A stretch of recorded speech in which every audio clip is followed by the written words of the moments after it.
Hello, everybody.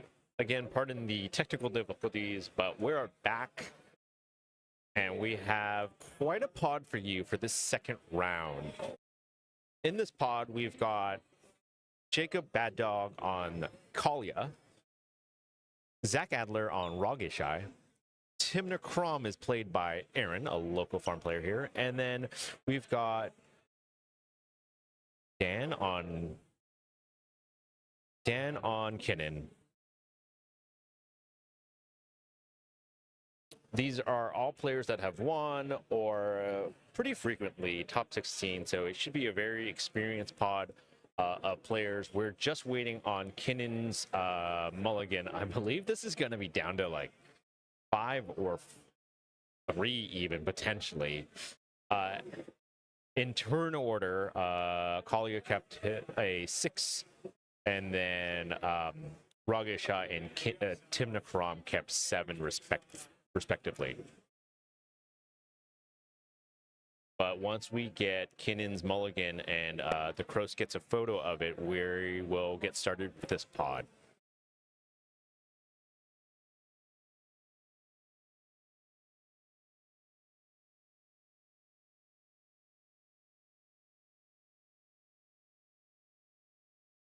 And since I have a moment, I'll take a second to give shout outs to Lost Levels, BFF cEDH, Bite Size MTG, That's Good Card, Mana Party, Dungeon Ruins, Camsit Altars, Cardboard Crack, Claremont Commerce Center, Amped Gaming. Thank you all for supporting and sponsoring this event and allowing us to stream this as well as be able to host such a cool event. It looks like Kinnan kept a 3. And we're off. We know that, well, as we see, Kalia is playing out a Esper Sentinel. Passed.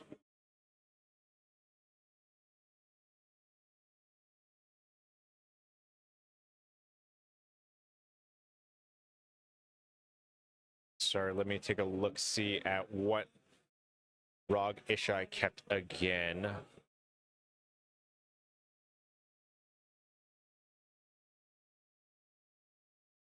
That's a turn 1 dash Ragavan. Oh, tap. Okay, sorry. Through a spring stump, spring Rograk.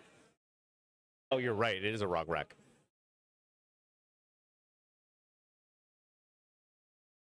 Easy hand.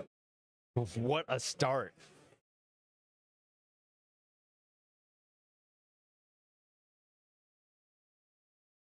We're muted? No, you're live now. Oh, sweet. Yeah.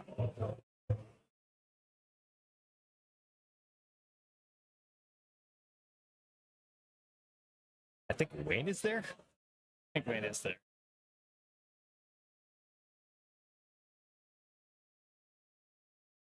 Oh no, that's Zach with the finger. Oh, that's Zach. Yeah. That's Zach. What a clown.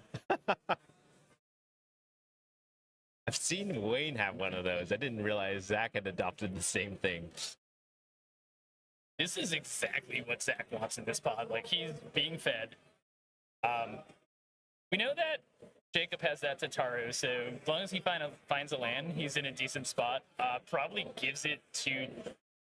I don't know, if you give it to Dan, Dan's so far behind, you might want to give it to Blue Farm to help deal with Zach.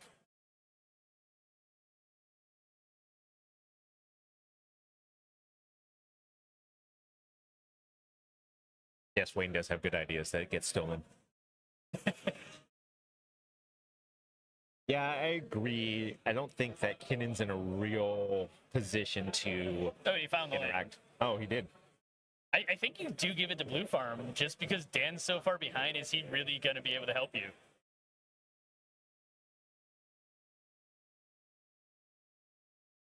You know, Zach's like, give it to me.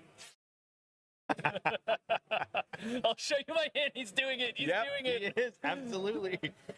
I don't win here. I will take the card. There's no world where I'm giving Zach this card. We know that Farm also Dan's not going to allow this to happen. He's going to yap like crazy that Zach should absolutely not get a card. I know that both Zach and Aaron kept sevens. Do you know if that was first sevens or second sevens? Zach's was a second. Aaron's was, I believe Aaron's was at first seven. And Aaron's hand's pretty strong as well, but Zach kind of really powered that out.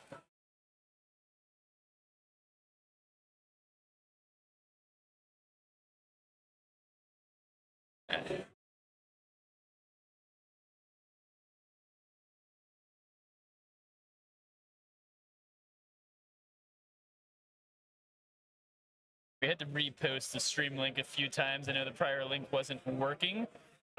So if you're just tuning in, the new link, apologies for the difficulties there.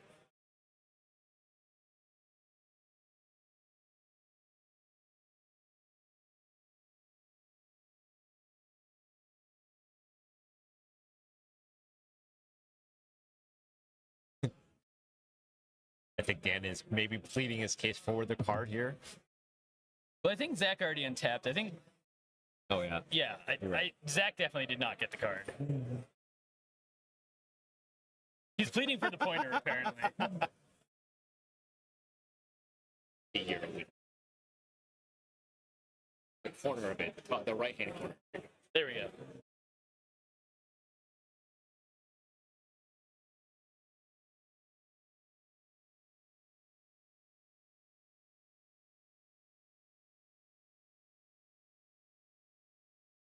Oh, the life tracker. There we go. Zach coming through with a life tracker.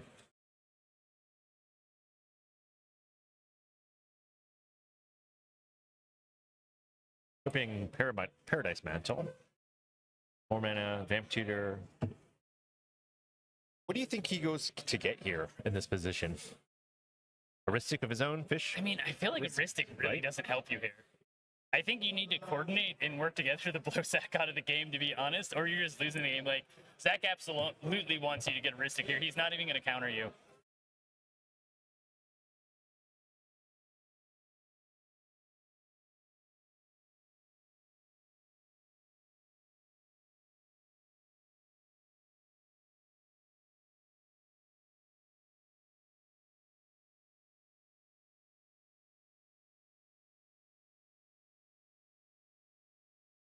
It's funny because Zach is definitely going to politic this, but ultimately he wants Aaron to get a draw engine here.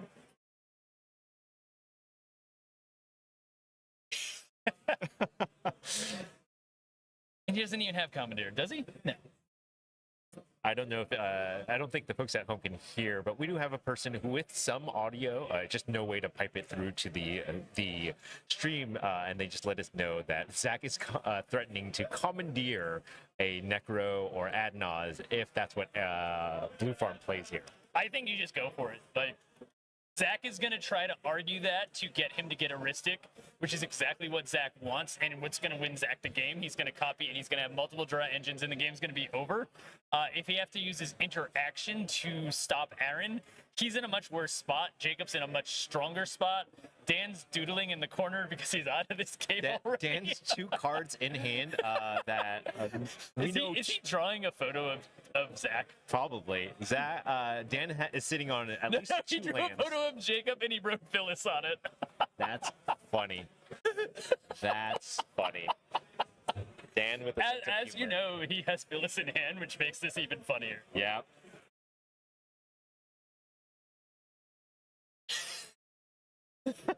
What a troll.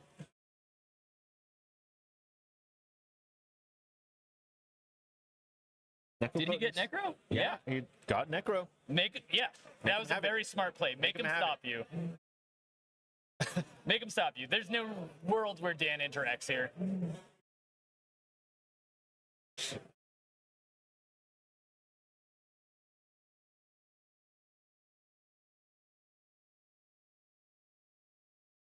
Oh, look at my hand. I have nothing. I won't be able to play. Classic NBC play. I can't win. I don't have anything. You have to stop this for me. I mean, if I'm Dan, the only way I'm stopping this is if it causes a draw. Because there's Right, he's so far behind. he's offering him the Phyllis token.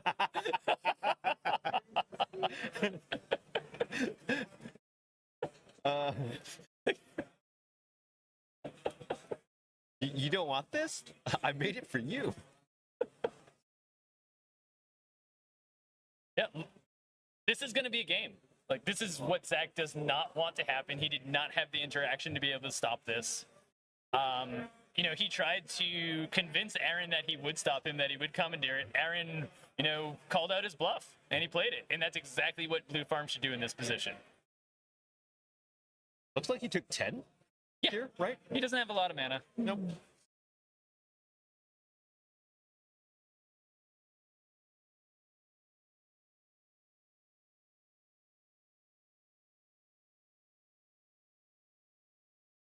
Take a peek at Jacob's hand again for a second. We know he has that Villas in hand. Well, he has Villas and Razaketh? Oh. Oh, I think he just puts Kalia into play and passes. Unless he drew something better.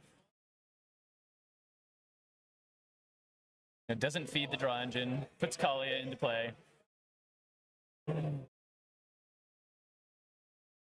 Christian, that might be more cEDH than even I watch, and I watch a lot because I don't know if I could recognize these folks from their arms. Which player do you recognize by their arms? Should we be concerned about this?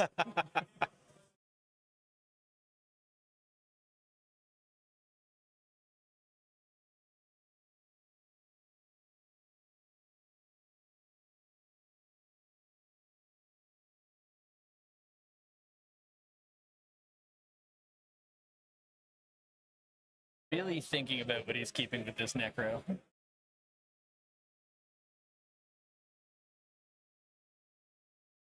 We also know from earlier, thanks to the Gross, that Aaron, the Blue Farm player, is sitting also on a Beseech, a Hexing Sculpture, a Mindbreak Trap, and then some more lands from his opening hand. So he has the ability to just kind of Play, if he found enough mana off this Necro, just play Squelcher and send it. Yep. Dan's back to drawing. Dan is an artist. He wrote liar on a card. Oh, wait, he's gonna He's changing spruce it up. He's changing it. Spruce it up.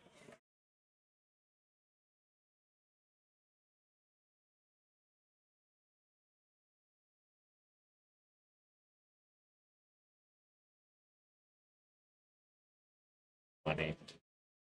Dan is one of my favorite people to play with. He's just a comedian. He will just troll and have fun, tell jokes the entire game. Like, you saw him melt to 3. He knows he's out of this game, so he's taking his time to enjoy it. He's baiting his friends, and it's pretty funny to watch. And he called Jacob that he had a Villas, which is even funnier.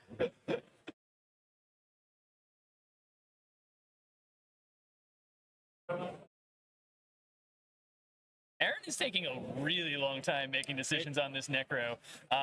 You know, he probably has interaction plus mana, and he's really just debating what he needs to keep to be able to get to his next turn and win. Like, the longer this game goes on, the less it is in his favor. You know, Zach's in a bad spot. I think Jacob's in a really good spot if Zach is forced to stop Aaron, and then he just throws a Razaketh into play and wins the game. Yep.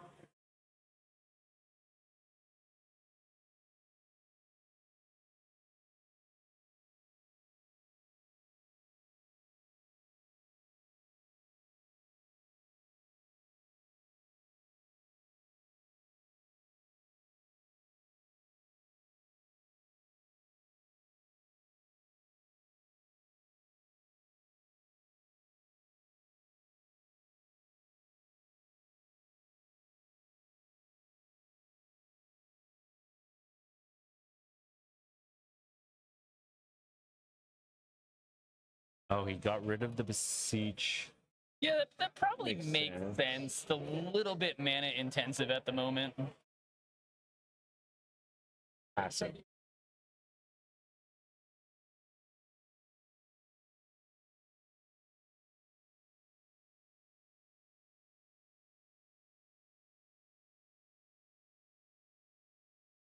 Man Tower. Kinnan.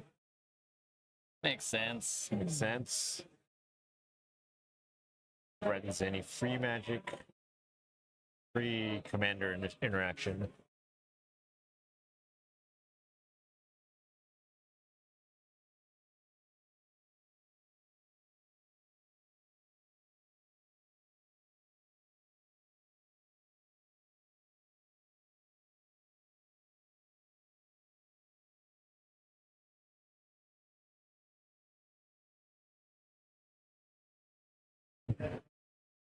Dan must be glad to be feeling included as his turn with a Kinnan. Pretending he has some like serious decisions to make here.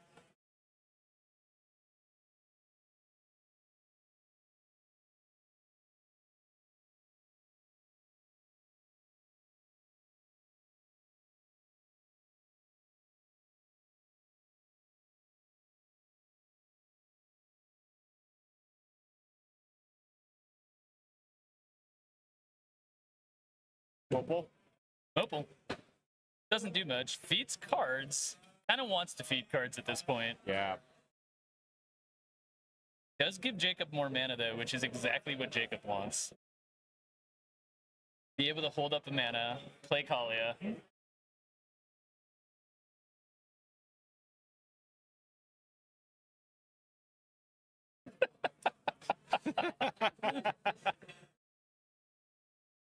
Play your Villas. We know you have it. That's what Dan's trying to say here.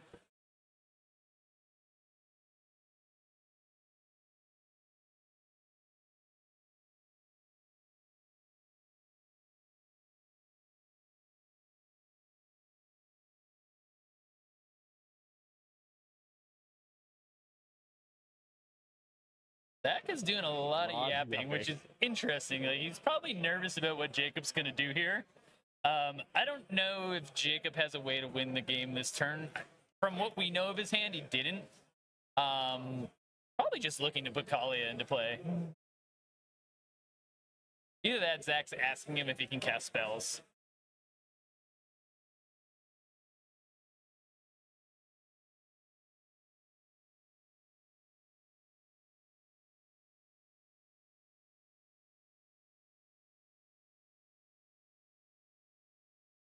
Sharing info with Dan. That's all I have. got. Dan's like, me too. I got nothing.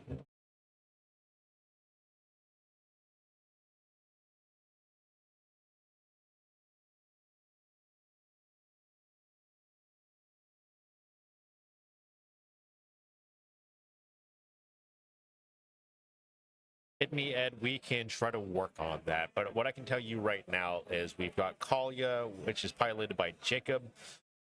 Rog Ishai is piloted by Zach Adler. We've got Timna Krom piloted by Aaron. And Kinnan is piloted by Dan. All four of the people at this table were at the midseason invade, so very skilled players. Very skilled.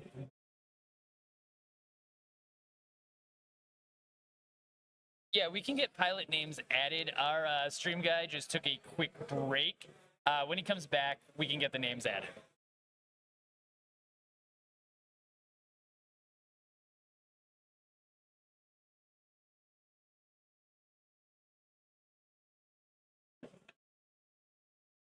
Dan continues his trolling of Jacob.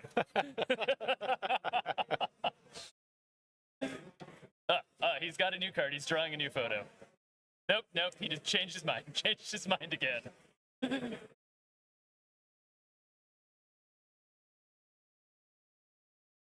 What did Jacob cast? Oh, Static Prison. What did he Static Prison? Got rid of the fish. Interesting. Interesting.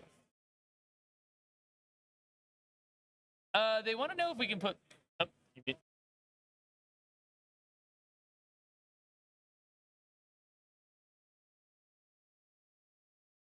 let me know. Jake.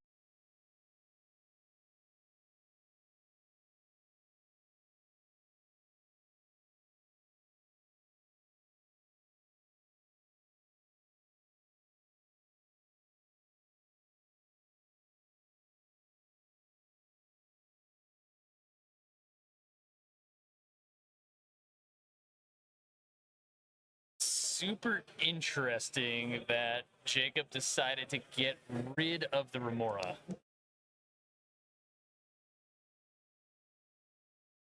Do we know what card is next to his treasures? The glare is kind of blocking it. I didn't even get a glance at it when it came down.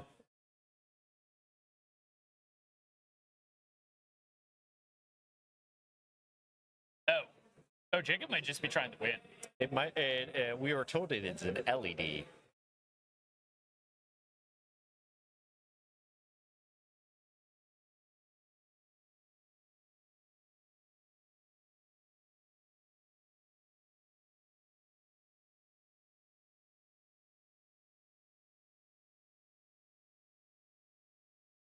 Interesting. So Aaron's sharing his hand at this point. They're all nervous as to what Jacob is now doing. That was his exile. Oh, that was his exile. That was his exile. My bad. Yeah, Captain. It is a open air atrium with a sun window that is just shining down. So the that side of the board is extremely difficult for us to see. It is nice to get natural light, but it does make for challenges with this stream. I am very curious what Jacob is up to, given that he removed the one draw engine that Zach was hoping would save him from this Necro. Also turns off his Tataru as well. I mean, he's definitely pushing, Captain. From what we knew is in his hand, he didn't have a push at the time. He had a Kalia hand that played a Razaketh, which if he had another turn cycle, he won, but he's definitely pushing right now. But currently it's unprotected, so I'm curious what his thought process is here. We don't know what's in the Necro hand. We know there's an MBT. Curious how he is attempting to win here.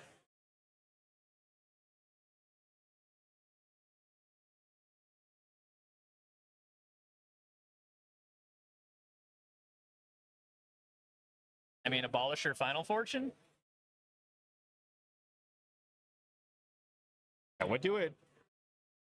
Yeah, there's sunlights all throughout the venue, Captain. So, and it is a firm setup on the table. So, as the sun moves in about an hour or so, that should be fine. But for right now, there is going to be a little bit of glare on the first player's seat.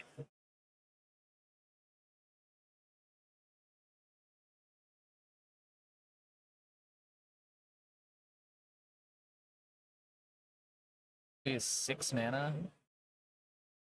He hit a Citadel? I mean, he's just going to get MBT'd, right? Yeah. There's Citadel. There's Citadel.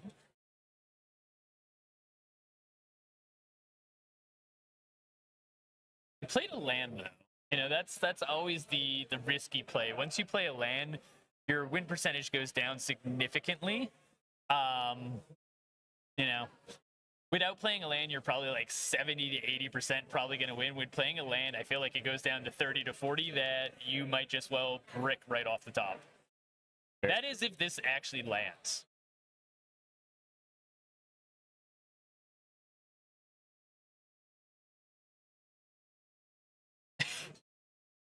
Zach is now arguing like, you're going to force me to interact with you. We're just going to lose to Aaron. Like, what are you doing?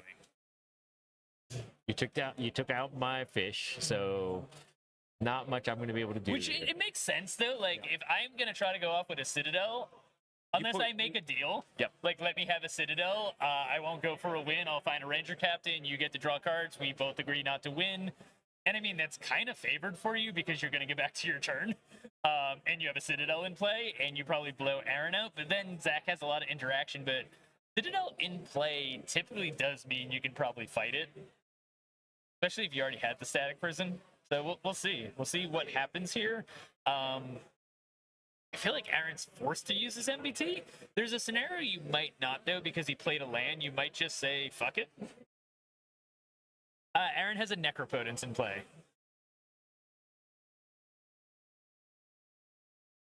And we know he has a Mind Break Trap. I think that's kind of the consideration I would be making if I was in Aaron's spot. He played a land.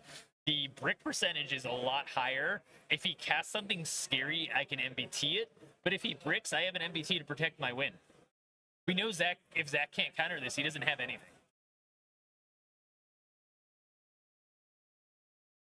Zach's probably trying everything in his power to convince Aaron to deal with this.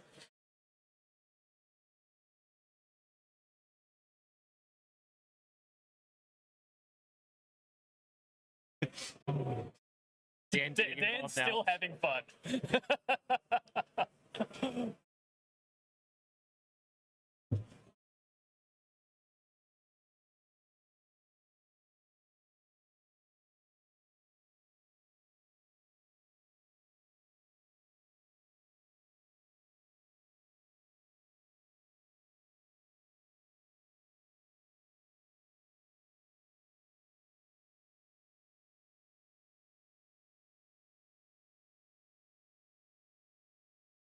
I mean, we know Aaron has interaction. We know Zach likely doesn't. He would not have let his fish go away if he did.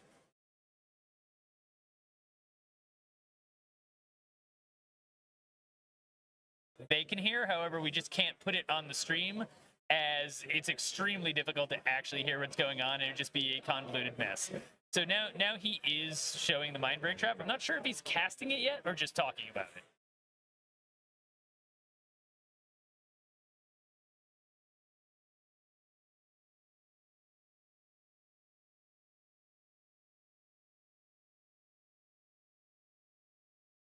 Someone hit the camera.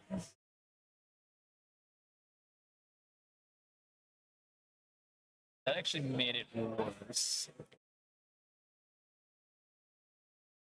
Probably trying to fix the glare, but Possibly. we did kind of cut Blue Farm off of the screen. Jacob's trying to politic that he should have this, which is hilarious. Yeah, they're trying to fix it, Captain.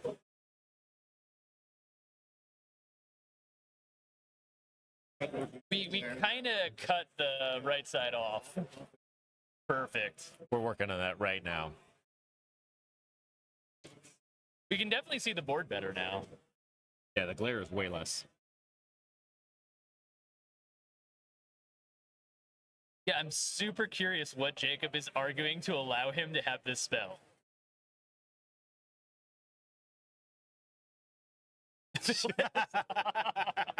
The Villas.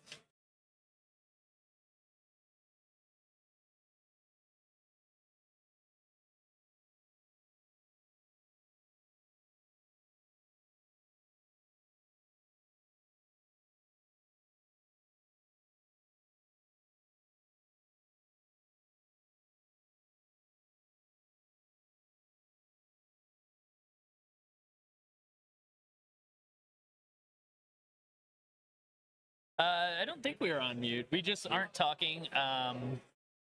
You know, there is some player debate going on that, you know, we can't switch to player audio, unfortunately, but they're debating over. Jacob's arguing that you should not MBT this, which I don't know what case you can make here. Aaron's trying to untap and win.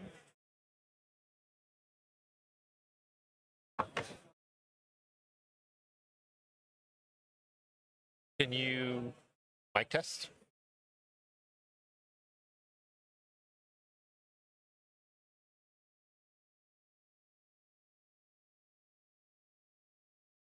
We are working on it. Unless you guys can hear us now. Okay, cool. Okay. Sweet. Cool. Yeah, so basically what's going on, there's a huge debate between Jacob and Aaron over resolving this Bolas Citadel. I honestly don't think Jacob has much agency here, but Zach is protecting it, it looks like, which is even funnier, to force a draw.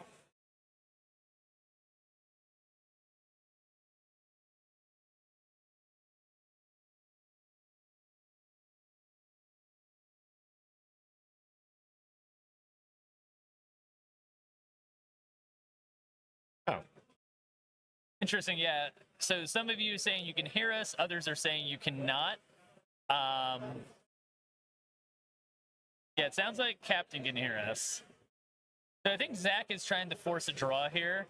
You know, it's curious if they say no, does Does he give Jacob the shot knowing it's not deterministic? Or does he, let the Necro player, which is probably the more deterministic win, go for it?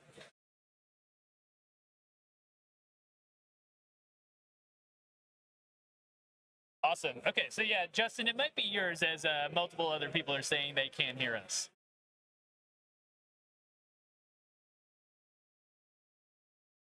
I mean, Zach can also make a deal with Jacob to just not push too hard here. Like, you can't put a win on the stack, but I'll let you have the Citadel.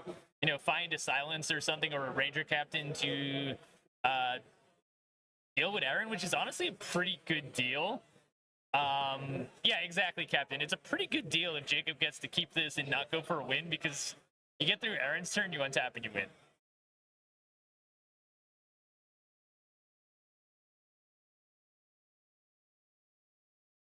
You can position a pretty good deal.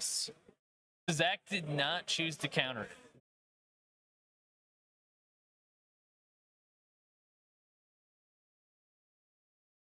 I mean, maybe he made a deal with Aaron that I won't counter you if you don't push, which is also likely.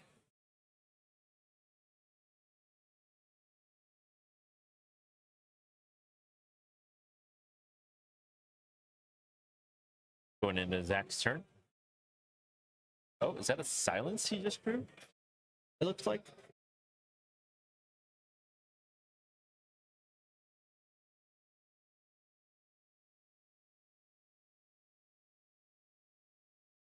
I mean, Jacob's still not all that out of this game. Just play Kalia and hope to make it through another turn. Yes, because we do know that as Dan is helping us with Jacob, it does have a Villas in hand. And a Razaketh. And a Razaketh.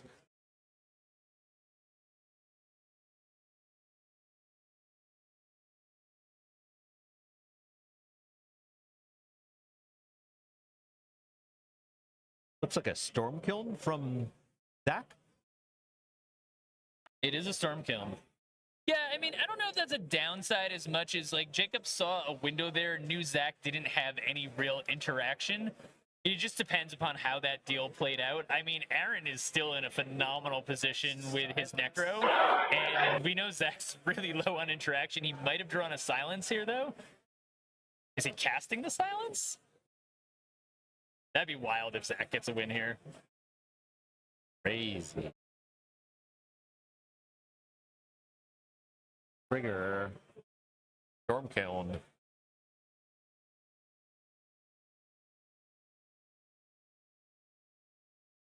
Yes, that is the downside of playing Mardu.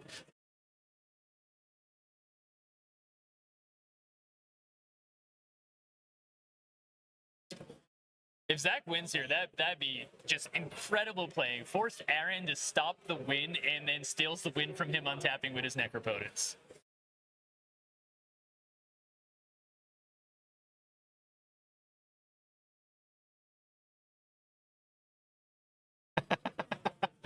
Damn.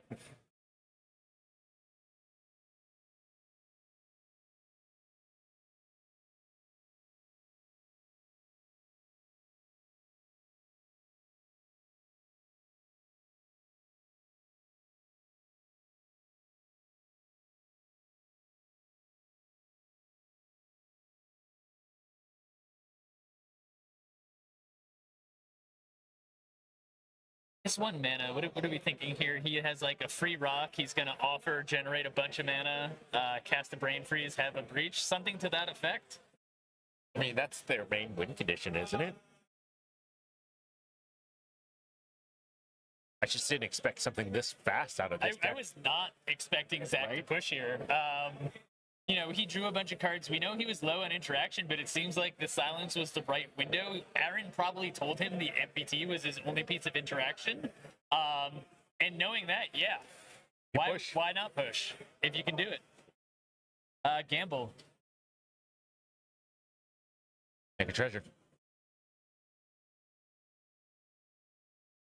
Yeah, Nameless is another one who helped brew the deck. Yeah, and they are all playing it now.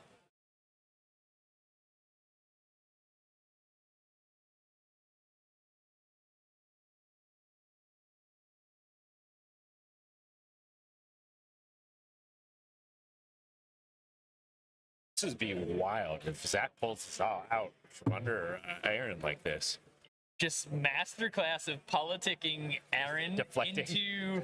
into interacting. Like, probably tried to see if there was a draw angle, you know, found that silence off of all of that interaction, and just went for it. That silence was actually, I believe, his draw, his draw for for the turn. turn. Better lucky Which than is good. Yeah. Wild. He probably saw that and was like, "Oh, Okay. this changes things." Yeah, might as well. I mean, I don't want Aaron to be sending it on Necro. The best way to stop that is just win the game. How many cards in hand?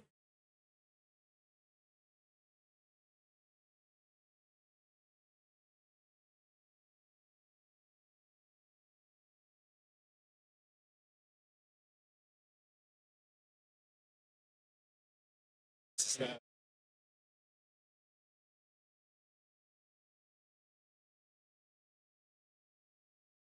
Dan has a Viseju, is that what he's saying? But he can just redirect it. But he is low on mana. So if you can get it before he's able to generate that mana, it's viable. That's the timing is really difficult, right? Because it needs to be on the board, which means he at least would have a treasure from this. Well, maybe not actually, because it's only from instants and sorceries. So Yeah. I mean, you could Boseiju the treasure. that would be pretty odd. Force him to crack it now. I guess it doesn't do a ton. I mean, this would be great for Dan, right? Like Dan mulled to 3. Even funnier is if Dan had the Boseiju, he could have just dealt with the Citadel all along. The whole time. He could just be bluffing.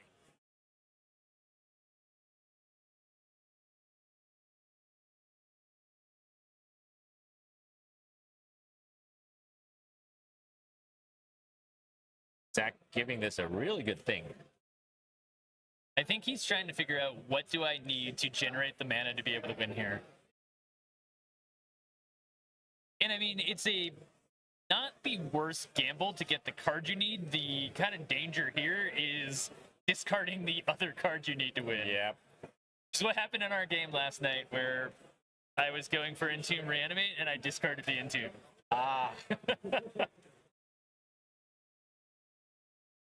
This is round 2, two-day event, Captain. So top 16 will be tomorrow alongside a redemption event. We actually, kind of a 3-day event. We had a almost silver last night. We did a 28-person bronze. So just a lot of Magic this weekend. So 5 rounds today, top 16 tomorrow, and then we will have a gold redemption event happening tomorrow as well. Lots of Magic to be played. See here. Found this card.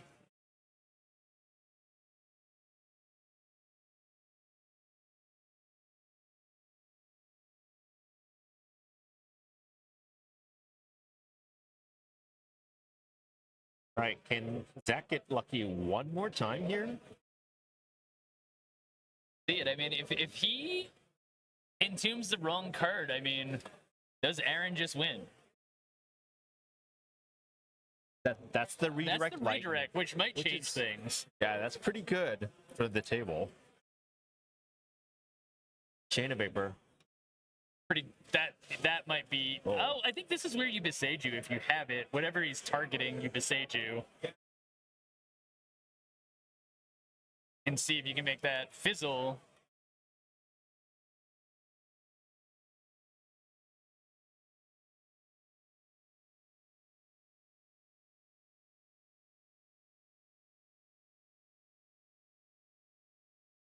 Guess we'll see if Dan really has a Boseiju. And apparently he does not.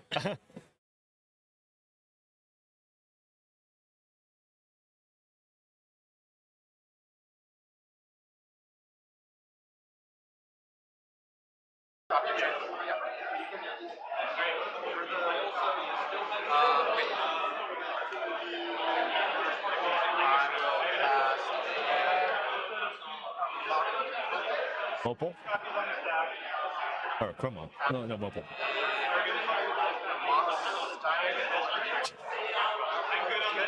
No landed as well. I'll cast a spring. Just for Storm, yeah. So he must have the brain freeze then. I have a Scotch. Beautiful.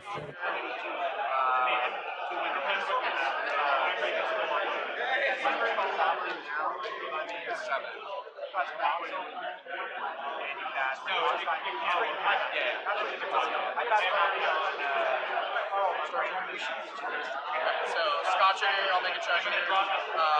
Storm is 7. So I'll have 7 more Scotch so 8 treasures total. Alright, initial target's me, all targets will be me. 8 treasures off of that brain freeze is hot.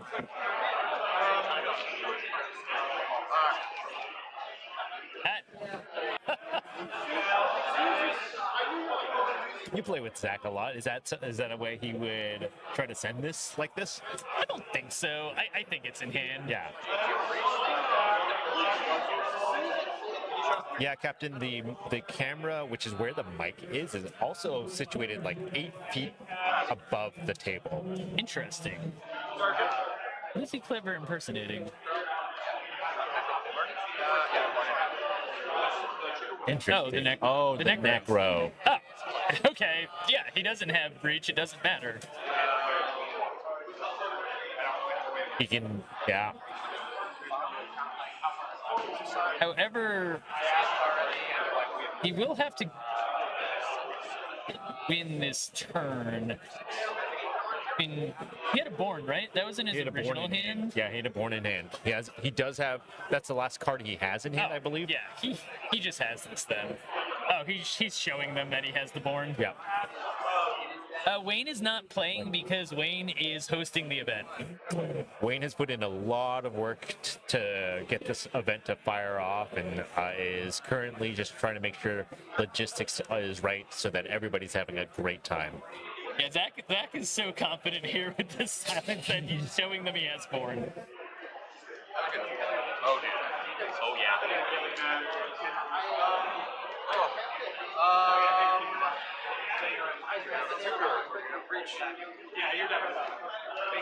Now, assuming he found a way to win, this should be game.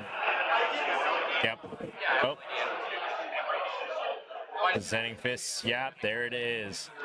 I don't know if I played that right. I don't know if I should just silence breach. He's showing him he has Phyllis. Yeah.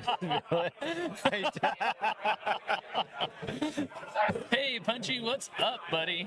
Hey. Punchy, he is a cute caster. You're He was right. talking about you. He is absolutely the most adorable. Punchy is the cutest judge, though. I know, I didn't I mean, Jesse's pretty cute, too. But I think Punchy's my number one. You guys all can see it. I have the same reaction. I also think you guys are the game through interaction. Wow, what a game. Didn't expect that out of... Should we throw Zach up here to kind of let's go talk grab about what happened? Go grab him. That was the last thing. And then clever impersonator Necrocoach. Brian is just going to grab Zach Adler so we can do a quick interview since that was a fairly quick game. We'll be right back after we grab Zach Adler.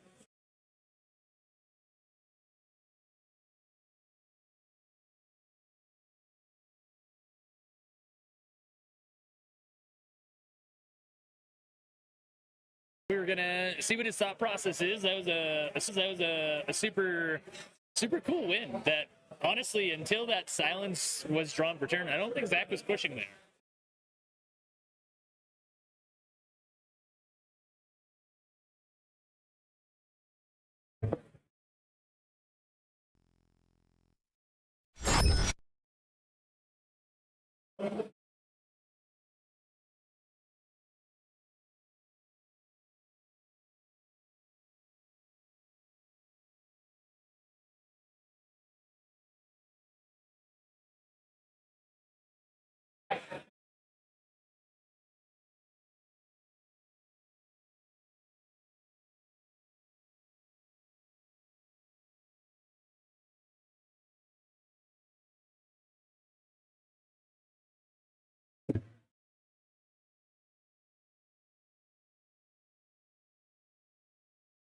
Yeah, Chris, I would agree. Like, that was kind of a masterclass in, we'll talk to him about it in a second, but really forcing Aaron to deal with the Citadel there, likely learning that Aaron had no more interaction beyond that through that whole play, and just seeing the perfect window, and getting the silence, just saying, I'm pretty sure I win here.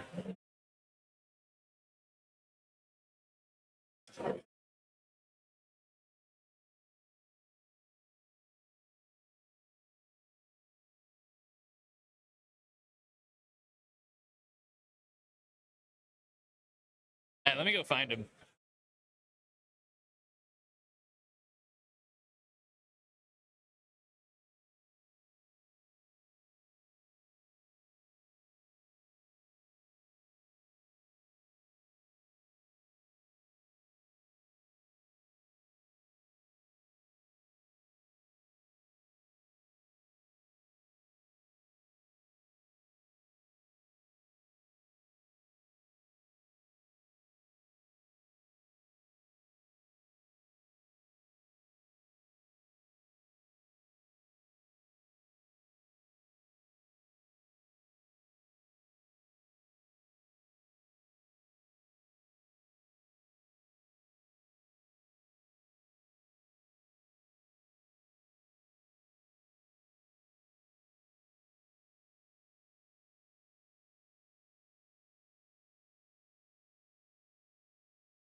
All right, Zach is coming on up to chat with us about that win. Yeah. Once again, did not see him winning there. Really thought that was going to go to Aaron. So he's going to come on over and kind of tell us what the thought process was there and kind of how he found a window.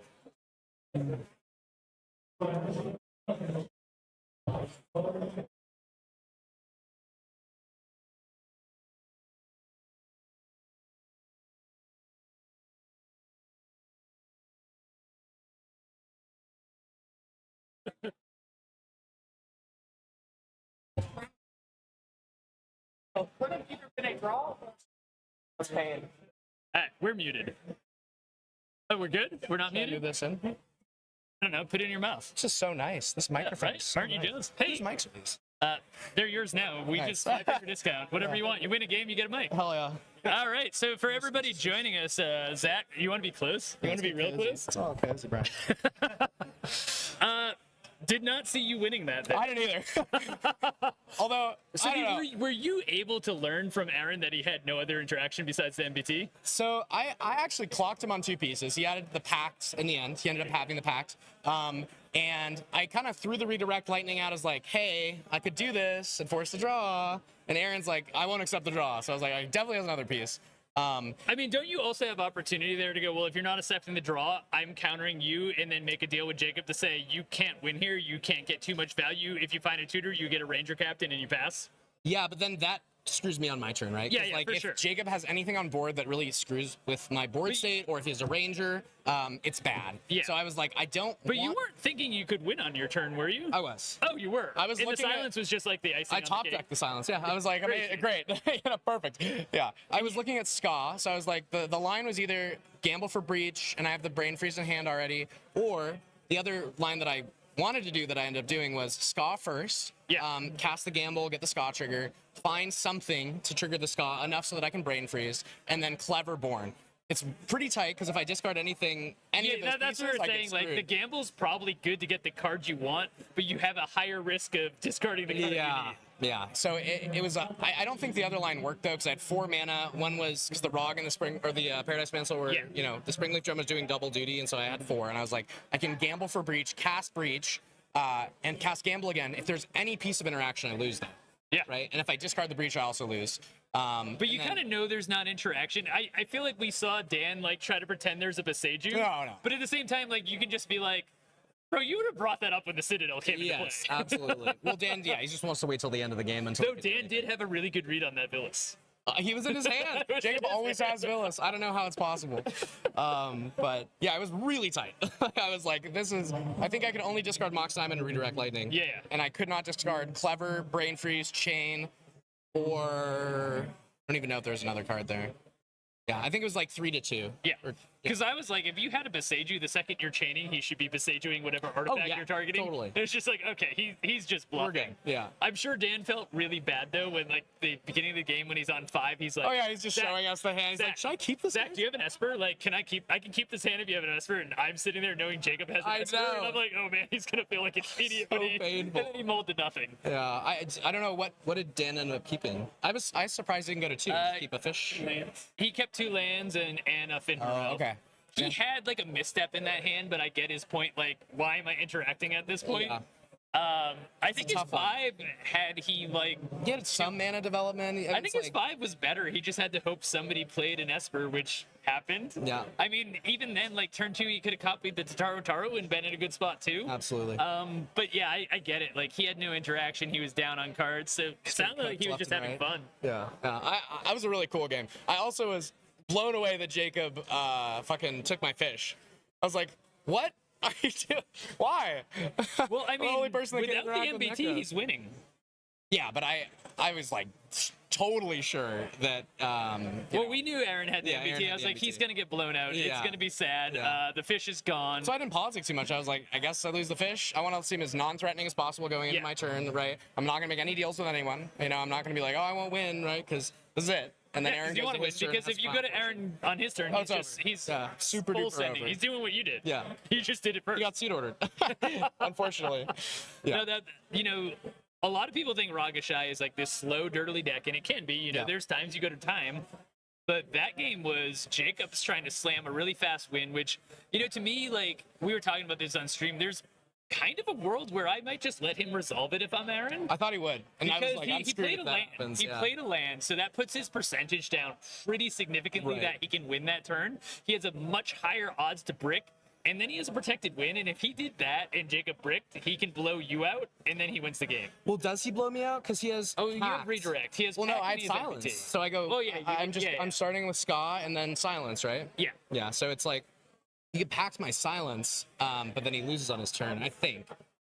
I mean, do you fight him there? No, Yeah. if he packs me, he has no blue mana, Yeah. so he can't. So he born just has and to try to upkeep. find a draw with the MBT, which probably won't happen. Right. Yeah. Yeah. Which I mean, it could have happened because I discarded the redirects. Yeah. But, yeah. No. There is a world though where like I'm looking at Jacob and saying, "You played a land, like." Good luck. yeah. Like, and if you find a win, I'm just MBTing it anyway. Yeah, right. Yeah. The Citadel, though, is so scary, though, because you can hit exactly what you need, right? It's like you just Grand Abolisher, oh, here's an Ad Nauseam, like, there's a D-Tutor. There's just too many things to Yeah. counter, I think Aaron actually played the odds exactly how I would have played the odds there, where it's like, Zach has not drawn that many cards this game, right? I don't know, I drew under 10 cards. He had some agency to say, Jacob, you can have that if you blow up Zach's board. Like, you can't interact with me, you can't win, you can have a Citadel, and you can blow up Zach's Jacob board. wanted to make the deal, though, that whoever he was making deals with, the person would not win the game. Yeah, that's So it's like- not going to happen. Yeah, Aaron can't do that. Aaron gets can't do screwed. that. Right. Aaron has to make a deal that you have a Citadel, you can't interact with me, you can't Ever? touch me. Yeah, yeah. And you I think can't Jacob win. would win that game. I mean, I don't know, but it was a fun one. It's nice to have a little bit more aggression with Ragashai and not be just so passive and sitting back and waiting till the end. It's like I have to go now, and if I don't go now, I lose the game. And if I gamble and I lose the gamble, I lose the game. So And Jacob also drew the Citadel. That was not in his opening hand. He had he had a great setup, by the way. Like he had Jacob, a Kalia smash a demon, win the game into play, but it was like a turn slow. So I see why he said, okay, I have a window. There's a Necro. I kept telling him too. I was like, Jacob, I don't have interaction. Like push now, because I need Aaron to use his MBT here, going into my turn. And I was sure I had the redirect. I was like, this doesn't do anything against Mardu. Yeah, you just didn't want to lose your fish if he was going to send it. Yeah. I think there's. Yeah, that's absolutely true. Yeah. But So what was your win line? it was okay. So I had I was doing the math. I was like, I have Ska, and then I have 1 mana after Ska, right? I have a Brain Freeze in hand. I need to make 2 mana so I can cast this Brain Freeze, get a bunch of treasures, and then go in the Clever route. So I can Clever the Necro and Born on top. And I was like, it's pretty freaking risky, but I don't have, in my opinion, a better line that I saw because the gamble had to get me mana. Yeah. It was the only thing it could get me. So the Chain of Vapor is like, I get to chain my rocks, I get mana positive from that, and then I sack it, and I have a Ska trigger on the copy of the chain, so I get mana from that. So what was your win? Breach. With Brain Freeze? Yeah. How'd you kill Aaron? Why? He's a Necro. Yeah, he doesn't draw. I have Fairy.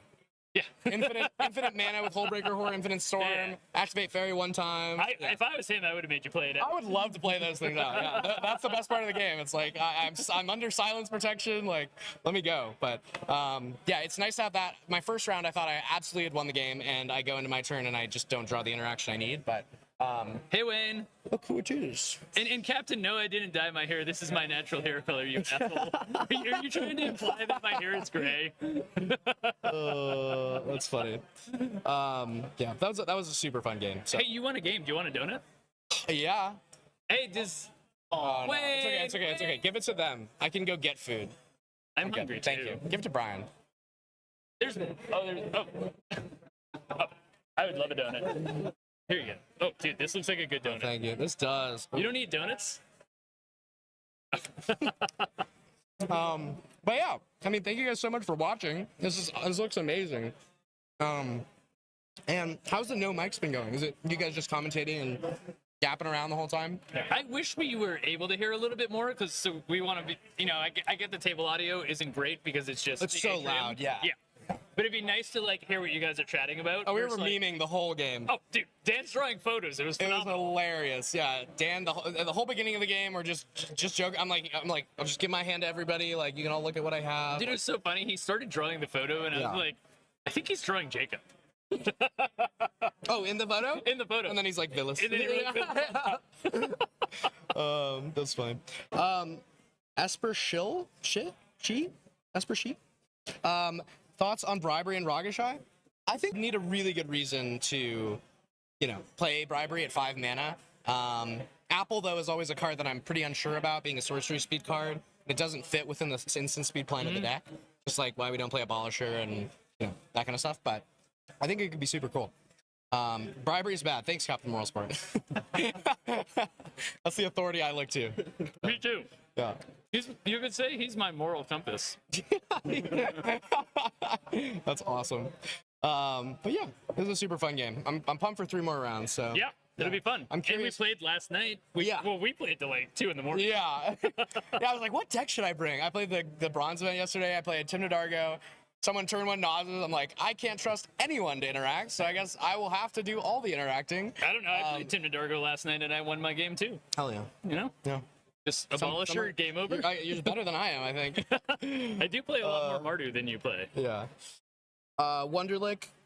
I am bite sized. That's me. And then 1 to 2 others. So the bite sized team is. I kind of think of it as all California, if I'm being honest. I want everybody in California and the whole United States to be on the bite sized team. But Yeah, officially, the bite-sized bite is sized all of us. Yeah. Officially, the bite sized team is me, Wayne. Wayne is our editor.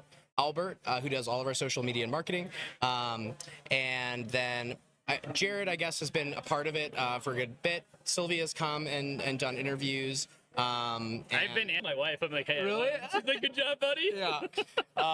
And then Killian. Killian is the last. He's our producer. So, yeah, that's the team. But again, we're always kind of just growing. We love what Critical EDH has been doing. It's like so awesome to see them. grow Zach's the only team. on because he won his round, so we brought him up here to chat. Exactly. Yeah. No, I'm not casting. Unless he keeps winning. I mean, no one wants to talk to him if he keeps winning, so Right. he won't be back up. Yeah. We're not putting him on stream. They're like, again let's unless get he someone who top lost the 16. game on this stream. I will be hosting and doing Misplay on the Lake. So Oh, sick. Bite Size will be streaming that. I'll be commentating with Wayne, and then Albert will be producing. So Sick. if any of you guys are going to Misplay, let me know. You guys are doing that not on site though, so you're like coming. No, they're flying us out. Okay, that's Yeah, cool. it's gonna be super cool. I mean, again, following. Sad. the I was gonna footsteps say if you of guys are MTG doing it from like Basics. Albert's garage, Yeah. I'll come join you. That Yeah. sounds fun. I'm not Yeah. flying out though. Yeah, that'd be kind of hilarious, actually. Just to showed have- up. Yeah. Hey. Angie would be so mad. I'm at me. also here. We're like, yeah, you're not going to another event. Yeah. This is You awesome. have been playing for like a month straight. Yeah, get him out of here. But anyway, So yeah, that was kind of the game. That's the tournament's been was a amazing. sick This is game. such a great event. You guys have such nice AC up here too with the fan. Oh, it's wonderful. I'm dying down there. I was like, I need the Max P mini fan that everyone seems to have. I might Amazon Prime it to the Should have just brought Max sure. P with us. dude. True. Yeah, I think he's playing at the Boil. Oh, is he? I don't know. Maybe. I wonder It's how a the di- boil's going. You know what we should have is like a They're red like- zone where you can see multiple cEDH streams at the same time. You know, like Dude, Boil I on could be one like side. an ESPN commentator. Yeah. Sick. That would have been awesome. Yeah. But yeah, 3 more rounds to go. I'm curious, do you guys know what standings are looking like? Have you guys kind of checked out? I have not, but we can right now. Because I was at table 5 after a draw, so I would assume that there's not a lot of wins going on. Oh, okay, there's a decent amount of wins. Dylan has a win. Sunglasses has a win. Yeah. Yeah, there's. I mean, for the number of people, I guess there's not a ton of wins. There's 16 wins out of 110 people. Okay. I mean, it's not that bad, right? But that's 16 times 4. I saw a Boyle stream earlier, Wonderlich. I think Higher is casting.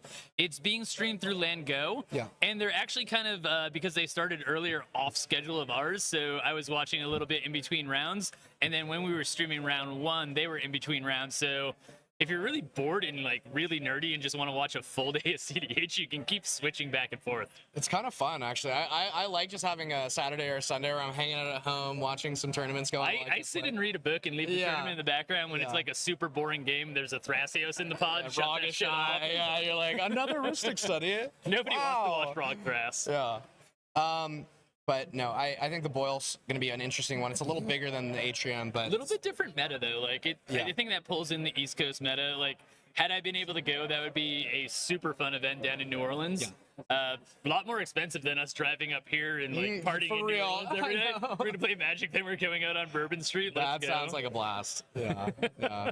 Be so ready for day 2. Be so hungover for Have day you been 2. shouting out Eldrazi Dove? Yeah, it's on my shirt, Zach. Yeah, I got it on here too. Oh yeah, sure. Yeah, Eldrazi Dev. Zethus and I have been doing a couple episodes together, chatting, talking about some stuff. Did you guys kiss? Maybe, who knows? You can, if you're subscribed to the Patreon, you'll know.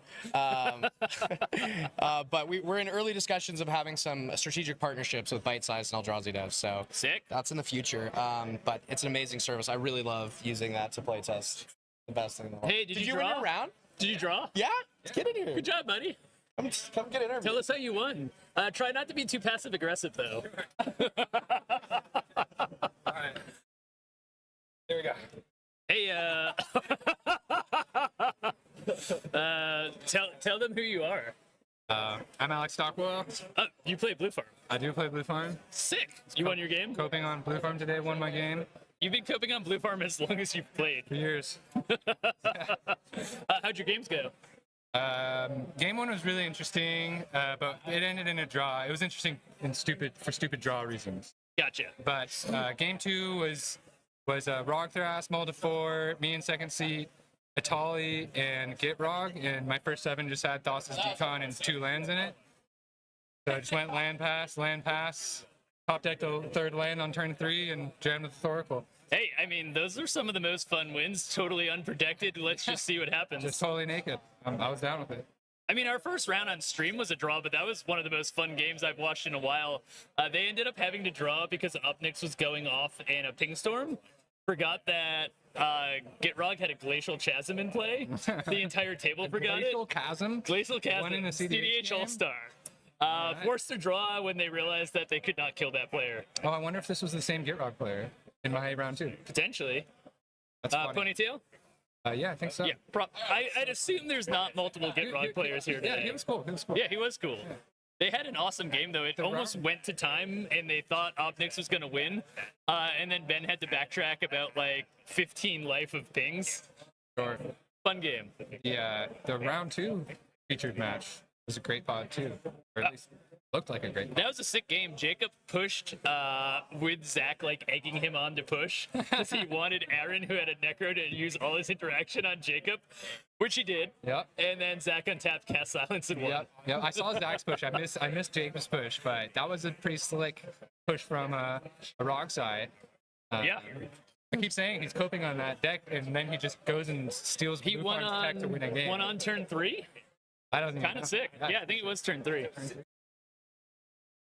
So, I was not expecting Ragashai to win on turn 3. But yeah, It can happen. it can happen. It was a sick line As too. long- I don't as know if long you as saw the blue farm is line. pushing. Yeah. He clever impersonated a Necro after brain freezing for like Getting 8 9. treasures, Yeah. yeah. 8. Yeah. Sick. All right. Yeah. We are going to go to intermission. Thank you, Alex. I'm sure you'll win more today. We will talk to everybody soon. Awesome.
guess we all like that. You have 10 points or one. Have you won 2 games? I won 1 game. 1 game. What about you? 1 game. So they're the seed. You guys won 2? Yeah. Oh, hell yeah. Oh, you guys have 6 points. I have one at 5. I have 5. I don't know how I do this. They're trying to knock us down a bit. They're trying to steal the top. Not like That's pretty hard. smart. Alright. Alright, man. I deal with you because I know what you do. Oh, I didn't know this. Wait, you guys. You're not listening to the fact that there's pizza. Wait, I'm the only blue player. What? There's no black in the table. Is this the flip one, the green one? What is this table? I'm kind of cursed. I don't know. So I think you keep this smoke down.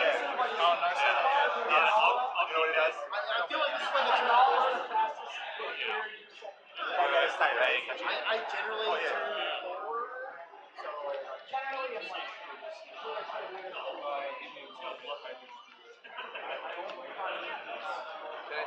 don't get to play my secret tech this game. I can show you my phone. Oh, nice. Specifically, my Rog Ishai tech is not. I don't think it's good to play it into a TIM. Are you sure? Is it like this character? No. Oh god. It's horrible.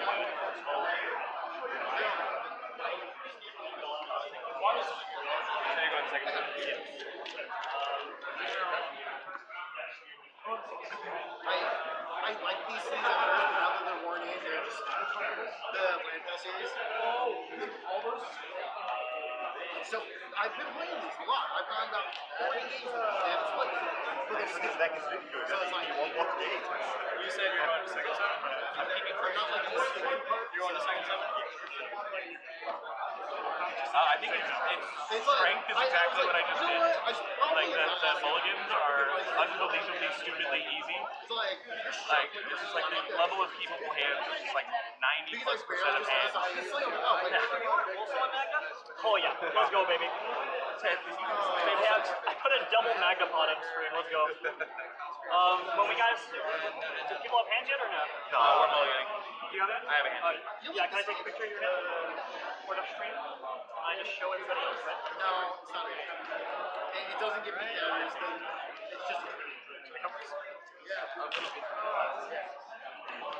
I cannot give any assistance. No, I'm gonna keep it.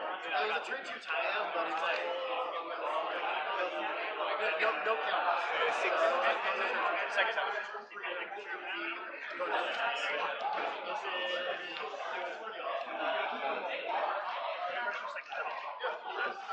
What, you? You're 50-50 on it? I got Please, snag that. I'm on 6. Dylan, first or second time?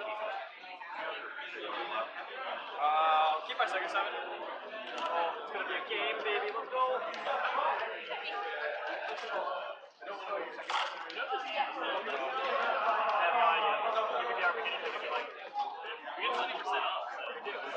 It's like more than everywhere else. Odds are one of them goes to 5. Possibly both. Called it. It's a turn 2 I tie-up, saw but the, it's. I saw the Thanks, Brian. Thanks for pointing that out. Thanks for pointing that out about how much fun I'm about to have. I saw that. And I knew that I knew it was ours, so I was gonna ask you. I knew no one was freaking out. Like, this year actually like cool into the decks, and it's like first, you know, it was like first table. So for all other streams, like the first stream, surprisingly, was one of the best games we watched. That's right. And then the last stream was just like, Rocket Shine being a turn 3, And I flipped. and I said, Yeah, just be mad. I am not seeing any land. My snap keep of a first 7 is more common than you would ever expect.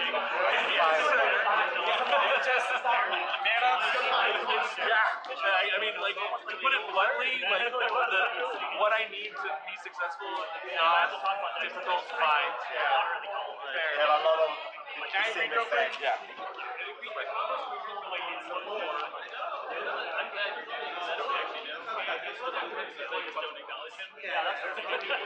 That last time when I was buying, they gave you one, but it was a no list, so I was like, Just tell everybody you're putting Willis into place. I'm trying to help. I'm trying to help you guys. We need to the last week. Dan sat there and he drew a photo of Jake and I wrote Willis on it. I just remember like Jake. He did that shit and then like played a fetch land and like into it. Boy, do I feel healthy? Jake, we just drew 4 cards. This is great. I already screwed myself last round doing that. Dylan decided to do it. So.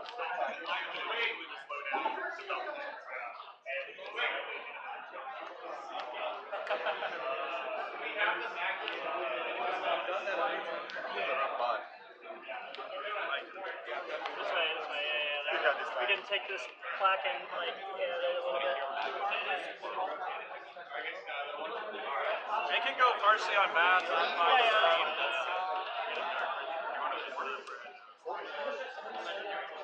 Thank you guys, much appreciated.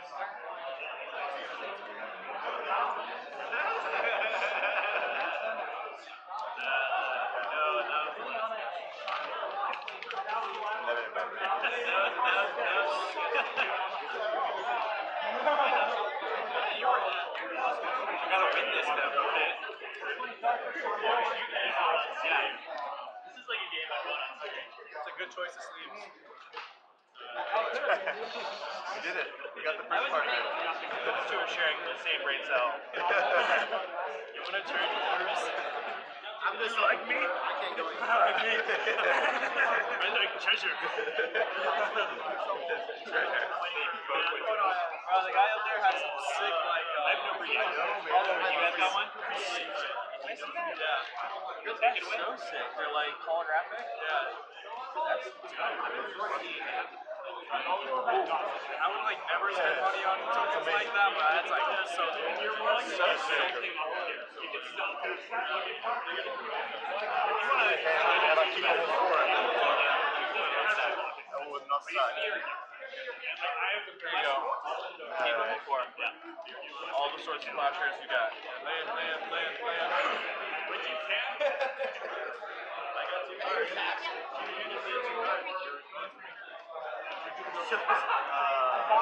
Hello, folks. We are back.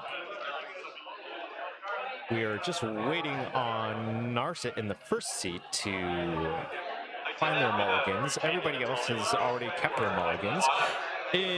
After Narset, tie there, we've got Phil, who kept their second 7, which is a cavern.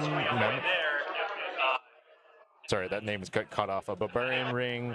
It looks like an ancient tomb, a command beacon, dwarven armor. Oh wow, this looks really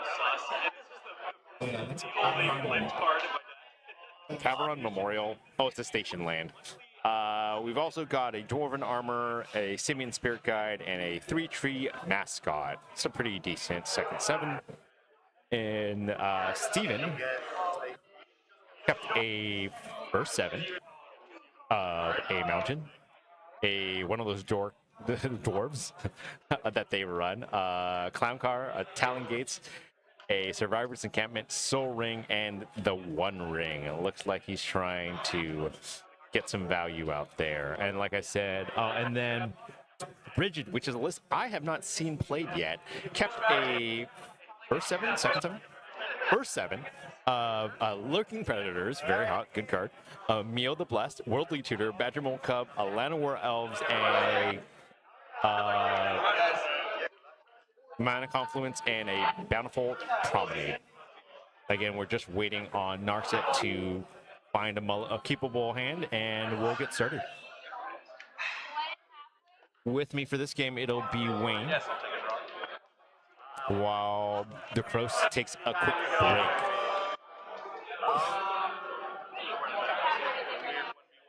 And then Narset's 4. Yeah, Mulda 4 is really a rougher tie here. Unfortunate. Yeah, that's the 4. Okay, he kept a volcanic island, a Cavern of Mana Souls, Drain. Mana Mana Drain, Cavern of Souls, and a City of Brass. Ty's Italiano, so he likes to. He's Italian, and he has some really cool Italian cards. Yeah. I'll be honest. Yeah, no. Yeah, this match is gonna be kind of crazy. Hi, by the way, guys. Wayne here. Jumping in to let some people get some lunches, and just having some fun commentating as well.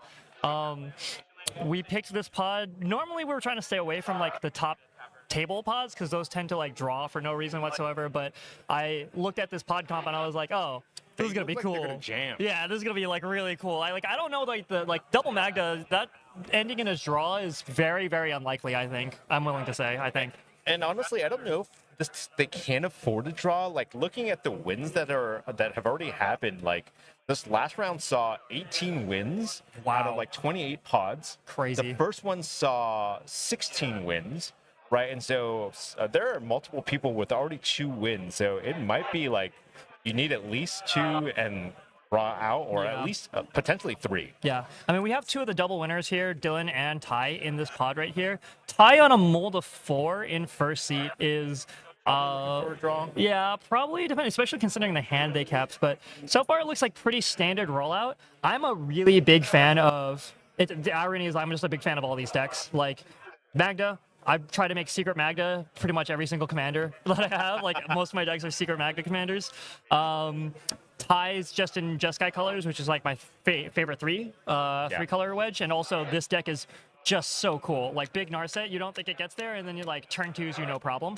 And then this Brigand deck is basically like Umbral Mantle, Make Infinite Mana, Staff of Domination. So like there's bits of each one of these decks that I'm just massive fans of. So yeah, I don't know. I just figured if I had to talk about any decks, these are the ones. And hopefully, again, this seems like a jammy type pod. I don't see this going to draw. And even if it is a draw, it'll be an interesting draw, I think. Turn More or 1 less. Magda. Yeah. More dwarves. Steve's And out then here. more dwarves. Also, shout out to Steve here in, what are we looking at? 3rd seat, the owner of Lost Level Card Shop. This entire tournament would not be possible if it wasn't for him. Thank you, Steve. Yeah, he handled so much of the logistics. This is a great venue. They have a really cool shop. If you haven't ever been here, yeah, like it's right behind us. If you haven't ever been here, do yourself a favor and get down here. Yeah. Clown car for 0. That's so rough. Holy crap. Okay, that's Blooming. 3 treasures right away. I don't know why we're doing it exactly right now, but like, I mean, what a start. He's What else 2 is treasures away from winning right here. In theory, man, way to like just slap a loaded gun on the table. Oh boy. All right. I mean, hey, we might have some time to grab some interviews here, depending on how this goes. Notably, we are potentially seeing a hasty Narset. We're missing colors here on Ty's board. And they're the showing. traditional, this is what I got, this is what I got, this sort of thing. Yeah, it's a thing. Yeah, it's going to be interesting. We'll see how it goes. I don't know how, what's the word I'm looking for? Interactive heavy Brigand is going to be, but in like white green, you have some pretty decent options. You can blow some stuff up, you know what I mean? Like, Silence of Storm Chant. yeah. I mean, But the Magdas don't care about that. yeah, you know, they actually kind of want it, right? Yeah. Like they want you to go ahead and silence the table Yeah. for them. Please, Ranger Captain me. Please. Yeah, well, there's going to be this whole conversation for at least 2 to 3 more minutes of them just seeing how do we just not die right here. Oh man, what a rollout. What a keep. Yeah, I mean the hand was the automaton in hand at that point? I don't think so. I think he Let's take a drew look. that on one of his turns. Take a look. I don't remember saying it. Oh no, that's that. No, What that a was a wild! top deck. Oh no, that's so good. Holy crap. That's so good for a draw. Yeah, because we're looking at Mountain Dwarf, Car, Land, Soul Ring, One Ring in this hand, which is a fantastic start. Yeah, like that's a fantastic, like I keep that on a first 7 on a Magda any day. But like, yeah, the automaton basically like, okay, cool. Step 2 already taken care of is pretty wild. I didn't get to play. That's where we're at, and I don't think it does anything. There's a chat question. Whatever the gold card is, that looks like. Yeah, that's a Soul Ring. Secret Lair Soul Ring. Yeah. Nowadays, you kind of ask, oh, well, that's an option. Showing the oof, flashing the oof right here. Turns Ooh. the clock off. Yeah, I could see that. All right, yeah, there we go. That's what I'm talking about. I knew this pod was going to be like interesting, at the very least, right? I think. Yeah, we forgot about stacks potential from Brigid because Yeah. they're just trying to look to get the game a little bit later. You don't think so, man? But it stops the clock. There's still a big Yeah, but it's still. Oh, yeah, that's true. You can just mag activation for like removal for the oof. I mean, it might just be all they got, you know. But at least that sets them like, you know, a turn back. You know what I mean? That's fair. They can like what? Are Magdas on spine anymore, or they've moved on to like portal? Yeah, that's, you just portal. You just activate in response to declare or before blockers, and then like we wipe the board already, in that way. So we really gotta like really look at here. The thing that really sucks for Ty here is that Ty is on 2 pips. If Ty was on 1 more pip, this would literally be a hasty Narset and then potentially just win right there. Next turn it is for sure, because that's LED off the Urza Saga, and then he would just go for it. I've seen that play pattern 1,000 times at least. Welcome back, Christian. Missing you out here, buddy, man. You should have been here. She'll have some Rowan rep out here. All right, Magda's going out. They're making some treasures. My guess is, what are we looking at there? How many treasures are we looking at for 3, thrills? 4? I 3, can't 4? tell. Something. Probably not enough for Magda. Oh, okay. So we're untapping into Steve's turn. Here we go. Quick call out. Camsit, one of our vendors here, actually did the Magda altar for Phil's Magda right here. He was showing it to me. He was very proud of it right there. But I think the oof is. Oh no! That's wild. Talent gates for the oof. No. Yeah, we did know that was in hand. I guess. Oh, did we? We Man, did we're know just that bad. was in We're hand. just We bad at did this. know. I Oh. mentioned that earlier. I forgot. Totally forgot about it. There it is. There it is sitting. You're right. Oh man, no, they're so cooked. What is this? Yeah, it's a 1 mana. What is it? Yeah, now everybody else is looking at it like, what is this thing? No idea. I can't tell what that It almost looks like just like another artifact dwarf. Is that Zorn? It might be Zorn. Oh, that's No, Zorn. for 1. No. Oh, I guess Zorn it'd be is 3. Soul Ring. Oh yeah. Oh, that is a Zorn. Oh, Mana Drain? Oh, a Mana Drain targeting Zorn? Yeah, and then Ty's like, I need to Got it. untap, give me an untap, da-da-da. But I don't know if it even matters all that much, because, like, we're just 1 Magda activation away, and, like, we're cooking. Oh, man. I'm sorry, guys. I thought we'd find... I mean, yeah, I like Magda. I like watching Magda win, so I don't mind so much, but it is... this seems to be like a pushy game. All right, we're on Magda triggers now. I don't know if anybody's responding to this or not. They were showing each other cards earlier. Here's hoping. I mean, hey, good on Steve. If they, you know, karma, something, you know.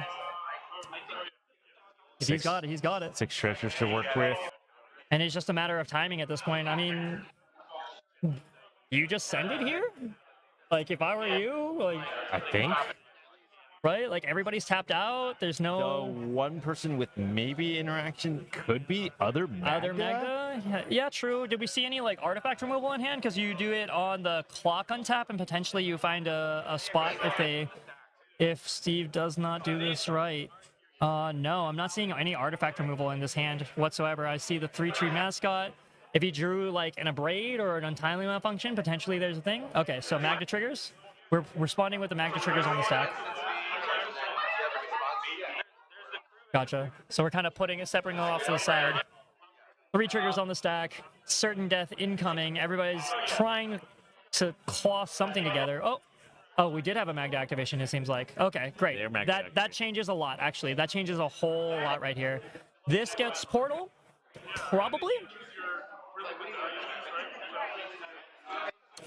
I mean, Steve's going to be able to recast the Magda here and then be able to crew. Yep, that was the portal. Blows it up. He chooses those 3 dwarves. He gets rid of the artifact dwarf as well, which is also going to be a problem. Steven then can recast the Magda, and then he's got 1 Magda activation up and ready. Because you go Magda, and then you crew to the Clown Claw, and then you have a treasure. Am I right? I think in this situation they sacrificed the crown. Oh, true. Because Crown Car is a creature right now. Well, the question is, did Steve Or activation. crew or did he swing? That's the real question. We didn't actually get 100% clarity on that. I think he crewed. It makes sense to crew. Yeah, it makes a lot of sense to crew. Absolutely. So, although, is it a creature if the activation's on the stack? Our resident vehicle player can tell us. It's up to you guys. We're gonna put Ty on. He's real good with vehicles. Yeah. I think unfortunately Steven pushed through his activations there a little too quickly. Ideally, I think you crew each one of your dwarves one at a time, and each one of those triggers will net you 1 treasure. So they would probably have responded after the 5th treasure would be made, and there would be 1 dwarf still untapped and ready to crew. And then you can crew on top of them. Yeah, and then by that time, if everything is resolved downwards, the vehicle is a creature, so that way he can choose that as the thing to sack. True. Yeah. In which case, then, yeah, if that was the case, then what you would be able to do is you'd be able to recast Magda, you'd have your artifact dwarf, and you'd be able to crew it one more time. You'd have 5 treasures, and that's clock there, baby. You wouldn't be able to crew it because the True. their situation, they're going to be 1 treasure. Yeah, so Ty's pointing out the vehicle would actually be gone in that too. So either situation, it's probably 1 treasure short. So yeah, we might have found exactly the right window to interact here, which is, good on them. And he made it so that the Electro Oof will Come stick back. around. Yeah. Right? Yeah. Laid it down, phase it out, and so now it's not going to be even sacrificed, and so he'll have to get rid of it, Yes. get rid of it again somehow on his next turn to at least win the game. Yeah. All right, call shot here. If Dylan has nothing too scary to pull on his turn, well, that's not true because Oof comes back. Because the Narset play pattern here is, well, the creature's gone too, but the Narset play pattern there would have been get LED off of the U-Saga, and then you'd be able to just full send a hasty Narset. But yeah, now kind of everybody's kind of stuck in a very interesting spot. Now Phil looks like he's actually. So the scary thing here, if they're not paying attention, Phil now has access to the Universal Automaton on his turn. Yep. So they got to be really careful about that. If they're not heads up about that, then yeah, Phil won't have enough treasures to Phil won't have enough treasures to just refire there because he just had to sack the 5 treasures there to get the portal. But obviously he's stealing a combo piece out of a opponent's graveyard, So yeah, Steve really wants to definitely wants to recast his Magda here. Otherwise he's going to lose access to his treasure, and he's top decking a land once the Oof is back because his Soul Ring and all his treasures are going to be gone for mana in that regard. So yeah. Well, chat, I am glad that we at least found you an interesting game. We should also get them to move that active player card around, I think. Let me go down and give them that little note.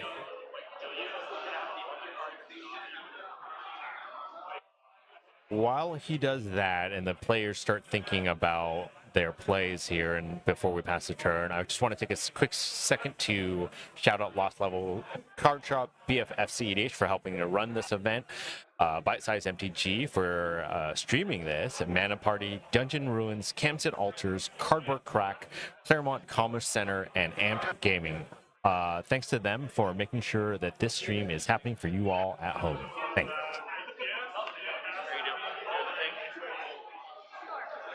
While that fades out.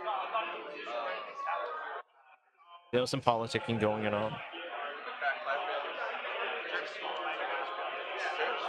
got rid of him. Whoops. I don't think that ever moved. I zoned out of its entire. You don't want to be here.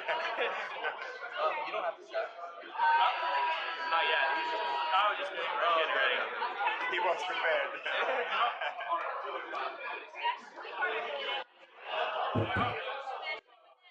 Unfortunately, I do think that sequencing error of not tapping the dwarves one at a time actually did cost Steven the game here. I think no matter what, they would have been guaranteed their 5 treasures.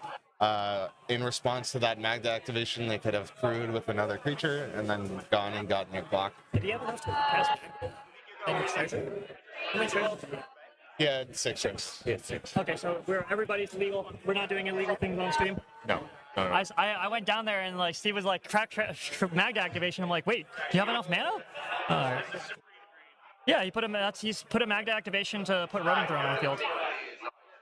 Do I need to go back down and right? In my count, if he had 6, then No, he he should only kept have. kept his. Oh, he kept the vehicle so he can tap Magda. All right, we're caught up. We're caught up. Yeah. Math checks out. 6 treasures, 2 lands on tap, down to 4. Magda red, it enters, taps Magda. We got 5. All right, we're good. I just want to make sure that we're not active cheating. Well, not cheating, but active misplays on stream here. As much as I can be. I love Magda now. When I look, Portal you went for portal? Yeah, that makes sense. Yeah. Double portal, you gotta love it. Magda hate crime, back and forth. Here you go. That's fair. That's 100% fair. Yeah, Steven has the mana advantage here. Yeah. Steven has the mana advantage here. Unfortunately, because Phil is first in turn order, they will be able to steal that Universal Automaton from the graveyard. So that won't be able to be a part of Steven's plan going into their next turn. But there's a lot of space for fun things to happen here. Yeah, we've got quite a lot of game to be played right here, is what I like to say, on a pretty regular basis. So the oof is back. We're putting down a Christopher. Yeah. I hear you, Anthony. Yeah, there's a little bit of a misplay here, but that's okay. We all make mistakes in the heat of a moment. It is how it is. You're on it, man. I'm proud. Okay, we're good. Okay, we're back. Yeah, no, this is interesting. We're back to an interesting game. We love that. Whenever I play in pods with Magda, it's always really funny because I'm usually the Magda's like best friend for a little bit because I'm vouching for them. I'm like, no, they can't win from here. It's fine, But then the moment they go for it, I'm like, nope, this is where we have to deal with this. This is how we deal with that. Like, I love Magdalene so much, and like, it's always that's always the thing. I'm like on their side until they're trying to win, and then usually we can find a way to dismantle it one way or another. Even if it is a resilient as hell deck. For Magdas, you just kind of have to assume they have Bottle Cap Blast at all times. Narset is searching here. Yeah, looks like. So Ty here, he's local to the LA scene. He's put up a lot of really good results on this Narset list. Me and him have a running joke about High Noon being a card that we should both be playing. I think he's on it. I like High Noon. It's just a little bit stuffy for my deck, unfortunately, even though it's a great effect. But yeah, Ty has this deck will sneak up on you. It can be, I mean, it's just got colors, so it can be moderately controlling when it needs to be. But it can push a turn 2, turn 3 pretty consistently, even on this is Ty on a Molda 4. And yeah, Christian gets it. Tie on a Molda 4, and if it wasn't an oof, we'd be seeing a push right here. Well, if there wasn't an oof and a portal, but on a Molda 4 is not bad. I am a little bit thinking, oh, okay, so this is an expedition map right here. So he's got the Narset. He got the Narset off of the Mana Drain, off the Zorn here.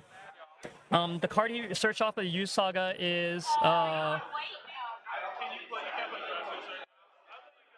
the way that he got the this is an expo map that he got off of the Use Saga. Yeah, so another thing to note, Ty also does alters. He hasn't opened up to any commissions necessarily, but I've been trying to get him to alter some of my cards. He does some really great jobs. So yeah, that's an expo map that he's done. He's done a Sevrek that looks beautiful as well. All right, we're here on Phil's turn, and looks like we're choosing which portal target to grab. Where is a Graph Diggers when you need it? Some sort of table talk going on, most likely here. So, yeah, who do you think is best positioned right now? I mean, I think it's still Steven, right? I could see that. He's got his combo pieces in graveyard. The Oof turns the expo map. I think if it goes much longer, There's a world where Dylan can get back online, but he's missed a land drop, which is bad. He's got Oof, he's got Christopher.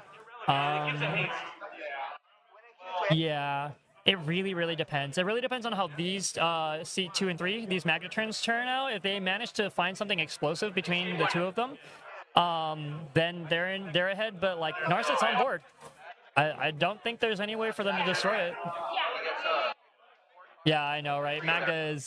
Both Magdas just like shutting each other out. We hear you, Glacio. I think that it was definitely one that all the players missed there, but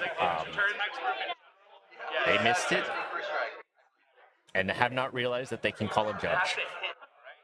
Which one are we talking about here? Glacio is saying that there's no way that the trigger should have happened the way that they did. Oh, gotcha. They should have resolved one by one. Yeah. Yeah.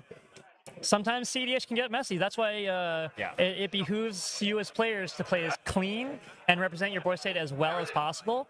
So that way you don't have moments like that. You don't rush anything. Yeah. Learn your decks, learn how your lines go, so that way when you present them, it's like nobody can really challenge you on it. It happens to the best of us, though. It is what it is. All right, looks like we're going for the Zorn. Yeah, makes sense. It's either Zorn or the Universal Automaton here, but I think we're on Magda not being able to be cast here unless you draw a land, so... Zorn's not going to be able to start your treasures. Hey, what's up, Papa Squats? Thanks for swinging in. Yeah, we're going to be here for a round or two. I think the tournament is moving at a smooth enough pace that I can come chill with Ya and Brian for a little bit and get some practice commentating, because me and the Bite Size crew are going to be out on Misplay on the Lake. We're going to be commentating for that, so just some reps from that. And I heard that you guys are going to be there in person, right? Yes, we will. We're gonna fly out. We're gonna be in person. Some of us are hoping to play, but the rest of us can just sit and yammer. And hey, if I get to spend the day hanging out with Zach, like talking about Magic, yeah, it seems pretty good. Sounds like a good time. The only thing that sucks about today for me is that I don't get to play as much as I would want, but that's always true. I think Wayne's a great person to answer this for you, Reanimated Slayer. So what do you guys think of stacks right now? I'm a stacks player. It really depends on your deck. So the thing that makes stacks very, very hard is it's a bunch of silver bullets, essentially, right? So it can be hard for mulligans because you need relevant stacks pieces, and if your entire plan is just stacksing and then punching out, you need a fast enough clock. We notably have a very notable stacks player here, Jesse, they're from New Mexico? Yes. I think, yes. He's on a Bruce... Arizona, yeah. He's on a Bruce Kamal list that's basically stacks beats, and the beats is fast and furious. So it's one of those things where I might be a little bit biased, but my deck plays some stacks, but the reason why it plays some stacks is because it wins through and breaks parity on a lot of those stacks. It really would depend on what deck you're trying to build here. Stacks without a game plan, without a winning game plan, is usually what people complain about, and it usually doesn't do as well. So if you throw your commander in the chat, then maybe we can talk a little bit more about that. But yeah, just in general, stacks is hey, what's up, Anthony? In my mind, the way that I treat stacks in my list are they kind of go one for like interaction. Like I look at my list and I go, okay, an Aether Sworn Canonist is like a Force of Will, kind of, right? It can 1 for 3 the table depending on how it is, but it can also do nothing. So, but yeah, back to the game. It looks like there's just lots of talking here, chit-chatting. Chit-chatting. Yeah. Not a large amount of gesticulating like we saw in the last couple of games where people were really animated. So, yeah. There's a command beacon. Command Beacon down. Ooh. Command Beacon's such a good card. Do you remember Dranith? You remember the Halcyon days of I need to run Command Beacon because there might be a Dranith? Oh, man. And I need my commander to win? Yeah. It is so weird to experience, like, cEDH changing so much in the last however much. Yes, you're right. Thank you there, Slacker. You were right. It is the Enlightened Master, 6 Narset. Big Narset. Right here. Sacked his command beacon. He used sack command beacon to cast mag, so he needs the mana for something. That's really interesting. I'm curious what it is. Because normally...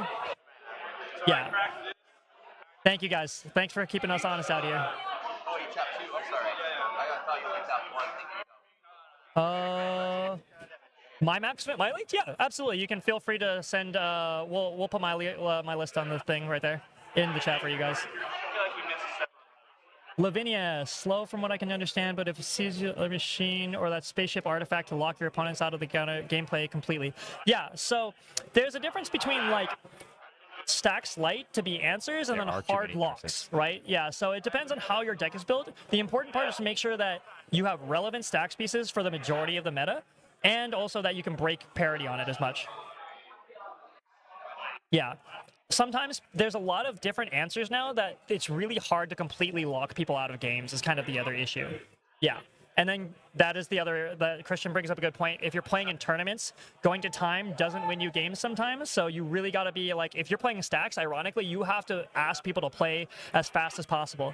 As a stacks player, the most annoying thing in the world to me is someone going, oh, let me see what I can do. Well, I can't do that. Okay, let me try. I can't do that. I can't do that. And like 10 minutes has gone by and you're like, bro, just pass. If you can't do anything, just pass, you know? So you kind of have to be that person of like, hey, I need a game action sometimes. We're seeing 2 treasures here with Magda off of the Zorn, and we're back to Steven's turn.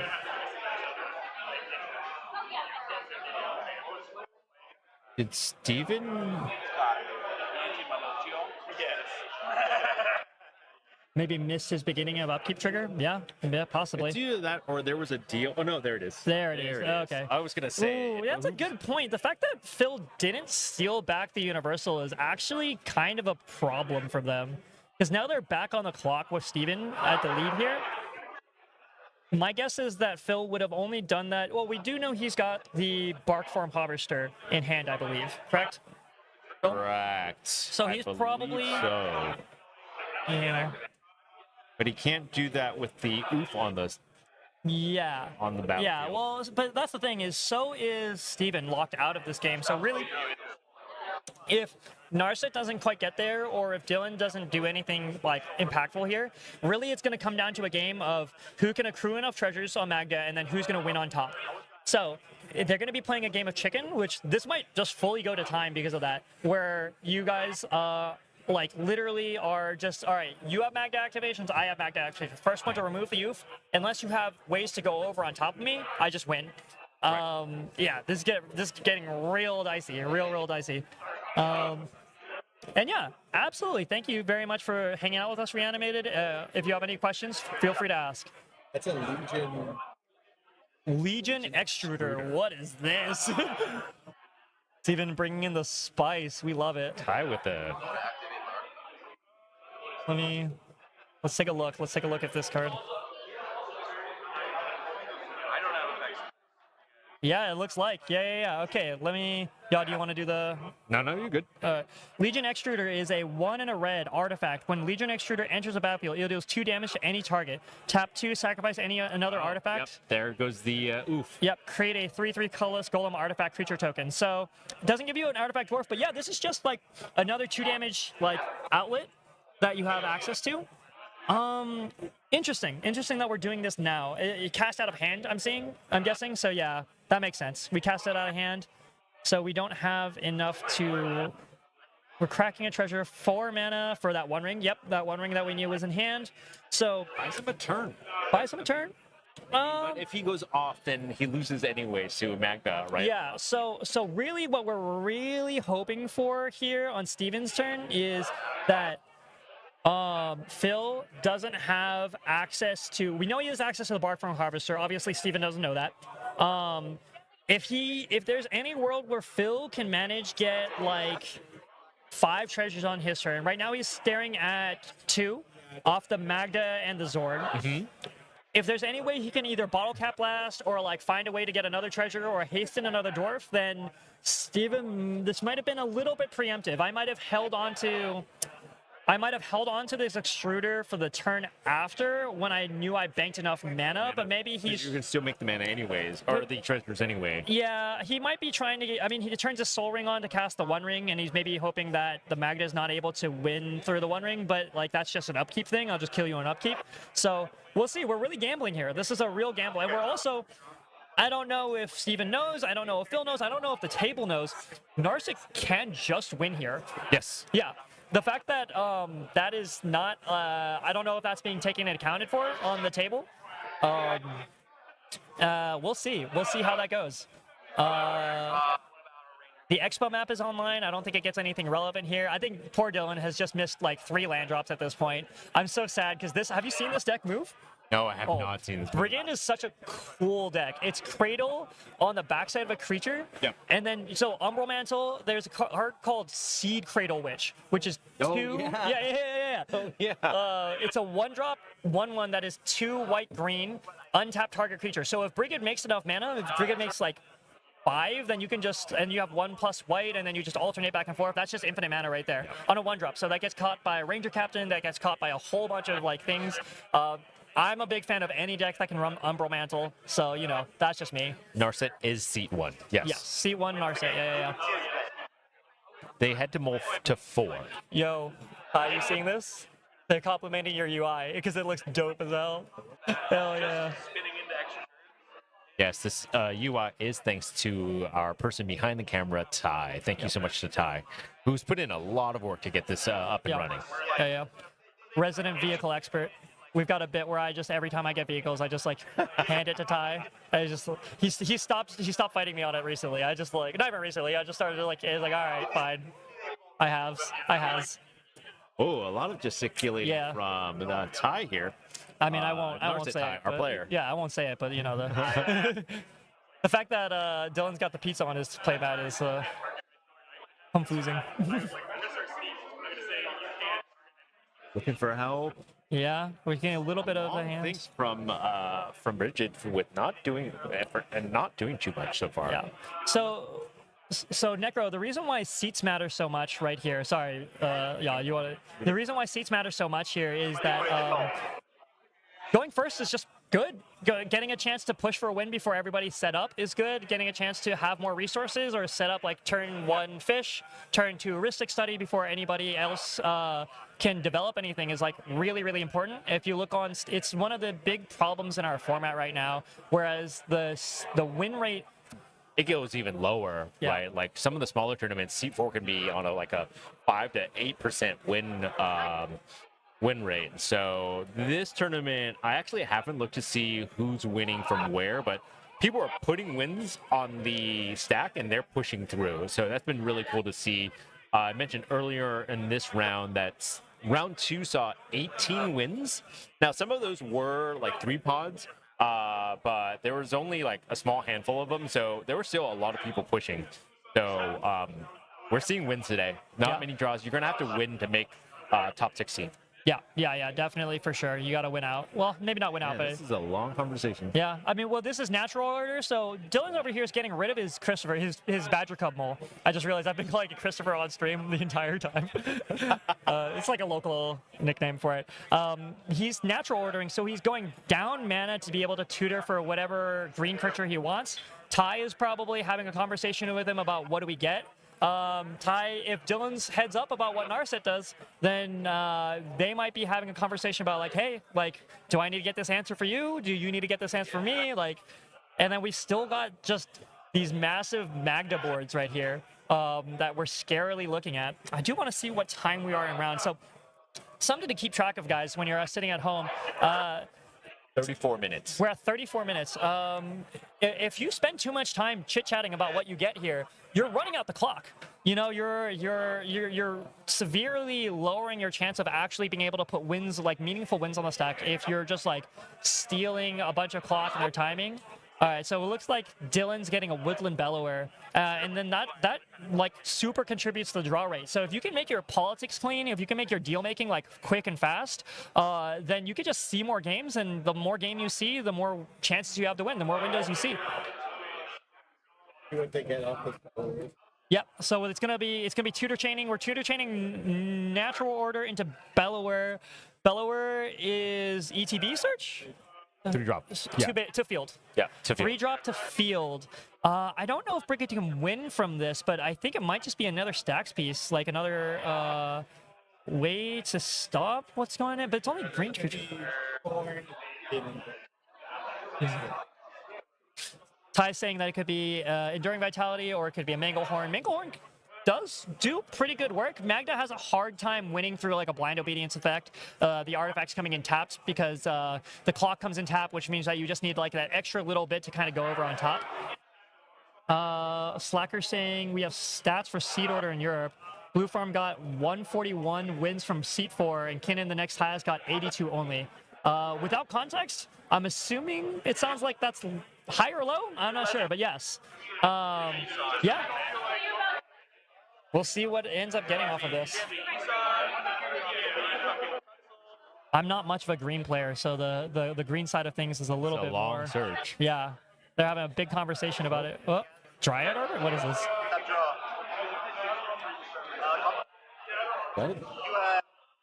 It looks like a Dryad Arbor to me. Am I crazy? Interesting.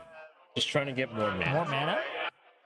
I mean, Dylan might just be like, I'm out of this, man. Oh, okay. We're on Narset's turn. It seems like Narset swing. Top 5, top 4? I don't know. We're looking for an extra turn spell. Grim Felwar. Oh, that's so unfortunate. Oh, that's rough. I feel for Ty here. I mean, he hit the best mana rock in the entire game, so that's pretty good. But yeah, not quite what you're hoping for right here. Really, you're looking for like an expropriate or an enter the infinite. Yeah, just, you know, sometimes you gamble and sometimes you roll low. That's just how it is sometimes. 3 rocks. 3 rocks. 3 rocks. It's not too bad. I mean, you can crack the Expo map now, potentially. I'm not sure if Ty's on Talon Gates, so we're representing Talon Gates here at the very least. Yeah, out of 6,200 games, yeah, Seat 4 is it's pretty rough out there. True, true. No, we got the active player. Thank you, Dylan. We appreciate you making our job a little bit easier here. Yeah, I mean, at this point, we're at 30 some odd minutes, and we're gonna have to find a way because neither of these guys, neither of the Magda players are really gonna be able to push just yet unless they've got some like massive acceleration in their hands. So this might end up being a draw despite everybody's best efforts. We'll see. I still think Steve probably is pretty well positioned here. Yep, Narset just passed. 3 cards in hand. We've got Expo Map. If Expo Map can get Talon Gates, then we can Talon Gates in response to the Magda activations or with the untaps on the stack. Oh yeah, he's stealing the dwarfs.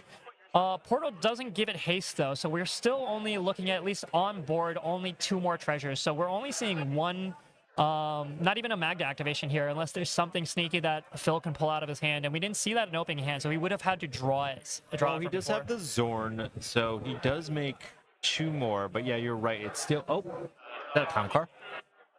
Yep, looks like That's a a Kamkar. Kamkar. Well, okay. Oh, there we go. Thanks to Johnny. Look at this. Have you seen this name? You know this guy, So right? good. Yeah, it's so good. Gucci Mane. So good.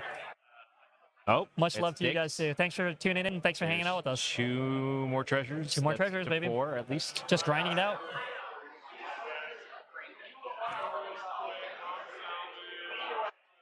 All right. Yep, that is that 3-tree mascot. So now we are officially learning the table that we are 1 treasure away from winning right now. Risky. Risky for sure. You know?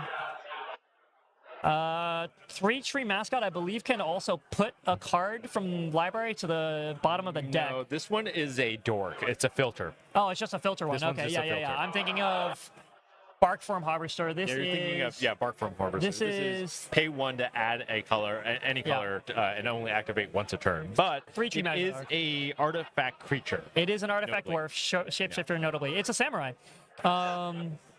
Yeah, we're just chilling. We're just grinding it out.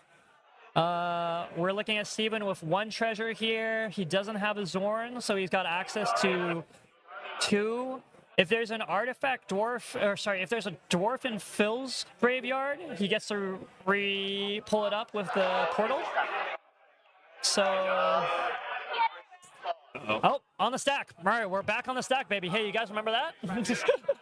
Oh, yep, crack the expo map. There we go. Calling it, Talon Gates.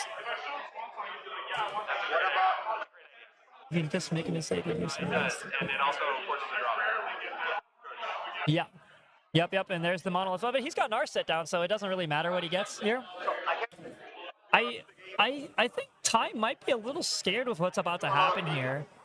I mean, yeah, I think that Ty might be kind of rushing to interact here without getting some kind of promise from Steven, who is also really set up to just push on their turn. Potentially, yeah. Because, okay, this is Bark from Harvester. He's at 4 treasures. He hasn't crewed Magda yet. Oh, we have a crew. So we are technically a Magda activation. We have win on board if this resolves, essentially. Yeah. But, yeah, I agree with you. I think Ty could probably wait a smidge hair, a little bit further to interact here. Because basically what you could do is you can interact. Magda goes for the Magda activation. If he gets Clock, then you can put Clock onto the field and then start going off. I don't think he's going to have enough. That's our 30-minute time warning here. It might be safer here, to be fair. What he's probably thinking is, if I let Magda have the Clock, that gives them agency to do maybe a couple more tricks on top that I'm not aware of. You like Bottle Cap Blast on top, or find some more artifacts that you can use the Clock to start the combo with. This way, if you cut it off before the Harvester hits the field, then there's just no combo. And then there's probably a conversation with Steve to be like, hey, don't push, don't do it, can you push, like da-da-da-da-da, whatever else it is. I mean, I guess it makes sense. He is just grabbing it, and now he'll reveal it, it'll go to his hand, and now it's known. It's a known fact that he has this, and he can use it, and then he has leverage. He does have leverage now. He might be showing the counterspell and not hoping not to use it, kind of thing. Yeah. But yes, Miss Reanimated Slayer, we do, yeah, I mean, that is unfortunately a feature, not a bug of the format. Like, chit-chatting, politicking, talking to your opponents, some people would call different levels of shades of gray of angle shooting, is just part of what it is, and just like trying to safeguard yourself against that, and if you don't like how that feels when you do it, then don't do it. But yeah, there's unfortunately nothing we can do about other people doing it to other people, so... Other than, shame. I know, actually, from a conversation earlier that I had with Ty, I know that they're not, they don't like having to politic, right? They understand that it's part of the game, but it is not something that Ty considers their strong point. But it looks like they're really putting it to use right now. And Ty. I thought we were talking about Ty here. I was like, no, Narset Ty, yeah. Narset Ty, yeah. Politicking with Ty is so much fun because he full calls people's bluffs. He's like, no. I'm not going to counter it, pass. And just like, yep, that happens, and sometimes people need to learn. I think people recently, I call it leading with politics. I think people have gotten really comfortable with like, hey, why shouldn't I do X? Why shouldn't I do Y? Can I have this? And I mean, I do it sometimes because I want my tithe to resolve, but I personally don't like it. I wish we could just be like, tithe on the sack. All right, now we talk. Jam. You know what I mean? Yeah. Like, now, if we want to talk, we can talk. Yeah. I'm putting a foot on the door, not just kind of like this, like soft foot in or out. Soft foot in or out is what it is. Okay, looks like I finally got his talent gates. He's showing he's showing it off. Like, don't make me use it. This. Don't make me use it. I'll punt to this, I promise. And then Slayer, I do believe, to answer your question, Zorn is on Phil. You guys really 4 mana? 4 mana? What do you can win with 4 mana? Just win. Are we gonna try the game? Yeah, so we're showing a misstep, we're showing a Reb. Oh, okay, we're on the stack, baby. You guys remember that? We've got a Talon Gates in hand. Floodmaw cast, probably targeting the Magda, is my guess. We've got a Reb coming out of probably Phil here, and we've got the misstep. Oh, man. Blue just showing its face again, like, hey, there's a reason why it's good. Ty's trying to politic to Yep. Ty's trying to politic take the red last off the stack here. And yeah, so this is where we're at. And again, point in case we are at, what time are we at? Under 30 minutes. Under 30 minutes. So they've got 20 minutes to try to find a window here. If you spend too much time chit-chatting about X, Y, and Z, you're just windows closing. Especially for Ty, right? Being now very last. By the time it gets to their turn, right? They'll have maybe maybe 10 minutes left if the other two players are gonna actually kind of move through their turn quickly. And the really unfortunate thing about that for Ty's deck too is that since it's an extra turns deck, if we get to time and it's final round on he's got to figure it out within that singular turn. Yeah. So that is one problem with like the extra turn decks, Tivit, Narset, there's just possibilities that you just don't get there in time. No, Curse Totem's really bad, guys. Don't play Curse Totem. No, the important part about stacks is that you can play through them. That's the most important part. Is does it answer things on board, or does it answer things in the meta, and does it not hurt your game plan, or are you able to remove them when you need to go off? You know. So for instance, I'm on Graph Digger's Cage, and I've never been off of Graph Digger's Cage, but I kind of go on and off of Breach. And the reason why that's acceptable is I can get rid of my Graph Digger's Cage a good amount here. Oh, someone's moving the camera. It's okay. We'll be all right. Dylan getting real animated with this conversation. Yeah.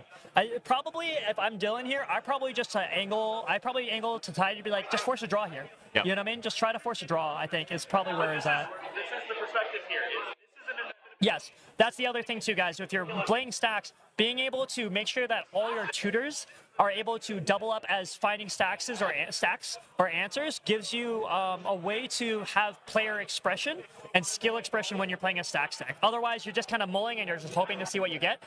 This way, if like let's say you have you're an artifact-based deck, all your artifact tutors are now also stacks pieces that you can get. If you're a creature deck, all your creature tutors are potentially stacks-based answers as well as solutions as well. There's no reason he wants you to do the sculpting steel bullshit. He's just gonna.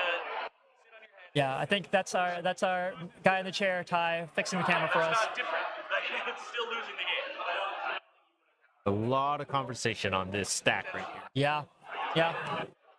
Probably a draw. Yeah, Probably. Exactly. What you're saying, Anthony. I mean, if I'm Dylan, that's what I'm pushing for. If I'm Ty, I'm saying no. Let's play it out. I don't think Steve has it. I don't think Phil's getting stopped. I have a talent gates for Steve. I want to see my turn. That's what you're hoping for, and you're really pushing for that. Yeah, of course, Slayer. Ask any questions. We're here all day. Well, maybe not all day, for at least for a couple more hours. The only thing I can do is meteor sword, but still, it's like. And to add to that, Winterlake and Glacial, this is like the two of the top seeded players in this for this tournament in particular. And so yeah, we've got Ty in first seed and Dylan in first seed. They're both sitting at 10 points right now. Yep. So a tie is pretty fine by them, I think. You know. They can still win one more, and you definitely kind of guarantee a spot. Yeah, and even if they draw out, it's like not awful. Yeah. You know, you can still like at a top 16, like that's still pretty good bubble, especially only 5 rounds. Let's see. We're Yeah, looking they're at the standings only real two. They're the only two with 10 points. Yeah, where's Phil and Steve at? I'm curious. I know Steve pulled a win earlier. To make a new treasure, I'm his fault. Phil is in 30th with one win. One win's not bad. And then Steve's Steven got also five. has Yeah. one win, So we're looking at 2 wins. Sorry, in seed order, 2 wins, 1 win, 2 wins.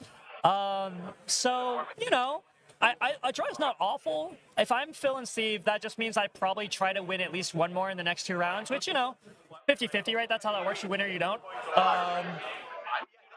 Yeah, no, this has definitely been a crazy, well-fought game, regardless of what ends up happening. I love Magda activations, man. They're so much fun. Slacker, this is a tournament with 5 rounds and a cup to top 16 tomorrow. So Yeah. we'll be playing 2 more rounds today. So you'll see us for at least 2 more rounds today, and then top 16 and top 4 tomorrow. Yeah, and then we also have a gold redemption event coming on with that. So depending on how the stream works out, we might be able to stream like the back end of the redemption event for you guys as well. Just to have the channel do something here. And again, while they're still discussing this stack and a lot of everybody's getting their turn, I just want to take a second to thank our sponsors, Lost Levels Games, BFF, Bite Size, MTG, Amp Gaming. We've got Camsit, Dungeon Ruins. Without them, this stream wouldn't be possible. So thank you to them for making this possible. We're having a great time. If you guys haven't been to Lost Levels, please come down and check it out. In that case, They're making you agree, otherwise they're not going to be able to splash. there's not an alternative scenario. No, Wonderlick, I actually haven't had time to see that. I know it got posted, but it's in my the back burner for me to watch later this week. Draw is the best outcome for everyone. I'm putting on I bought a Grim Monolith shirt. Like you're I wanted to get the Soul Ring one because it's like fire and red, but like Grim Monolith. I don't know. Everybody's getting a chance to speak their mind with this stack. They're probably, I mean, again, like Wayne said, like if you're tying Dylan, you're looking at the board stage for Magna, you're just trying to get a draw here, right? You're trying to get a draw because they have really difficult to interact with board states, except for the spell that's on the stack. Yeah, I mean, the longer that this takes, the more Ty is probably open for a draw at this point, because he's got to make the whole turn cycle back to him in like 15 minutes? I don't know if that's gonna make it. Yeah. Is this how many draws have we had on stream so far? One. One? All right. One. The very first game was a real crazy one, and that one went to a draw. Nice. Racial Chasm forced a draw. What makes us at the win? Yeah. Chasm saved Anthony, you're saving Gitrog monsters out here. What are you doing, my guy? Oh, was it Gitrog? Was it Jake? Oh, that's awesome, man. Jake's another one of the lost level guys. They're great. Glacial, we actually have seen 18 wins in that last round. Where round 2 saw 18 wins. There were a number of 3 pods, so that does add to it, but people were trying to jam. Round 1 saw 16 out of the 28. All right, looks like we're resolving downwards. Looks like the Reb was used, the misstep was used. So all we've got is we're moving forward. I guess we're moving forward, and Ty's got that talent gates to try to stop Steve, and then yeah, I'm telling you, Ty's doing exactly what he should right here. Is I want to see it on tap. What is this? Artifact of some sort. Oh, is he showing? He's showing some cards potentially. There is a bracket page, Slacker. We can probably get that up to you in the chat in a second here. These look like something. Is this a drum? I think they're running drum or something like that in Magda. These are some of like the artifact pieces. Why Phil is showing this here, I'm not quite sure. He might be trying to explain that he can still win. That might be. Temple Bell? Yeah, probably good. Yeah, it looks like it's a draw here. It looks like Phil's probably showing off some cards. Let me go do some field research and see where we're looking at here, guys, while we're skipping up. Unless Ty can hear. We get off the first Temple Bell. Okay. I would see that you still have it in your library, and then I would put a card back in my library. Then we Sorry, unlike just like you all at home, we don't really have player audio, so it's a little hard to distinguish what's going on. This is a real big open space, so while it's actually a very cool venue for playing and kind of having options to eat and do between rounds, as far as streaming goes, it is. We're working with what we got, and it's still feel really lucky to be doing this. I'm sorry, I'm gonna go next to the show back though. Yeah, maybe 2 days ago. That was the reason why Glacial Chasm did show up in that first game. It was kind of wild. It did work in a way that nobody expected. I didn't even think about that, but as soon as you're like, I have 2, I'm like, oh, wait, never mind. But yeah, Wayne went downstairs to see kind of what went on there, and thanks, Nick. And we'll have them back, and they'll update us in a second. Actually, they're walking up right now. All right, guys, so it did end up being a draw. That was, in fact, Temple Bell.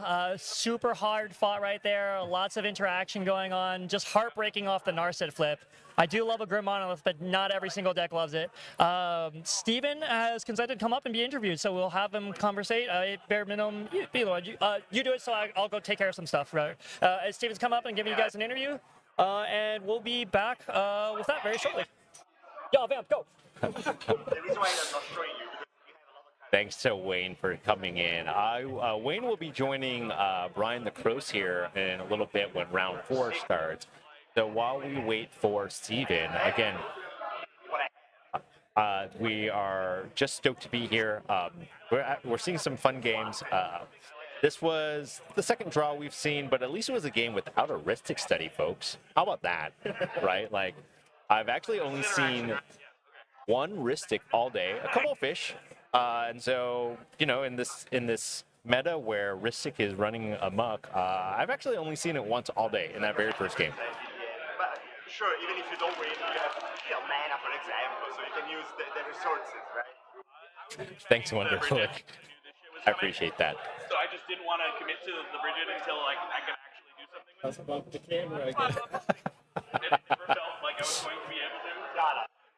As you can see, we're working with what we've got here in terms of the setup, and honestly, it's still really sweet. I cannot express to you all how cool this space was and like how honestly cute the neighborhood was to kind of walk up and realize that we're playing cEDH here in this venue. Yeah, 100%. Sorry, I'm just taking a look. See, everybody that walks up the stairs attracts my ADHD brain. Winning board state. The board state was gonna win 100%. Yeah. The way we have it set up is basically on a tripod, extended so that the camera is looking down, and the tripod is situated right behind the players, and so any little movement, them trying to get up out of this chair, will knock it around. Yeah, but it just wouldn't have been enough to make the 5 treasures anyway. While I have you here, and I'm kind of vamping a bit, think about some questions that you may want to ask Steven when they come on up here. He recast Magda. My hair is not purple. It is the light. What I'm saying is, Although, it would be kind of cool to dye my hair, but I don't think my wife would like that. It's an extra dwarf. He has already trained. I mean, it seems like he'll be at Well, Nick, when round 5 starts, it'll be the both of us again. I thought he okay, was let's say he's on 4. He has the one. It's rough. That sounds rough. Hey, Steven, come on in. It's close. Man, I can taste it. That was close. That What table. a game. Walk us through that. Oh my god. So first of all, the players at that table are like always top 5 in the tournaments. So it's like so great to play against them, but it's also scary, right? Yeah. But like presenting a win like turn 3 and 4 like you saw was tough, you know, and then trying to go around it and then kind of just being pushed to a draw was really rough. You know, they were trying everything just to stop us, and they just indeterminate. I don't like drawing. I like to win, right? Yeah. But it was like king making at this point. They were gonna exhaust resources to stop one player to let another player win. Yeah. So at that point, they said back to Fred, and I said, "Hey, you want to win?" And they were like, "Wait a minute, we're gonna counter it." So like, well, which one is it? You know? Yeah, you got to decide. But yeah, that's hard. It's hard, like going for a draw when you know you could probably push through. You know. But playing against another Magda is pretty tough because I know what you could do. And Narset also, it's a 50-50 coin flip. Oh yeah. You know, so like, if I got to my turn and didn't win, it's possible that I would lose to Narset. I could see that. But yeah, it was a tough match. It was really tough. Great players. You had a great opener. I know. You had a great opener. I thought I had it. I could taste it. I think you actually did have it. Do you think so? I think that if you stop and think about it, each activation, each crew kind of happens individually, and then there's separate triggers on each of those things. And so you should have been able to make your treasures individually, like resolving each one of those like one at a time. Yeah. Before they had a chance to interact. Yeah, when the Magda search goes on the stack to get the kill, on by crewing again to make your 5th treasure, activate Magda.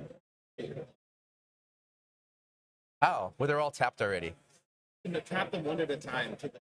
Yeah. So if you tap the first one, Yeah. your 4th treasure. Tap the 5th one to go to the 5th treasure. Yeah, and then once before the treasure gets made, they try to blow it up. And you can tap your last one. Yeah. Like the 5th treasure. Okay. I see. So I had instances where I had to pause. You had instances. I think it's one of those instances when you're how many of these tournaments have you done? Not much, to be honest. I learned how to play recently. This is like probably the 2nd tournament after Fishbowl. Yeah, You know? I think yeah, it's a great job. You know, you're top seeded. You put a win on the stack, and it's one of those situations where I think that as you play more, you'll realize like, hey, I'm going to not slow roll it, but be very deliberate in the way of I'm activating responses. Right. Activate again, responses. And then because this way you leave yourself some outs. And it's one of those, I've been there where I'm like, I just feel my heart racing and like, I'm worried that they're looking at my throat, seeing my pulse race, right? Because like, I feel like I'm about to win. And so you're just trying to make sure that you're secure in that. At least like doing the thing right. And so I think it's one of those situations where you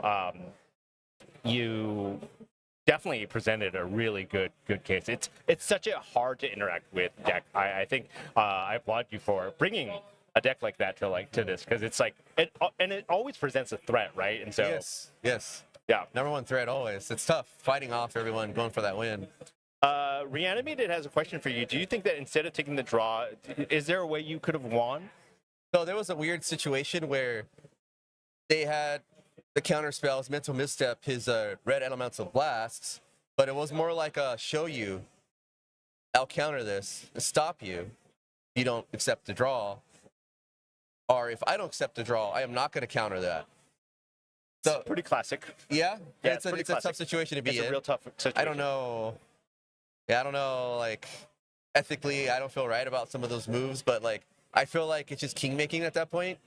You know, and I did kind of want to just play it out and just take the loss and let the guy win, but obviously would they let him do that? You know, would they still stop him?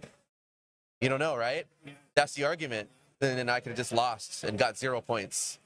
So it's just tough. It's tough to deal with. But that's just a situation, and I thought about it. You saw me grinding. Oh, you grinded. You definitely, you made your shot. You really pushed. And I think in situations like that, I think from like my perspective, it's really easy to try to judge with like perfect information, right? But even then, we don't have perfect information. Spectating and watching something is different. Completely different, right? And I come from a background of climbing, where I read a lot about climbing accidents, right? And it's really easy to pass judgment on people who make these mistakes. And I think that something I've learned over the time is that unless you're there and in the mix and having the conversations, having the cards in your hand, and making the mistakes, like we can't judge. And so I think that you made the best possible decision towards making sure that you get to top 16, which is the main goal, right? Yeah, it puts me in a position where I have to win at least one of the last 2 games. Right. But at least I got that single point, because I do believe the cutoff maybe 11, maybe 12, top 16 cut. Those players just triggered 11 each. Those at 2 wins tables and 1 win table, so a bunch of winners in a table is pretty tough too. But yeah, kind of honored just to sit in that table to even be close to those guys, because those 2 guys on the left are pretty crazy. They always top 5 tournaments. I would encourage you, Steven, like, don't think of it as an honor. Like, you've already now proven that you can sit at that table and at least get a draw out of them, right? You put wins on the stack. You were able to push. They had to react to you. So I think you could give yourself the benefit of the doubt and transition your mindset to like, hey, look, I can hang here. I know what I'm doing. I just need to fix a couple of things. And you and Ty were the only 2 with 2 wins, right? And so you're still in a really good spot. You're sitting coming out of this round on 11 points. Most of the other players are only going to be able to tie with you, right? Yeah. Like the only other person was Ty. Wait, are you sitting on 2 wins or 1 win? I'm sitting on 1 win right now. One win, 1 tie. All right, and so I think you're still in a really good spot. So yeah, you do need that one last win. Well, Biff, I don't want to keep you for too long. I want you to be able to decompress, but I know that you also own this awesome shop behind us. Anything you want to plug, or the last thing I'm just happy that the community came here to choose this place to play. This is great. It's just such a big community we built in such a short amount of time. Everyone I met has been so amazing, and it's just great. When I opened up the store, I did not know how to play Magic. Okay? I'm the sports guy here, you know? Yeah. And I learned how to play Magic through my other employees and friends.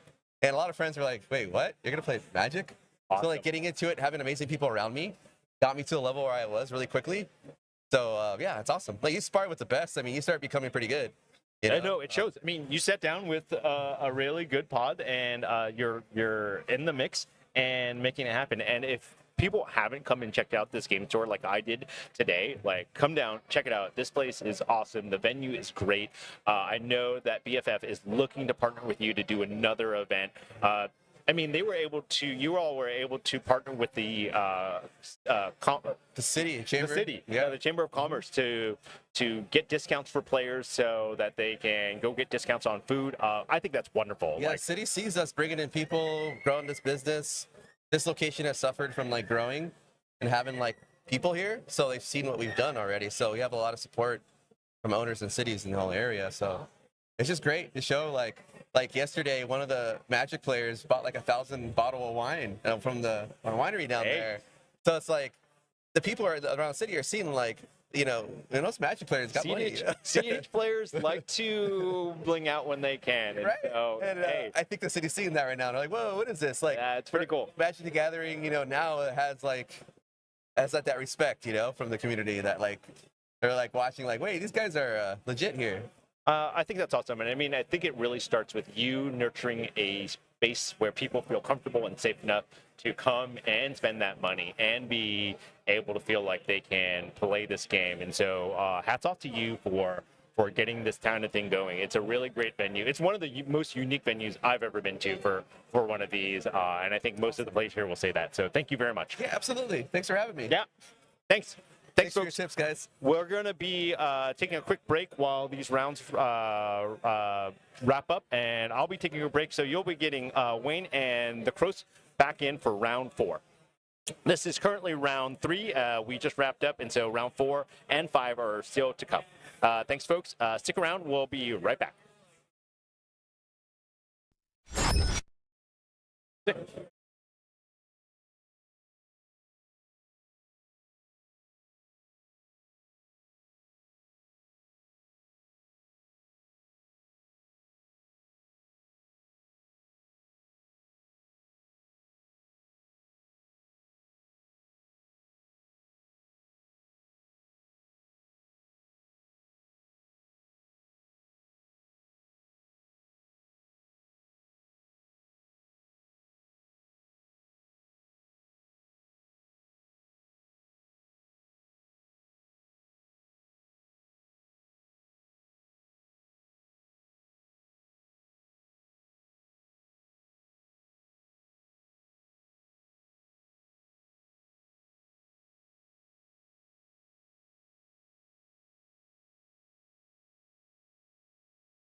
All right, Atrium viewers, round 4 pairings are up, and we are just waiting for everyone to get settled and our casters to rejoin us, and we will have your content resume.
Care of that as soon as things are up.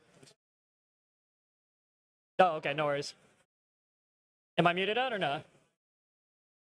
Okay. Do I need to say everything again? All right, cool. No worries. Hey guys, you are very silly, Johnny. I appreciate you, man. And we love the silly out here. Yeah, we're getting the camera fixed right now. Where we have for you guys a very interesting pod. Crochet and I couldn't pass up this pod. I think we were looking at it and we were like, oh man, we've got Sylvian first seat on standard Timna Dargo. So this might just be over fast. We've got Glenn in LA local on Tyam. we've got Albert from Bite Size Magic, one of our crews. He's got the guy who's been doing all the posts and rage baiting you guys all on Twitter. I guess the channel staple now is Rogishai here.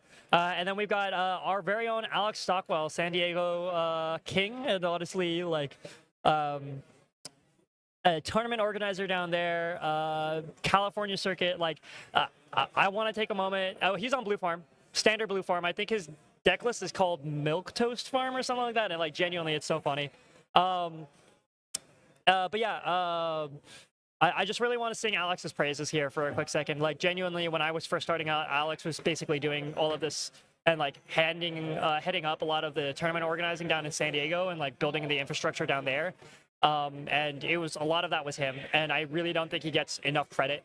There's a lot of history there, and just because he's he like kind of does things very quietly, and doesn't really like take a lot of credit. So I just want to give him his roses whenever I can see him on stream. Like a lot of the community owes a lot to Stockwell, and I just want to make sure that that's said. But yes, if the reporting from Slacker is correct. Sylvie and Alex on 7 points, Glenn on 6, and Albert on 5 points, which means these guys are gonna have to fight it out, which is what we want to see on stream, baby. Yeah, genuinely, Slacker. Like, if for all you guys who are all you guys who enjoy tournaments and all the rest of it, like really, like TOing is sometimes can be a thankless job.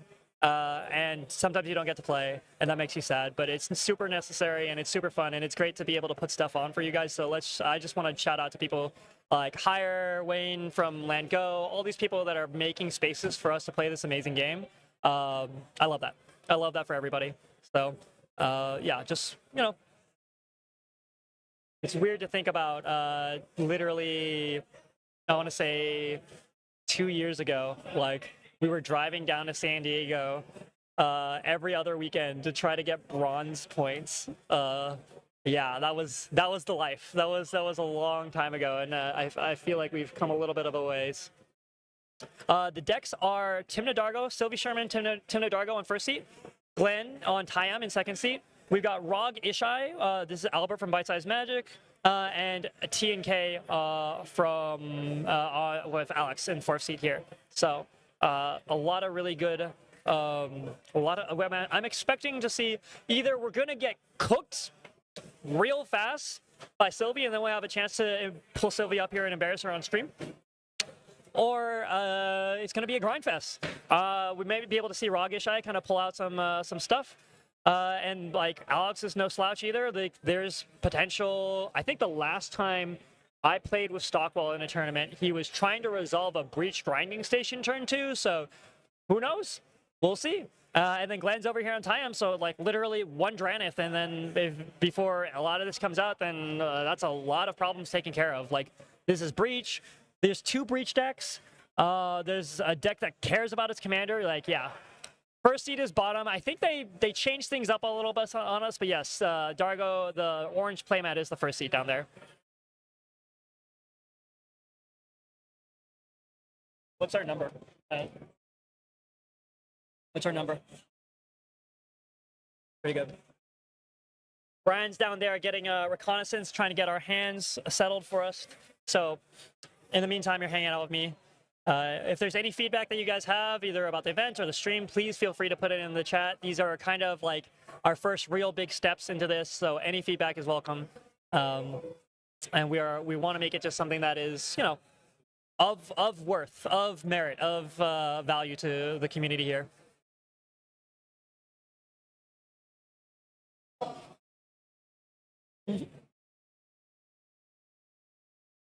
Yeah, I know, it's a lot of words. Salt partners, huh? Yeah, that's fine. That'll work. Huh? Pod 7. Pod 7.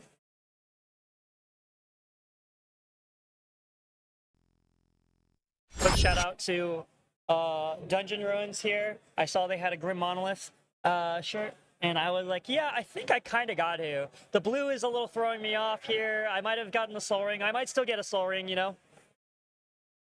Can't share that as far as I know. Oh, yeah, okay, yeah. Ty, shout out to Ty over here. This is Ty. our local vehicles player, Genki Kinnenbrew. What do we talk about? My monolith brother. Yeah. I basically built Kinnan to be Zerta, but in blue-green. Yeah, that's how it is. But yeah, we should have the deck lists available once the tournament's over, like submitted to cEDH Top 16 as every top deck event is. Yeah, so you're gonna have to wait till the end of the event to get access to people's deck lists. Yeah. Speaking of unsung heroes, Ty and I started cEDH together in janky 3 pods. Our first game, Wayne had built what? Nahiri Forged in Fury. No. It was Rog Arden. I was trying to do Voltron Rog Arden. Yeah. And I had built Kodama Sakashima, I think, right? Sakashima Kodama. We knew what colors we were gonna start with, but we didn't know where we'd end up. And our friend Alex, who actually knew what cEDH was, went, these idiots, I'm going to be in a 3-pod with these guys. Here's a Rakdos turbo pile you guys aren't going to be able to know with or how to interact with. And I thought it would take like 2 months for me to be like, okay, Rog Arden doesn't really work. Immediately abused of that situation, like that delusion whatsoever. I was like 2 games in, I was like, okay, I guess I'll try Winota. We completely rebuilt our decks. Yeah. I was like, damn, I have all these Simic staples that I just proxied. What the hell should I play? Chimnarn. Yeah. And you were. Oh, forever. I went, so it was Rog Arden, and then we went to Winota, and then I got tired of my game plan getting destroyed by a bounce, and then somebody convinced me that Nahiri was possible, so I tried Nahiri, and then I went to Zerta, and yeah, it's been, that was so long ago, man. But yeah, like in terms of like the stream is all Ty. Everything, like the setup, Mana Party is helping us out with the gear and the mics, and like they're awesome and everything. The stream set up right here, and he's been sitting behind the computer the entire time. This is all Ty, helping us with Magda vehicle lines the entire time. So, you know, whenever we can shout people out and get faces on board, we want to say just to show, because I think there's this misconception that, like, you know, everybody knows who the big names are. But under every single person, there's like a team of at least 2 to 5 to 10 people like that are helping out underneath. You know what I mean? And it's really just like the gathering. It's community. Like literally, we couldn't do any of this. I remember I literally was looking at everybody, and I'm pretty sure like half the attendance here like has helped put this on in some way. You know? Yeah. Yeah. Yeah, kind of. It's as Zach was talking earlier when we were interviewing him. He said if it was up to me, I would make Bite Size be the entirety of Southern California, the entirety of the world. We're getting there. We're getting there, bit by bit, just one bite at a time. That's all it is, you know. But yeah, it's all for love of the game, and you know, it's just, you know, it's a great place. It's a great community. You meet some really cool people through all of this. We have these guys still shuffling up. I wonder what number. Yeah, that's a good question. We'll find out. We'll find out when they come in.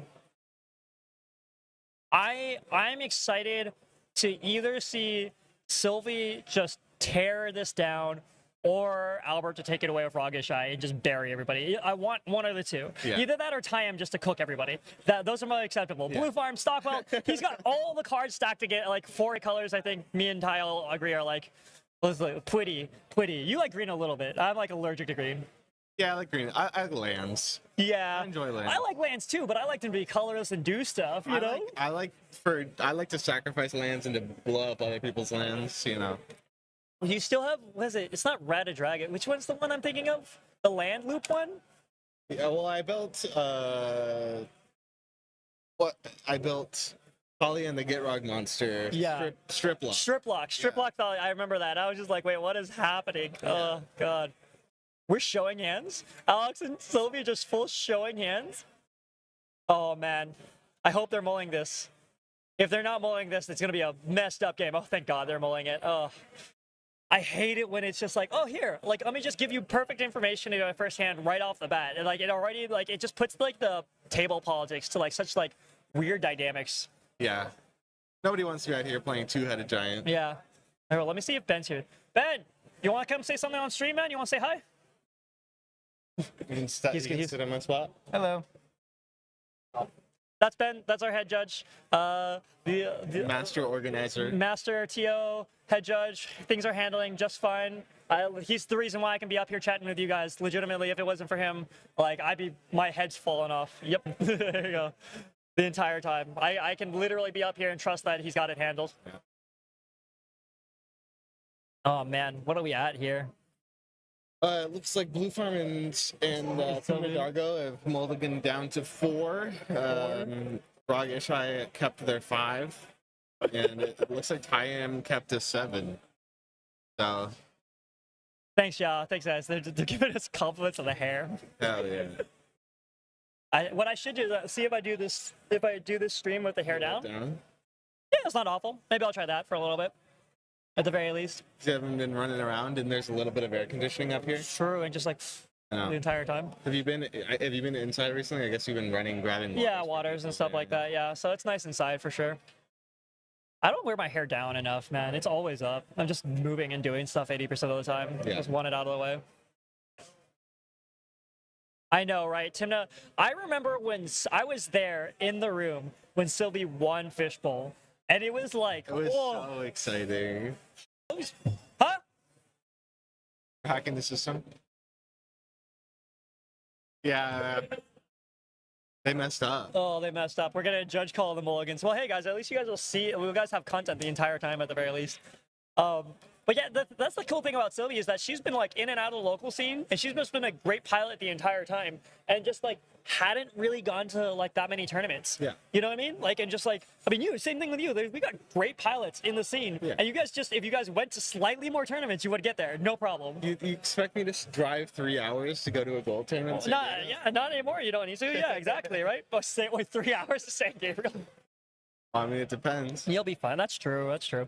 But yeah, no. I'm 15 minutes away from here. Yeah, exactly. Let's run these as often as we can. Yeah, we're at least got 2 golds planned out for the year, for the rest of the year. For those of you guys in the local area, BFF has like more or less a calendar of where we want things to be. So keep an ear out for that. We've got basically the rest of the year planned out for scheduling. We're thinking Atrium 2 sometime in November, tentatively the 20th. We got to lock in those dates, but you know, stay tuned. I love Glenn, watching Glenn going, like, this is what they're doing. The players, they're talking, they're politicking already. All pointing at Tyam. Tyam kept, like, probably high, and then it's just like, you know. They drove 15 hours and slept in their car. I mean, hey, you know, you do what you can, you know? Yeah. Terrible. So here's the thing that's really interesting is we have found, at least in our, as we've been expanding a little bit more, there's been a bunch of like pockets of cEDH players, just like random like 4 pods, 8 pods, just like, sorry, 2 or 3, like 1 or 2 pods, just like at random local stores, and they just don't know that the ecosystem's out there. So if you guys do a little bit of legwork, you never know. There's like potentially just a couple of players that you don't know like exist out there, and we all just like build something, you might be able to get them to come, like genuinely. And like we started this off 2 years ago just as players. You know what I mean? Like it's all very doable. Yeah, I'm not sure exactly what's happening here, but it looks like Rog Ishai may have had a mistake with their moles. Yeah, I think that's Ben's hands there. Whether or not they're trying to change some of the cards that they put under. Yeah. But either way, they have a judge helping them there. We might be able to get a game here moving pretty soon. The time extension on this one's going to be brutal, too. The last one, that's the reason why the pause is a little bit long for you guys here. The last one had like a plus 10, 16-minute time extension. It was pretty wild.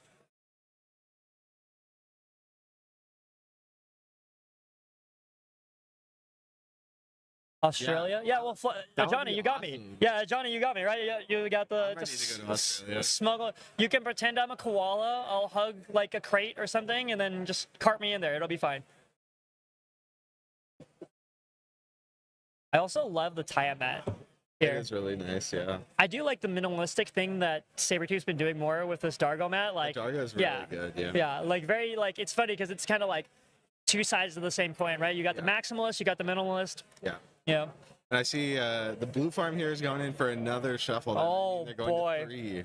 In 4th seed. I'm sorry, guys. It might just be a cakewalk for Sylvie here, depending on how low she went. Yeah, it looks like Sylvie's keeping her 4. But again, it looks like Tyam kept 7, and Rog Ishai kept 5. Rogish is a real deck, man. It's so funny. I was watching Zach and Jace like actively brew this deck in front of me after they were like messing around with it at mid-season Invies, and like I'm sitting there going like, yeah, that makes sense. This deck absolutely cooks. Like it's just, I don't know. I know there was a lot of people that were skeptical about it, and I was just like, from day one, I immediately started gearing Zerta to be able to like grind into that game plan slightly, just immediately, because I was like, this is going to be everywhere. It's absolutely going to be everywhere. 2 recently had Ristic on turn 2, drew 1 card, and then we all died. Did you die? Did you die because you killed people or somebody else killed you? Oh, Albert with the pointer. Albert with the pointer. I hope he uses that plenty of times today. In regards to what question here, Wonder? I'm sorry, my train of thought has gone 1,000 different places here. Aura Thief is also just meta. What if I'm not in blue, Johnny? Then you run Nova Cleric. Then you run Patrician Scorn? no, the Napper Goblin. Treasure Napper? Treasure Napper, Yeah, there you go. Just ramp it out. Who needs cards? You know what Wonder is talking about here? Am I crazy? No, but I'm sure they'll follow up. Yeah, Godo. Yeah, easy. Well, I think they're asking how did you tech gotcha. Zerta? Gotcha. So basically, what I started looking at is like, okay, these engines that are doing things that are triggering abilities on other people's stuff. That's what's scaling to the, because that's how Rogish Eye wins. Is it scales with those cards, Mystic, Smothering Tithe, right? So taking advantage of basically the one that I have access to, Smothering Tithe. Yeah, exactly, right, in my deck as much as possible. Brian's here. All right, the game's just started. Brian's gonna slide in. Here, Brian, come in here. I'm gonna go to the bathroom real quick, and you got it. You got it. Yeah, with the bathroom? No, you got to watch the stream. Alrighty. Yeah, so everybody mulled extremely low, except for Tyam. I think, honestly, Blue Farm's kind of out of the game. They have 2 mana. They're on a Tymna plan. TND's on a turn 2 Necro, but not sure if it'll stick. And Rogashai has some counter magic, but no draw engine. So this is probably Tyam's game to lose. Yeah.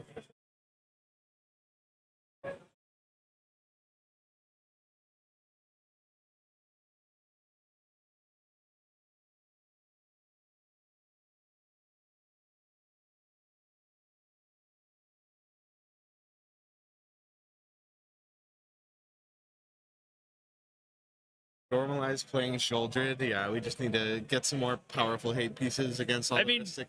The problem is, like, Malcolm Tymna could play Sheldred, but the fact that they, like, banned J-Lo, and it just makes that deck so bad. Like, it used to be an attrition deck. Sheldred's cool.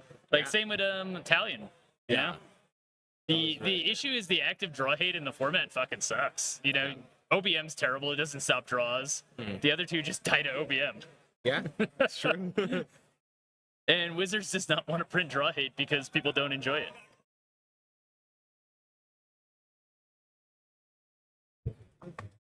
The name up top. We changed the name up top for Brian here. But yeah, I am not a Ya. What I miss here? What I miss? Not much. We know Time's the only one who kept the first 7. Rogashai has a slim amount of interaction. Alex on Tymnacrom has absolutely nothing. And Sylvie about to cook us? Sylvie has a turn 2 Necro if it doesn't get countered. Oh, man. Yeah, that's kind of sounds like what it was going to be. They almost might have to let it resolve and make a deal with Sylvie to force a draw if she can. But I don't think draw does much for either of these. Like, everybody's like the 7, 7, 6, 5. problem is if they use interaction on Sylvie, like, they are almost assuredly losing to Tyam. Really? Tyam's got like enough like gas in his hand for that? It's not a bad hand, and you're playing against 3 opponents who mulled to 5 and lower. That's valid. That's valid. None of who have a game plan besides Sylvie. You're. Oh. No, just if we can move the camera slightly. Oh yeah. It's the framing that I'm thinking of. Yeah. There we go. There we go. And also, like, Tymna just gives you so much more agency in your mulligans and your gameplay and being able to get back into the game. In addition to that, Tim the Dargo has a lot of creature-based combos that can win through a Ranger Captain and can win through most of the interaction in the format, can win through the Rhystic Wars. So it's just overall a better positioned deck. Like, you can definitely still do well in Dahada. I think I top 10 2 gold so far this year in Dahada before switching to Tim the Dargo. I just think you have a lot more agency and speed playing Tim the Dargo in this current meta. Oh man. All right, we got Sylvie going. What? We're looking 15 cards deep. Yeah. It might just. What was in Albert's hand? He has a subtlety. Oh, so doesn't even hit a Necro. They can't even say anything about this Necro. Yeah. I think he also has a Spell Pierce, which does nothing about it against Necro. Just probably not going to use anyways, because what does it do for him? It stops Sylvie and he loses to Tyam still. Offer draw? I don't know, man. There's a world where you underestimate Tyam enough to like just let him happen. The problem is if he does that, he can't even use the subtlety. True. Albert really in a position where really like onus is on him to possibly politic, but I don't even know if there's much that you can do here. Like, Just not in a good spot. Yeah. Sylvie's got lots and lots of practice of like, no, I'm not gonna draw here. Make me have it, make them have it. Like, it's gonna be a whole thing. Yeah, and Tyam has a Young Wolf, an Incubation Druid, a lot of mana, and a Summon Ixion, which I will have to look up to see what it does, like but it's something about counters. Yeah, it's counters. I mean, at least at they have the mana to play the Tyam and the Young Wolf. Yeah, at a first glance, that's not immediately dead on this next turn, but it might be the following turn. At least a very high, like, you're getting buried at that point kind of situation. Sylvie's looking ahead. I mean, granted, maybe the Necro whiffs. Maybe no. Maybe I'm just coping. You know, I got all excited. I want to come and commentate with Brian here for a hot minute. Now the game's over in like 3 seconds. They don't have the mana to subtlety the Tyam. They don't have a second blue card to use the subtlety. So it's like you're blowing Tim the Dargo out of the game and just losing to Tyam. I mean, they don't really have any agency in this game. Yeah. Blue Farm has almost 0 agency. They're casting a turn 2 Timna and hoping for a turn 3 that they draw into something. Yeah. They just had bad mulligans. Unfortunate. Ragashai does have a J-Will to try to earn 2 Necro versus a turn 1. And there's no artifact mana at the moment because they had to be used to cast Necro. So really looking for a way to get Dargo out with a ritual like Burnt Offering and a payoff. So I'm really like, if I'm Tyam here, I'm thinking, okay, what stacks pieces stops this? If I manage to find a pull Albert here with the, oh no, he's making a little sad face with the pointer. Oh no. So much trolling today. Yeah, I mean, that's just Albert. That's just bite size. You know, finding ways to have fun during the game is like, it's super important. You know what I mean? Especially you when should you're have a seen bad Dan. team. Dan just drawing pictures of Jacob the entire time while they're playing. Yeah, that's hilarious. And then writing Villas on it. That's fucking great. But yeah, if I'm sitting here at Tyam, I'm thinking about like, what stacks pieces hits this. Drenith, D-Flute, if he's on D-Flute, I don't know. Yeah, and I think also the agency to force the draw with the Necro isn't there. You want to wait until they No, have a Stockwell's- win on the stack and then offer it. Stockwell's pointing to hands. Okay, so for you guys at home, how many cards in hand is a very loaded question that you can use to help politic and deflect. Sylvie has X amount of cards. You see them counting right there, like just like some really simple things. You can just like, how many cards in hand? Not even like saying, hey, you're a problem, but just like really subtly implying like, hey, Blue Farm, how many cards have you drawn this turn? That's all it takes sometimes to just kind of like point out who the real problem is, you know? I'm hoping that Tyam does something interesting here. That's just me. Tyam did not have a stack space, so they would have to draw into it. I mean, granted, last stream game we saw a Magda draw into Universal Automaton. So like, we were like, it was such a rollout. It was wild, and then Universal hit, and we're like, what is The happening? interesting thing, if they can't play Tyam, the only other play they have is the Ixion, and the Roger is the only card on the field which shuts off J-Will. That's not. Maybe cast it, offer to exile a Roger, and then offer draw. I don't know. I don't think the draw is happening until Sylvie puts a win on the stack. See, here's the thing, Slacker. I ask how many cards in hand a lot to gauge windows a lot of the times, and everybody always thinks, oh, it's a wheel, it's a J-Will, and I wasn't even running J-Will for the longest time.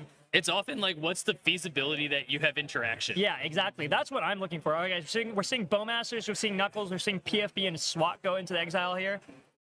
That means that she likely has some gas, because Yeah. those are treasure generators. Yeah. If you had a way to cast them, you'd likely be like, if you could get Knuckles into play here, you're casting it because that's an instant Dargo. Yeah. That means probably has something better to do. Yeah, seeing Knuckles and PFB and D-Swap going is terrifying. Yeah, it's the. Well, I think D-Swat's going for a reason, because Timna's never going to enter play, so D-Swat's never going to do anything. Yeah. Yeah. All right, so it's got to hit the Roger. It's. Ty's pointing out that there are counter shenanigans happening with the Ixion. Is going to be put on the incubation druid, but again, unfortunately, this is like that's just Tyam. That's the experience of playing Tyam. What does this card do? Let me read it to make sure I don't just die. Okay, I pass. You got it. All right, Albert, let's see it. Top deck the Ristic. Does he not have to target a creature? Yeah, it may. Exile target a creature an opponent controls until the end of turn Saga leaves about. Yeah, I think it is. Has to be Roger. Man, maybe that's what the conversation is being had right now. Is just like, hey, don't do this.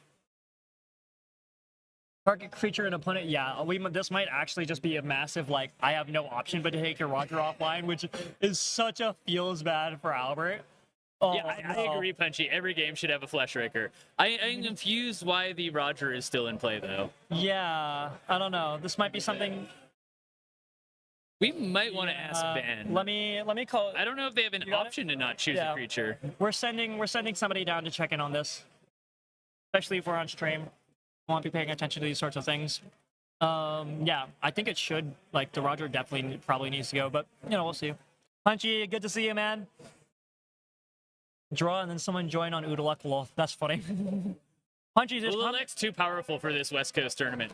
Punchy, just come play Ulalek. Just come here and play Ulalek. Yeah, why didn't you come on down? Yeah, come on, dude. All right. We sent Ty's going down to run interference to see if we needed to get rid of that Roger or not, but Albert's moving forward right now. We'll see what we can do here. We're tapping the city for whatever reason to drop the land. We're playing J-Will. But I don't understand how they were able to, unless Punchy, you're a judge, like, can you tell us how they cast the Ixiom? You also play Tyam. How did they cast the Ixiom and they were able to not target the only creature on the board? Yeah, Ty's on his way down, so we hopefully don't have to rewind this too far back. We'll see. But yeah, Punchy, the question is, we had an Ixion cast, and there's an ETB trigger to exile creature an opponent controls here. Yeah. It's not even an ETB, it's the lore counter goes on. Oh, yep, Punchy's saying that was not legal. Yeah. So we're sent Ty down to roll it back. Hopefully we can't too far of an issue right here, but like this genuinely might just be like blows Albert out of the game. Yeah, and just hands the game to Sylvie, unfortunately. Unfortunate. This is why it's super important to, know what your cards do, guys. Yeah, it does not say May on it, so that was what we were thinking, Punchy, that it's not a May. They have to target a creature, and Roger is the only one. Yeah. And it cannot be deswatted because it says opponent. Yeah. And nobody else has a creature. Yeah. So we're getting Ty down there to this is your man. I had one up here earlier. I don't know where it went, so it's probably mine, but I'm not sure. No worries, I'll grab one in a second. But yeah, we sent our guy in the chair down there to hopefully get it sorted out. But it is good. It is always important to keep track of these sorts of things, especially even when you're not being streamed. I know there is a tendency to kind of zone out when other people are playing, but honestly, some of the best players I know exactly what's going on the board. Yeah, so we checked in with the judge that was watching over this table. Everyone got an understanding of what was happening, and so they're going to get the head judge, but it seems like it's probably going to be a rollback to that summon Ixion being cast, which was Rog Isha's choice, because it seems that they have interaction with that Ixion.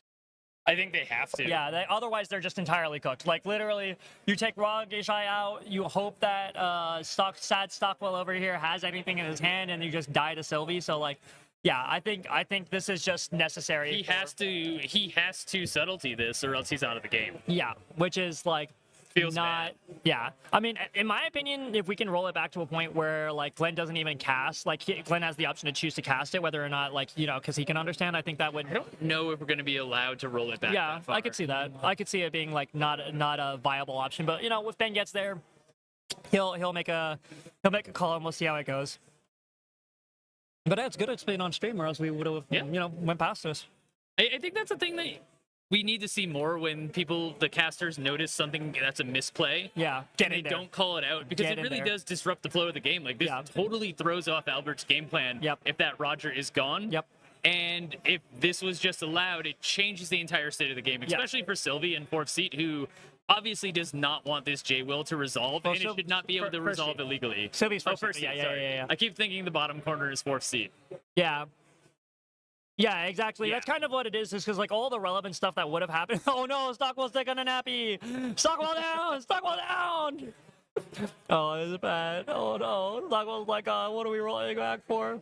But yeah, exactly. I feel like not enough information has been revealed that like a rollback is like, possible. I'm not a judge though, so I'm not a judge. If I'm Sylvie, I absolutely want no rollback on this play. Yeah, that's fair. I'm sticking to it. That's so rough. The problem is that like then the J will. What are you doing? What are you doing the J will for? Hope you roll fish. Stockwell down. Stockwell down. That's the problem. Like you want to hit a land because you need a land drop, and you want to hit a draw. But he landed. He already did the land drop already. Oh, but he has the amber, which is not terrible. Yeah. So yeah, you want to hit a fish. That's your only hope here. Yeah. And Sylvie's taking the nap. I was telling everybody before when we were waiting for all this stuff how Stockwell has kind of quietly been like I kind of view Stockwell as kind of like the godfather of like a lot of this tournament stuff. You can speak more to that than I can, but like I mean, you guys have been down in San Diego doing your thing for a while now. In my mind, I came in and like Stockwell was kind of like running like putting up a lot of the structure already, you know what I mean? So I just wanting to sing his praises. He put a lot of effort in when the first invitational and circuit was announced. We didn't really have a lot, and Stockwell wanted points. And he was basically like, well, how do I make that happen? How do I get all of you guys enthused to want points? And basically set up the structure in San Diego through TC Rockets. And kind of got them on board with it, which ultimately wound up with him qualifying for the first invitational. Yep. And TC seeing like how viable of a format to get players in their store it was. Yeah. And from that point, we started with like the original fishbowl, the second fishbowl, which has now blown up to a diamond status event that's too large to be hosted at TC's Rockets. That's now twice a year, 280 players on the last one, and the one before that, and upcoming one this June. Going to be a great time. Yeah.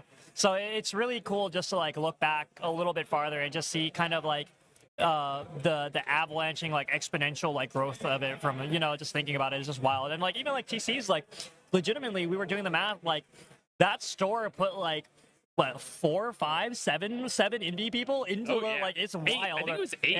Yeah. It's crazy, Yeah. And now we have and now we're running our own invitational. So for those of you guys who don't know, which Punchy will be a judge. We'll just make Punchy a judge. Yeah, Punchy, you're judging that by the way, just so you know. Yeah, exactly. For those of you guys who don't know, the Atrium and a lot of anything that BFF puts on, and there's several other TOs and stores up and down California.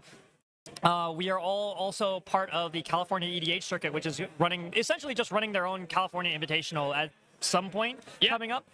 Stockwell knows more about that. Stockwell, Zach, Alex in NorCal, Anthony, myself, Punchy. Yeah. Punchy. You might not know, but now you know. Yeah, you're judging that, so just so you know. Yes, exactly, right? I remember when Punchy top 16, like Fishbowl 3, because I told everybody to punt the game to him. But yeah, maybe if at some point, if this game ends a little bit before time, maybe we can get Stockwell up to kind of promote the SoCal circuit. And OG, I don't know if I agree there. Like every deck's gonna have bad mulligans. True. Stockwell is one of probably the top blue farm players in cEDH. He's made it to every single invitational. He has won multiple events, top 4, multiple diamond events on Blue Farm, and is just an extremely successful Blue Farm player. Yeah. But bad mulligans happen. Yeah. If you think Blue Farm has bad mulligans, come Goldfish my deck a couple times. You'll see like truly what the table scraps you're looking at sometimes. Goldfish Tejada when you have the mobile 05.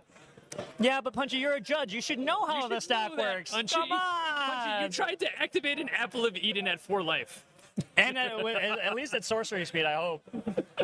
Well, he couldn't because he had to pay 4 life. Yeah, there you go. Activate Apple, I die? Question mark? No, but yeah. No. Every deck has like, it's so, because it's funny. Every once in a while, I think U-Farm has bad mulligans. Yeah. Play Rogsai. every once in a while, I'll play a blue deck occasionally, and Just say I hate my life. Yeah. I'll just like learn to see, and like honestly, I think the lesson that I take away from those games is not what you guys want me to. Half the time, I realize, oh, you guys don't have Jack. You guys are faking it half the time. Elegant Parlor Grim Monolith, and hey, maybe there was a chance, you know. My favorite mull recently on Tim Nadargo was Esper Sentinel, land Voice of Victory. Drew a Cavern as my draw on the turn. So just Esper, Puman, Voice of Victory, Timnar. turn 3 Timna. Yeah, it just turn swing 4 out. untapped in 1. Yeah, but that's the cool thing about cEDH is that like some of these decks can do that. All right, we've officially reached the cornhole segment of the game. I think, give or take. At least they're having fun. Yeah, that's the important part, guys. Even when you're having a bad time, even when you've got frowny face on your dice and you've mulled to 3 and you're waiting for a rollback for that probably won't even matter.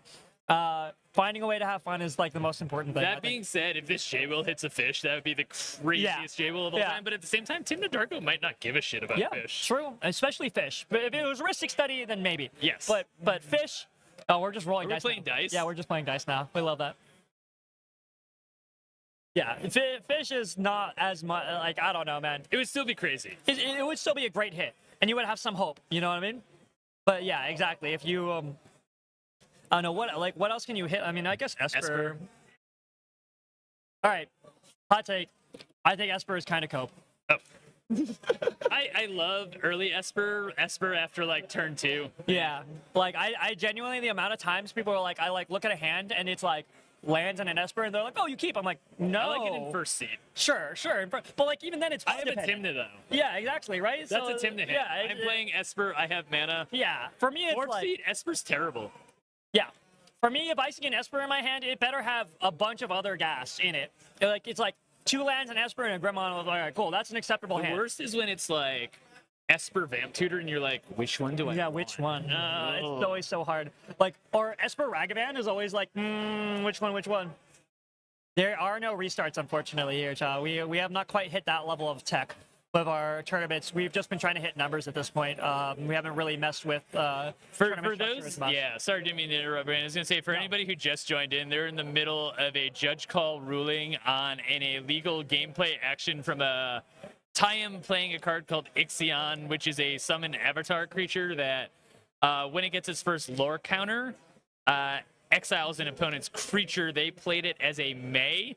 That was an illegal game action. It has to target a creature with Rugrak being the only creature in play. They chose not to target, and then they passed the turn to Ragashai, who cast a J-Will with the Roger that was not allowed to be in play at the time. So the judge is trying to figure out the best course of action to rewind this board state to where the error started. Yeah, so, you know, a little bit of time, a little bit of checking in and waiting to see what'll happen. A little bit of a weird scenario. Yeah, honestly. This is why it's super important to read your card, guys. Know what it does. Like, the amount of times people, like, I don't know, misdirection of besage you or something like that is like, nope, that's not how that works.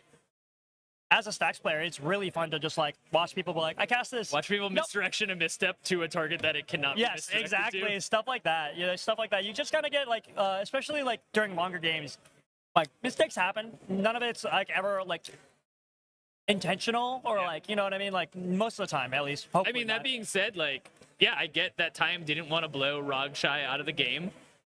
They are reliable for their own cards. Yeah. But at the same time, the other 3 players are also responsible for reading that card and understanding that that was not a May. Game state 2. And all of them missed it. Yeah. Punchy, we could say this is taking quite a lot of time. Punchy, you are fired. You are no longer judging the CA and B. And that's explicitly so you can come play Ulalek instead. That's exactly why. No, but yeah, I feel like the game state situations that like get stuck are just really, really interesting. Like I play stacks, and sometimes people like cast their Tymna through your Granite, and like if you're just not paying attention, you know what I mean? Anthony, he is playing the old grandma Celestia deck, Burgrid. Is he? Yeah. Gage? Yeah. Gage is on. Oh, okay, cool. I thought it was on Sammy still. Oh well. Like. Both Burgrid players are like in top 5 right now. Yeah, Burgrid is a super real deck. Like, I legitimately don't sleep on this thing. I put Dylan. The last game I put Dylan on the stream because I wanted to see the deck do stuff. But like, Umbral Mantle is a crazy card. Sea Cradle Witch. Oh, so awesome. So cool. Are we looking at? We're looking at standing right now. I'm so glad I didn't put Garrett on stream. He kept asking. They drew. Yeah, yeah, I could see that. Oh, Gage beat Dylan. Hell yeah! Burgrid on Burgrid crime. Burgrid on Burgrid violence. Yeah, that's okay. So that probably puts Gage in first place. Possibly, yeah. Where was he? Yeah, he was at 10. He'll be at 15. I think Gage is in first place. I would love it if like I mean I would love it if our top 4 was just like some like Burgrid, like some crazy stuff. You know what I mean? Like we have a little bit of, at least in LA, we like to say that we brew a little bit weird. We have a lot of like specialist decks and a lot of like special what's what I'm looking for? You know what I'm talking about? Mm-hmm. Specific deck pilots. specialists. We have Yeah. deck specialists. We have a lot of deck specialists out here. So, you know, I mean, BFF started as something else, but now we've just called it Build Fucking Fringe. So, like, we really like our weird decks out here. So, I would be really, really happy if we got some really cool representation out of this. Maybe Duncan, but I'm pretty sure that Tymna Dargo is untapping with that Necro. And Holy, I agree. Like, Tymna Dargo is a deck that I often just play on vibes. But you do have to count your mana. Breach is like plan F, but Yeah. there are a lot of times where if you just had one more mana, you're winning the game. Yeah. I love that. I play a lot of Legacy Storm, which is basically you have to count to a certain number, and if you can count there and not be interacted with, the game's over. Yeah. So, you know, typically Tymna Dargo, if you can get Dargo into play with extra mana and a payoff, the game's over. I'm going to read this Incubation Druid. If the chat seems concerned about it, we should be concerned about it, right? I am not concerned about it because they passed the turn. Yeah, it's after Sylvie. Let's see, Incubation Druid. Mystic Forge is at the time, Punchy, an S tier deck that you played. That is not deck. that is you playing the meta. I can see Incubation Druid's kind of like an adapt trigger on its own, so it can kind of go up and back down. So like, there's potentially something there, but like even I think without Time in play, yeah. And we also still just have to get through Sylvie's turn somehow, and like, is the subtlety enough to stop them? I don't think so. But also, if you were like, all right, Wayne, if you're a betting person, Sylvie makes it or doesn't, I'm like, Sylvie probably makes it. You know, that's just me. I specialize in the S tier deck. Maybe you should specialize in Ulalek. Leo Mikey, Anthony, Leo Mikey is like Leo Mikey is, no, I'm talking Raph Mikey. Raph Mikey's a real deck. No, Leo Mikey is 5-color combat backup plan, but just 5-color good stuff. 5-color good stuff? Got it. Understood. I haven't actually seen that one yet. I have to play more, I think. Punchy's a coper. We're all coping, man. Punchy, you played Rog Thras last year. Get out of here. No, have you seen the Raph Mikey deck? Yeah, the one that Hire's been playing? Yeah, it's real. It's fun. It's genuinely real. I'm sitting there going like, oh, we're dead. Okay. All right. It looks here we like go. the judges finally come, how to figure out rewinding this board state. So game's about to resume in a second. Thank you all for bearing with us on a quite long judge call, but it was what had to happen for this board state to go back to a clean state. Yeah. Okay, so I think it looks like we might be sticking to. We do not appear to be taking back the play of. Maybe that. What's up? Yeah, you want to let us know what's going on? All right, so the judges have ruled this a communications policy violation as a player communicated in publicly known information, the abilities of a spell in the stack to their opponents incorrectly, either intentionally or unintentionally. And the proper policy for fixing this, if possible, is to roll it back to the point of decision. And in this case, it's the decision of whether or not to cast Subtlety. So we will be rolling the game back. So the Ixion is not being rolled back. It's still on the stack. The Ixion will be placed on the stack, and Rog Ishai will be given the opportunity to cast Subtlety, and the game will proceed as normal. Okay. All right, Which so now really sucks. really bad. Additionally, in this situation, it was interesting because we're streaming. We took pictures of opening hands. Normally, as we're rolling this back, because Rog Ishai drew a card for turn, they would have to randomly put a card back because no one knows the cards in their hand. But because we started this game with known information of cards So in basically, hand, the error all on of the those part of cards Tyam have to has stand. not only screwed Rugshai over once, but now it's really impacting them twice, and it could potentially remove the only it's not interaction from impacting their them at all because we know their hand. We Because do, took a but picture. they're not going to be able to cast the J-Will now because the Rograk's going away. Well, they have an opportunity to cast their Subtlety. If it doesn't have to go back into the deck. No, but we know that was in the opening okay. hand, so they're using that information. Gotcha. Normally, it would be random, but because we took pictures, we can confirm that it was in the opening hand. Awesome. So, at the end of the day, the fact that there was a problem that got caught on stream, that the fact that it was on stream kind of helped mediate a little bit, although at the same time, this sucks for Albert. Because, like, now, what are you telling me I have to use my subtlety just to try to stay in the game? Oh, you're telling me I have to use my one piece of interaction that maybe does something against the Or you just have to say I'm blown out of the game, and I can hope that this Spell Pierce or Subtlety does enough. Gets enough to draw. Like, is Sylvie gonna try to Burnt Offering and I Spell Pierce it and hope that gets the draw? Yeah. Like Albert and Stockwell are very much out of this game. Yeah, but at this point, we're just kind of like circling and waiting to see who gets there first, which my money's on Sylvie here. That's Ben's hand, so we're still talking. Maybe there's a world where you can take it off the stack. Sylvie's probably arguing that you can't. There's so much revealed information at this point that like taking it back is an advantage. That's what I'd be arguing. Yeah, absolutely.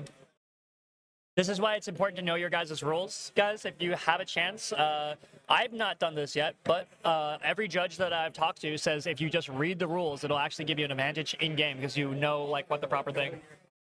Also, know what your cards read. Yes, yeah. Punchy, can you teach me the rules?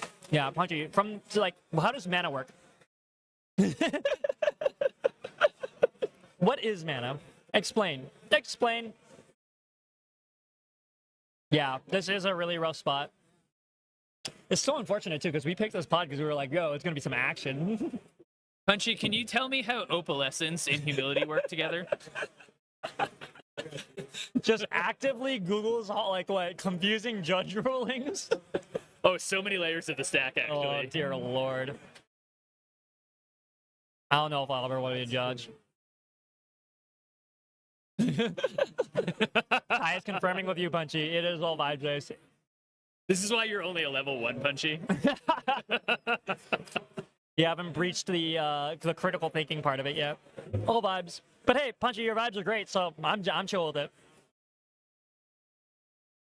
Man, we even got Delusionary on one of the stickers. There could have been so much action happening this one. C'est la vie, c'est la vie.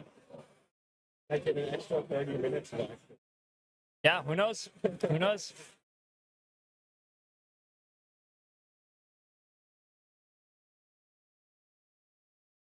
Fox Amber. Man, I was not expecting this card to cause this much debate. Yeah. I mean, but it's still, like, I think it's just important, right? It changes the entire state of the game. Yeah. It is wild to think about, like, with this game, like, just in general, just, like, how much, like, one card draw off Ristic, how much of a difference it can make, you know what I mean? They have the counter or they don't. They have the pitch or they don't. Like, you let them draw one extra thing, man. Oh, hey-oh. One piece. The One Piece.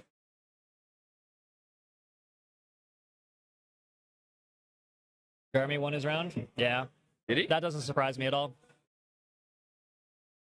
He's unbeatable, Yeah. Anthony. Oh, no, we can't wish. God, we don't talk about him. Jeremy doesn't exist online. Shit, if he watches this, we're in trouble. Oh, yeah, we're done for it. Anthony, I blame you on this one. This is all Anthony. Yeah. Jeremy, I'm sorry. Please don't hurt us. Aside from that, I'm going to give you guys. Man, this is actually a very long ruling. How many pods are still going? Here, look. Yeah, let's see who's finished. We know Gage is probably in first place now. That is wild on like I swear this deck is real. I think people are just not. They just don't know how it predecessing works. it. Yeah, it's just Zach like destroy Drew, the thing. Coper, Garrett, and Jacob Drew. Bergen. Yeah. And none of the top pods have Royce, finished Jonathan or Howell. they drew, for the most part. That means that people are fighting it out. That's good. I mean, round 4 is when you wanted things to be fighting. You know what I mean? It's when you want people to be like, all right, cool. I need to like try to win here, right? Oh, Kaya won. Oh, Gaia. Turbo Necro. She's Turbo Necroing. In pod 26. Jeremy's gonna win out in top 16 again. Yeah, legit. But that's what he does. All right, we gotta stop. We gotta stop, or else we're gonna get in trouble. Yeah, a lot of these games are still going. Every game's gonna finish by the time this judge calls over. Also in a point in the meta where people are cutting removal to go faster, play more risky. Yeah, I mean, like that's the thing, right? Is like people don't. All right, I think we're seeing the subtlety. The subtlety is just having to happen. Are we pitching the spell pierce? He has to. It's his only blue card. Oh man, that hurts. That hurts so bad. What are we coping for off the J-Will? Literally fish and Literally fish and hoping. And creature interaction is limited to like 3 spells. I'm gonna swing with my Knuckles and my Timna. You could stop any of it. You can stop any of it if you had like a bounce. You guys remember Swords to Plowshares? No, everybody's cut that spell. Yeah. Even Timna Darkus. I don't run Swords anymore. Yeah, it's gone. It's crazy. When you think Swords has been power gripped, it's wild. Isn't it wild though, like with how much interaction's been cut? Like it used to be like, well, I need this to like deal with the kid, and people are just like, I'll just outdraw them. I'll just win. Yeah, I'll just win instead. All right, so subtle decast, spell pierces out thing. We got the J-Wills targeting whoever's got the most amount of cards, Sylvie. probably Sylvie. Let's see what this top 3 hit. It's gonna be all 3 lands, and then we're all. It's gonna be 40 minutes of this judge call to see 3 lands. Yeah, it's just 3. Or 3 counter spells that do nothing here. Oh, so bad. Are you in J-Will? No. Card doesn't do anything. I used to hate J-Will so much. I used to like rail against J-Will constantly. I like it a lot in Dahada. Sure, yeah. Because Dahada's a Citadel deck, and hitting that off Citadel is just, like, phenomenal. awesome, right? You can also like easily cast it off a Dahada cast, but in Timna Dargo, like you don't need the mana, and Dargo's not sitting on field most of the time. Dargo's so, your commanders. If you're on the Timna plan, like you're looking for a win, you're not trying to dig. Mockingbird, Chromox, Mopal. It's not very good at all. Does Mockingbird doing it? No, they're over. There's nothing worth casting. No, cast the Chromox. Turn your Mopal on. Well, that's what I mean. Yeah, but yeah, there's nothing. Yeah, the Mockingbird gives you an incubation druid. Yeah. Man, this is rough. This is rough. I wonder if there's a world where you fetch to surveil, but Rocket Shy's on surveils. Right. I haven't Tyamed in a while. If Sylvie doesn't win, does Tyam have a chance to win now with the Wolf in play? I don't think so, because it's Tyam and he still needs 3 mana. Because you have to start the counters and then you have to start the mana, right? So I think they're a little bit short. Yeah. I think, and again, this is what I was saying earlier. Tyam always just a turn behind, like just a turn too short, I think, usually. Yeah, exactly. Do we think that Alex James Stockwell can top deck Pact of Negation? No. He's got Breach in hand, right? It's going to be Breach, LED. He has a land in hand. We know his hand. But could he top deck Pact of Negation? I mean, that's always a possibility. It's 1 in or Silence, which 90, would be really funny. What, 90, at this point, 96, 95? Well, I mean, I think that's a you thing, man. I was going to look at his record, but I don't think it's necessary right now. I think he has like a 50% conversion rate for 2026 so far. Bird, baby. Caw. Trigger. I mean, with how many spells Sylvie's bound to cast? I've never played Tyam, and we don't see it often enough out here. Yeah. Their hand definitely beyond the Young Wolf is nothing insane at this point. I have a weird amount of understanding of some really weird niche decks because I had a girlfriend at some point who was playing Tyam, so I like actually not super well, but I kind of know how Tyam works. Just playing against it enough, and then there's like a bunch of like random decks that are like, oh yeah, no, I know pretty well. And then, like, it's just weird. Like, Tyam, Magda. All right, so if you see Rog Shy casting a Shy, life is bad. What? No, what are you talking about, man? This bird is about to murder somebody. No, they're dead. Yeah, they're full dead. in the list that I sent you, the bird comes out pretty often. It's actually really fun. You're also playing Jessica. Yeah, I know, right? It's so awesome. It's so good. It's fantastic. I went swing at somebody with Jessica, target. He was at 6. I was like, hey, dude, you want to cast a spell? We're DQing. She needed more time. Punchy, you're great. Never change. Oh, man, oh, man. All right, let's see it, Stockwell. Draw the pact. Yeah, like genuinely. Yeah, like literally, like, and that's the worst part is like it's the same pieces. Like you fold to the same pieces that you're putting out a lot of the time. So the reason why I cut like Dranith out of Zerda and stuff like that is just like People just clone it. yeah, all the clones, and you're just like great, fantastic. I've tempoed myself. Mind Sensor is underrated though. I really like. There's a world where I go back on some Mind Sensor at some point. That's why I kept the hand. I figured I could probably get. Oh, gotcha. When you're hoping that Tayam doesn't Mind Sensor you. Yeah, that's what I'm saying. Mind Sensor is like super It's an underrated. annoying card. That's coming from the black player. Yep. Alex, draw pass. Nope. Draw a land He pass. got the land. Timna, really telegraph that you've got nothing? Yep, pass. Nah, he's gonna pretend he has the silence. Oh no. Sylvie, untap. Don't draw because of my Necro? I've heard this so many times. Ugh.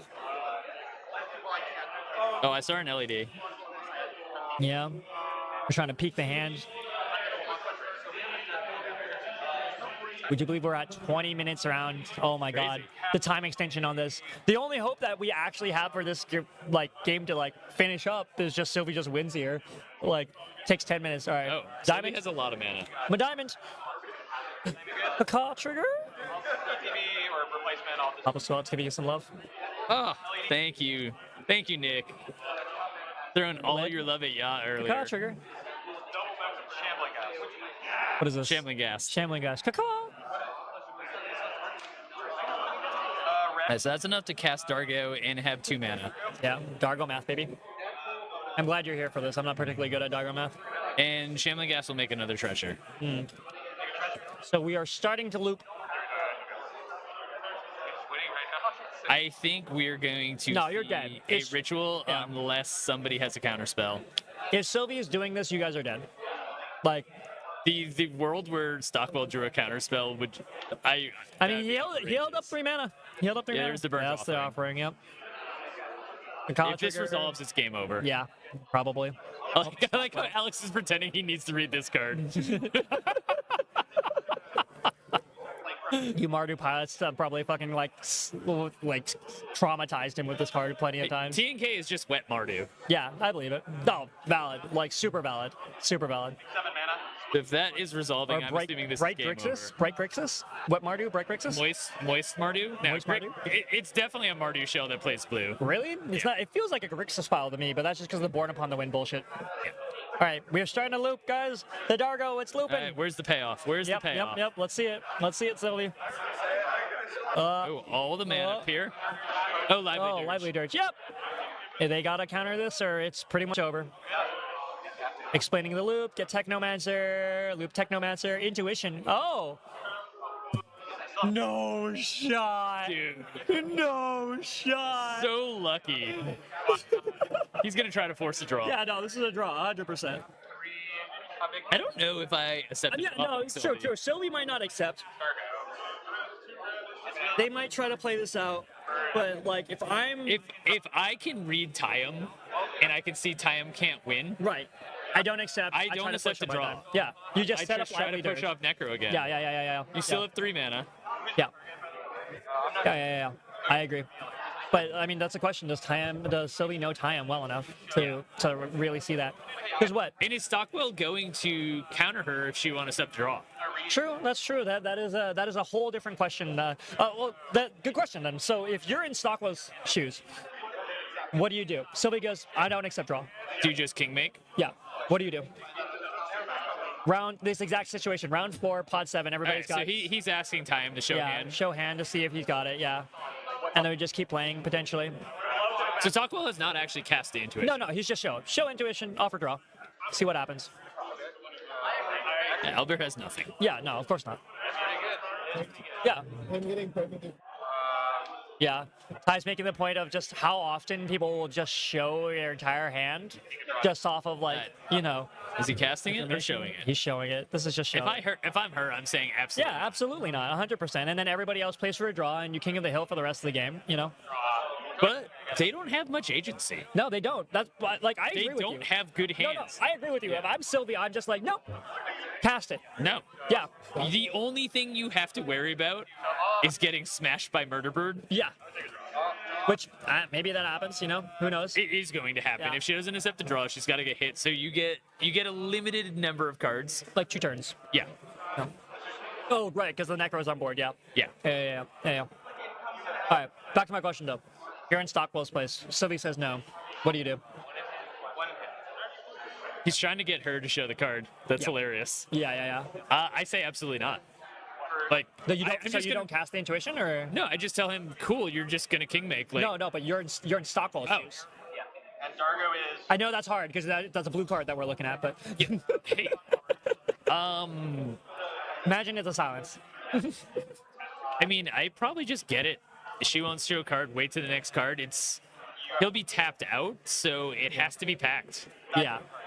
It's packed. He doesn't have force in hand. He really doesn't have any cards in hand. Yeah, and he can't do silence here. It has to be packed. The problem is Lively Dirge is on the stack, right? So if that happens, that gets Technomancer. I don't think he does anything here.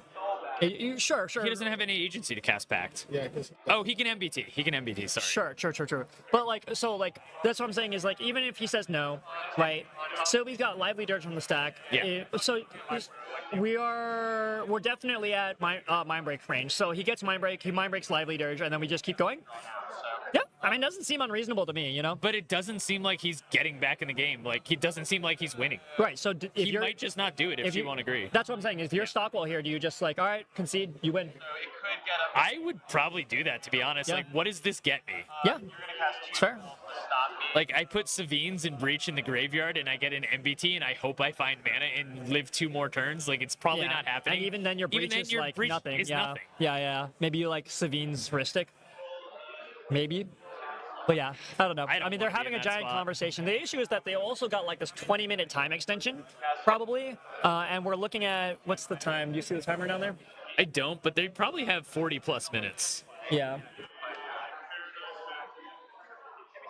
God damn it, stop that.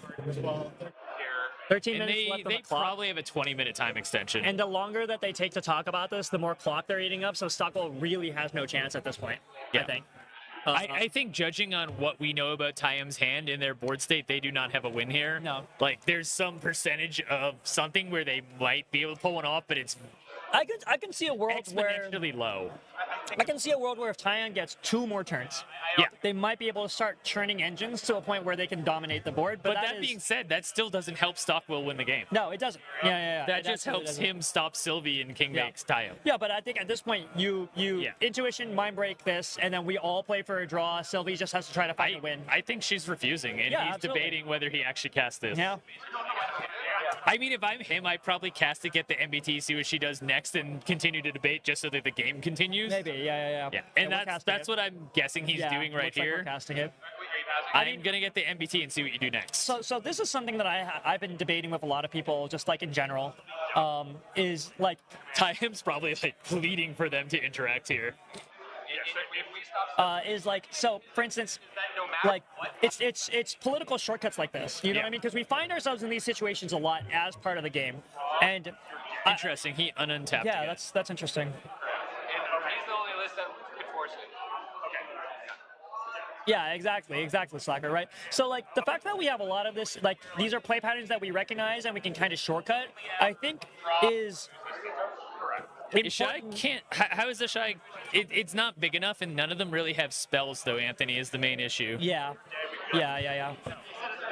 Like I do not see Sylvie not getting another turn unless Tyam is able to just cast a ton Turbo of something stuff. out. Yeah, and- like it's got to be like cradle. But something. there's no world Stockwell's interacting unless Tyam's agreeing to draw the game. Yeah, but that, just push for win draw game, right?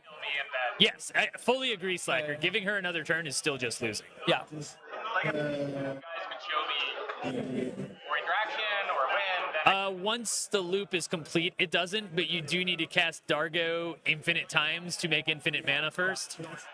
That makes it exciting. Yeah. Oh, that's true. Yeah. Yeah. Ty's That's pointing- kind of what I was thinking. Like, Yeah. Stockwell doesn't need to mind break here. Yeah. Ty's pointing out that if we go through our Technomancer Dargo loop, we're going to make Ishai infinitely big. Yeah, you can literally just wait to Deadpool is on the stack and then MBT Deadpool. Yeah. So But does that? I mean, that you have to get the other two players to agree to a draw Yeah. there, or No, it else, doesn't happen. Honestly, like what else am I doing, right? Yeah. Albert could steal that game and just kill the other two players. Yeah, look, we got it. Pulling the mind break here. Yep, Sabine's breach, just exactly like you said. Yep. I still don't even think Sabine freaked the life He leader. does need to tap his mana though.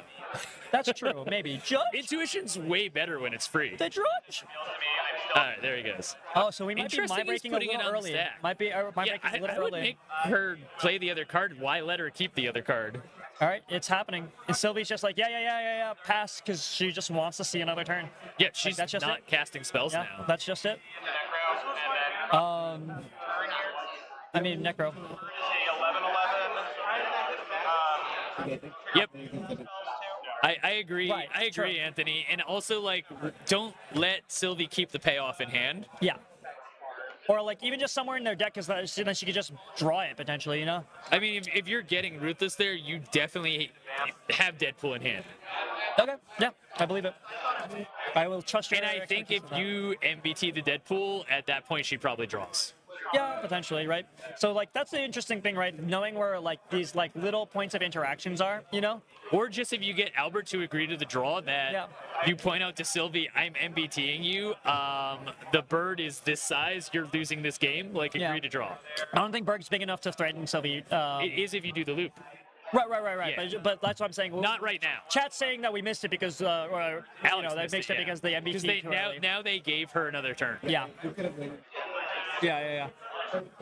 It's okay. I mean, sometimes it's, especially from like an outside perspective, you know, we sat there and talked about this for like forever. When you're in it, sometimes it can be really Also, hard to Ishai has not been in the meta in eons, Yeah, and so- it's not really even used as murder bird in his deck. So they probably didn't think about the fact that if she started the loop, that is now an infinitely Sylvie might not have even thought of it, right? Yeah, exactly, right? Trigger? But like to me, like don't let them keep the payoff. Yeah, I agree. Finding the right spot to interact is really kind of like, you know, that's a hard needle to thread because you don't want to be too late. Yep. Sometimes it's too late, you know. But with one card in hand, if you are doing the Technomancer, it's the payoff in hand. Yeah, exactly, Slacker. Every game is a chance to learn, 100%. As long as you're learning, you can be having fun to a certain extent, you know? That is so... Sylvie's got to... I would be so annoyed right now. Yeah. That out of every Look at card that. She's like, oh. Guy has 0 cards in hand. One is a land. He draws Intuition for turn. Yep. And that's why Blue Farm's so good. They just always draw what they need. Intuition, good card. Yeah, Sylvie's She hasn't feeling even looked at her cards yet. She's frustrated. Yeah, I get it. I see it though, but like that's that's just the nature of the game sometimes, you know. That's the nature of Blue Farm. Yep.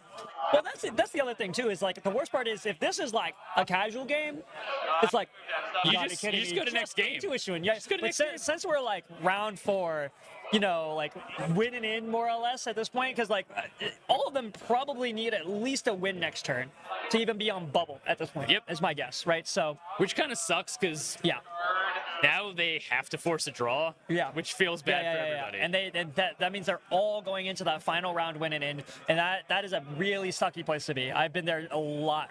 They could have just let Sylvie have the win, and they're still not winning in. Yeah, like the MBT did not get cast, you know. No, it did.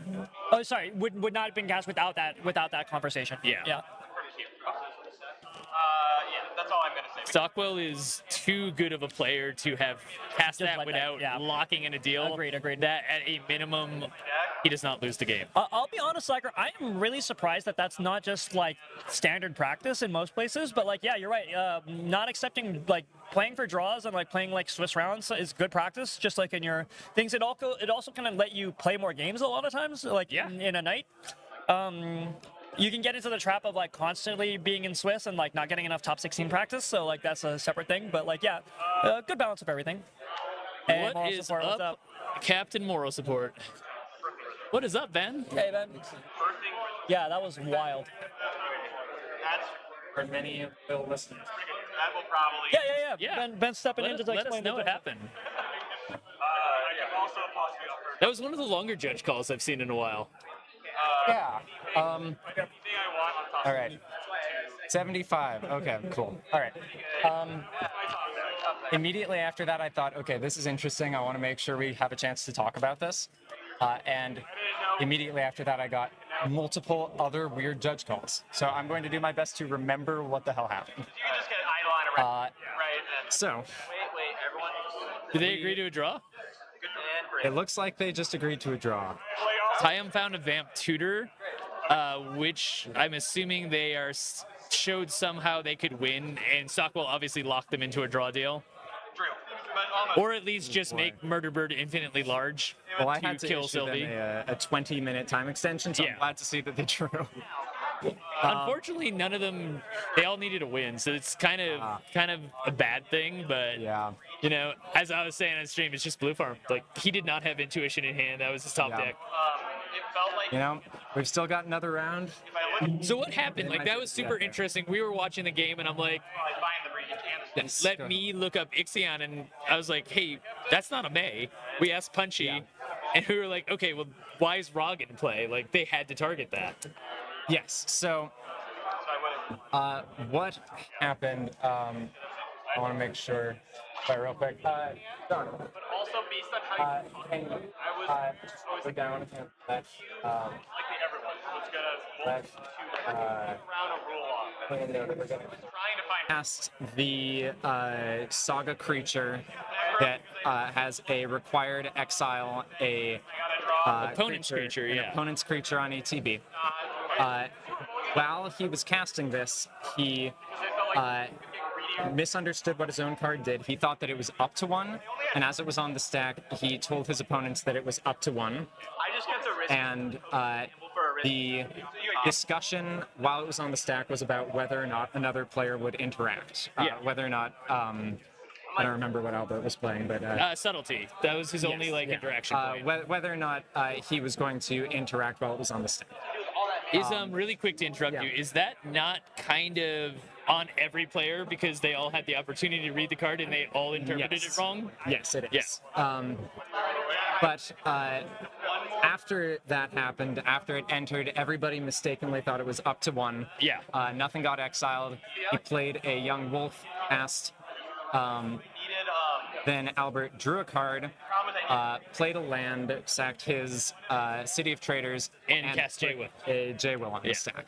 At that point, it was realized that this was not an optional thing. Yeah. What we had here was communication policy violation. What that means is a player intentionally or unintentionally misrepresented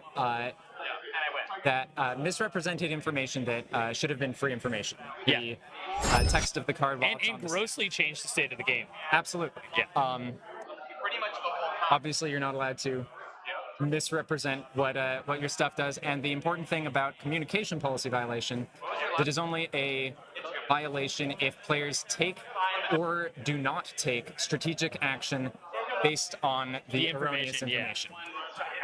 In that situation, and obviously up to judge discretion such that it is not too disruptive to the game at that point, you can back up to the point at which action would have been taken. Yeah. So really quickly, not to interrupt you, because we were wondering, is there a scenario where you allow that player to take that spell off the stack? Because that's not what happened, but that was the question we kept asking, because I'm sure they all asked, besides Sylvie, who I'm assuming wants that spell on stack, they all asked, can I take this back? Right. So the first thing that we did was we backed up to the appropriate point, and to do that, we undid the City of Traders, undid the land, undid the J-Will, obviously. To go back through the draw, I take full responsibility. I made a mistake with that. We want to take a card at random from a set that we can confirm would have been in his hand at the time. Which is like kind of the cool thing about taking photos. Like we have that knowledge. We would not have had the opportunity to do that otherwise. If we did not know what was in his hand at that point, doing that backup feels so would much have- worse. Well, it would have felt a lot worse, but it Yeah. also might have put his subtlety back on top of his deck. Yep. And then he has nothing. Then he has nothing. And then we all feel stupid. Or it puts a spell burst and he can't cast the subtlety anyways. Right. Fortunately, at that point, we're able to back up to the point where the strategic action would or would not have been taken. The mistake that I made there, the card that was drawn was from a set of 1. We knew what that should have been, and that should have been shuffled into random portions of the library rather than putting it on top of his deck. As soon as we restarted the game, I kind of went, oh wait, that should not have been what I did there. But it was less disruptive at that point to keep things going, and because it was another land that he had on top of his deck, there was not additional strategic decision making that he could have made based on based upon that card. based on going back to the point of the spell on the stack and knowing the top card of his deck. Nevertheless, it should have been shuffled in. That's okay. When we got to it on the stack, Alex said, oh, well, hey, can we now politic to just get this taken off of the stack? And I'm assuming Sylvie, because if I'm Sylvie, I'm saying, no, there's so much information revealed, there's no way I want that spell removed. Right, exactly. Yeah. And there is a huge amount of information, mostly for poor Albert, who has revealed like half of his hand at this point. And it's like almost thrown out of the game because of this. Right. And in this circumstance, the way you deal with these things, just in general with the IPG and MTR, you want to be following the philosophy of any of the fixes, anything that could go wrong in a game, whether or not it is specifically written out in the policy. You should be able to apply the philosophy behind it to figure out what is closest or the cleanest or the most appropriate to do. Yeah. So in this situation, the backing up based on politicking thing is part of the top deck addendum, which does not include a whole philosophy section, but it does include an example which I'm extrapolating to be the philosophy behind it. And the example, if I remember correctly, is something to the effect of a player casts a spell, Force of Will, for instance, and somebody says, oh, wait, you shouldn't do that because yada, yada, yada. Yada, yada, yada. Exactly. And then they go, okay, sure. I'm convinced that it's super relevant that that the other player has a subtlety, ROG, that he has this subtlety. That's going to change everybody's decision making so much more elaborately. At this And point, funnily enough, like, Albert has not cast a spell at this point, but he's actually the one who's put in the absolute worst position because now he either has to subtlety this, because if he doesn't, he has no additional game actions to take on his turn, but it probably throws him out of the game, or he has this small fraction percentage that this J-Will draws him something relevant, like hope and a prayer for a fish that draws him back into the game, and he's absolutely forced to interact there where he, does not want to be interacting. it's not a good situation. It's a terrible situation for him because he's now forced to take game actions based upon an error that occurred. Yeah. And had that conversation happened correctly when the spell was cast, they might have had an opportunity to actually take that spell back and not have it cast. Yeah, I was pleased at least that we got things back on track and there was minimal disruption. And now I'm all the more pleased that this 20-minute time extension I had to give wrapped up without going the full 20 minutes. No, in typical Blue Farm fashion, Stockwell drew an intuition per turn, which was one of the few cards that actually stopped Silver. Yeah. So I'm going to get back to it. Thanks, guys, for watching. Hope that was interesting. Punchy really loved it. Good. Good. I'm glad to hear that. I appreciate it. All right. All right, thank you. All right, guys. So that game unfortunately went to a draw, but you can kind of see how some of your, more top-level players like Stockwell, waited until he had an opportunity to utilize the spell in hand to not have a loss. When you're in that position, you are no longer trying to win the game. You're trying not to lose the game, and that's exactly what we saw happen. All right. We will catch back with you guys in a few minutes for round 5.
That's why I was like, I was kind of incentivized to let you come in.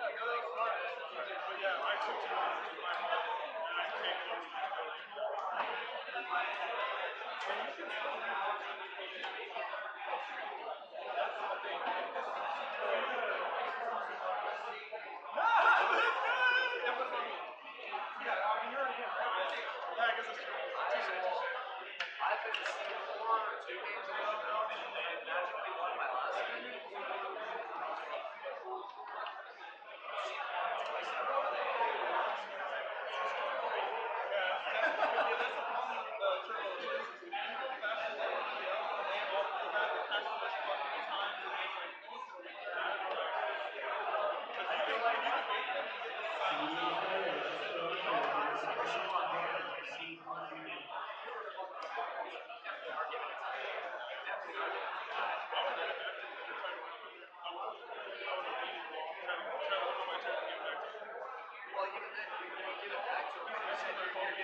That's why I also asked if I can get another turn because I'm like, I'm pretty sure I can just win.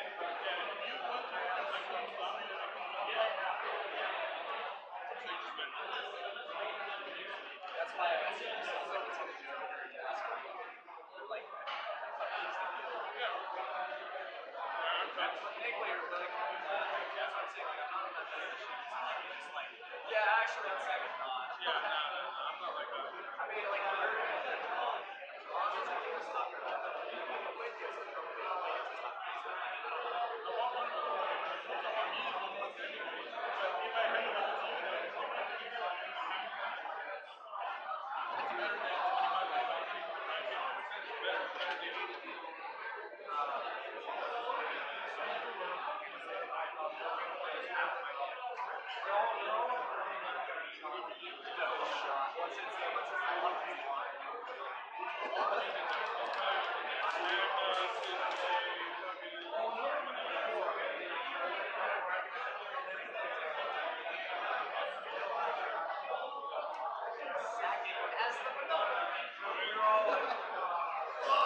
What's that?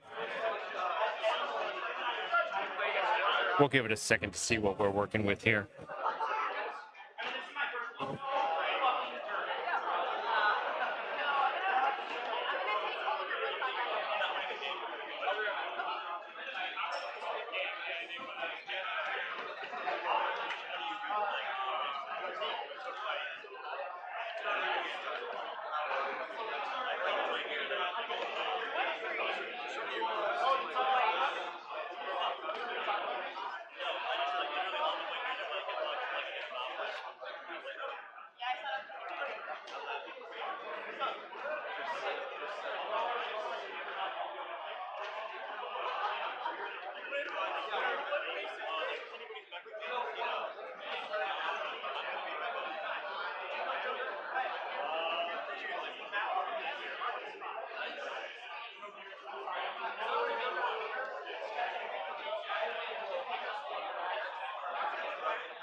Let's see if I can break my curse and finally win a game live.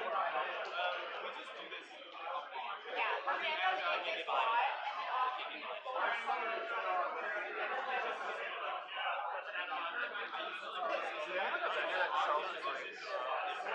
I could go to my car, but like, oh, there's a bar. Is that a bar? Yeah, we get like a discount. Does anybody go in there? Do you need a water? I'm kind of chilling. Huh? I'm chilling right now. Do you need a water? I'm good. I'm good. Sure. So I'm gonna grab you a water. I'm good. I'm gonna ask the other guy. Oh, thank you. I don't care.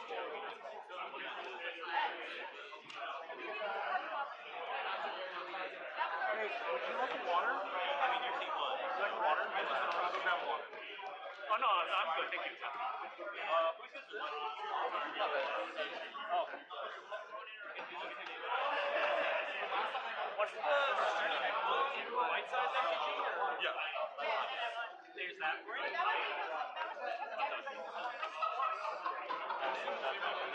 I want this bigger. Skinny days bigger. I don't care. Back on shuffle. So you're snap keeping that seven?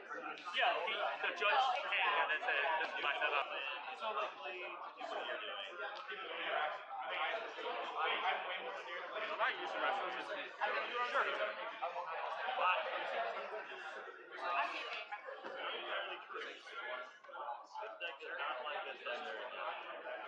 I haven't actually, the one time I've ever played against them on the set, they molded two, Castlevania, and then played a land. Intermission has really, really bad hydration. So I don't totally know. I don't know if it's playing as it's storm.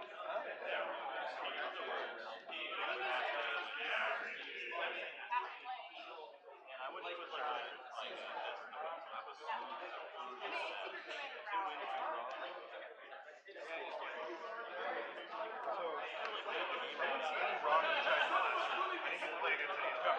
And I got 2 games on this time. But the first one was 6. And it was like, no, the first game was like whatever, and the second game was like fine. It was like that. I feel like any deck can go to like that versatility kind of advantage is like, I don't know, yeah, it's like any deck that has versatility like that is gonna do well, right? No, also, yeah, you just went with that. Did he leave his phone? I have no idea. I don't think so. Did you guys all know this is tuck in? I'm gonna put my stuff over here then. This is just like focus design. I keep doing that today too. Like every time I go to adjust my shorts, I forget how loose they are, and it's like, Is that better? I have first seat, and then force 2 draws. The sooner I can see up there, it looks better. I'll probably tell us to adjust it. We'll probably pull it a little bit this way. Cut down. Water's here. Good. They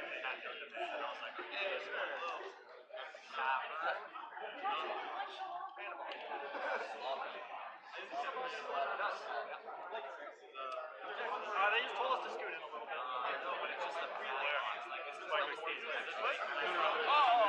I think it's for the camera. Oh, you gotta act like you like it.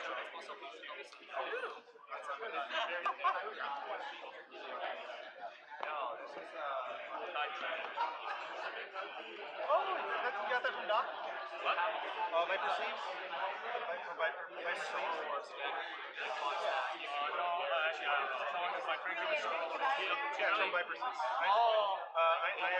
He's a local crafter in Arizona. He makes all of our little trophies. Yeah, these are Have a Arizona legend, according to the Papa Squats. Jesse is going to be first seat in the bottom right, playing Bruce Kamal, a heavy stacks beats deck, I believe. And then we've got Ken on his usual Elsha. Rock Thras up in the top left in the third seat, and then Kinnan sitting in fourth seat. We're resolving mulligans right now. We had to move them, so they're a little behind the actual time in the round, but we should be getting started shortly here, and Brian will be giving me hands as he gets them.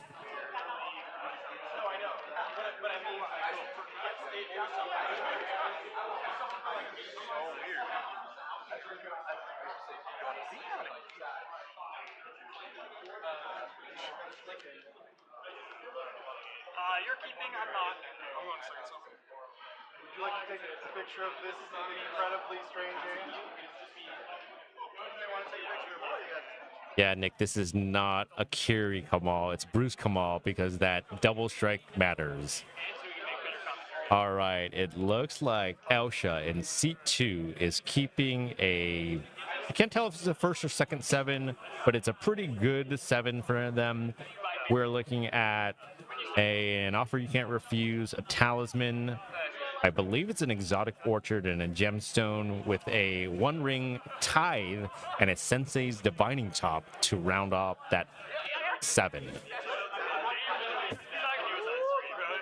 Slacker, we believe that the bubble points will probably be around 11. There is one player sitting with 16 points, 3 wins for the day. So everybody else is probably going to bubble in around that 11-point mark, depending on breakers.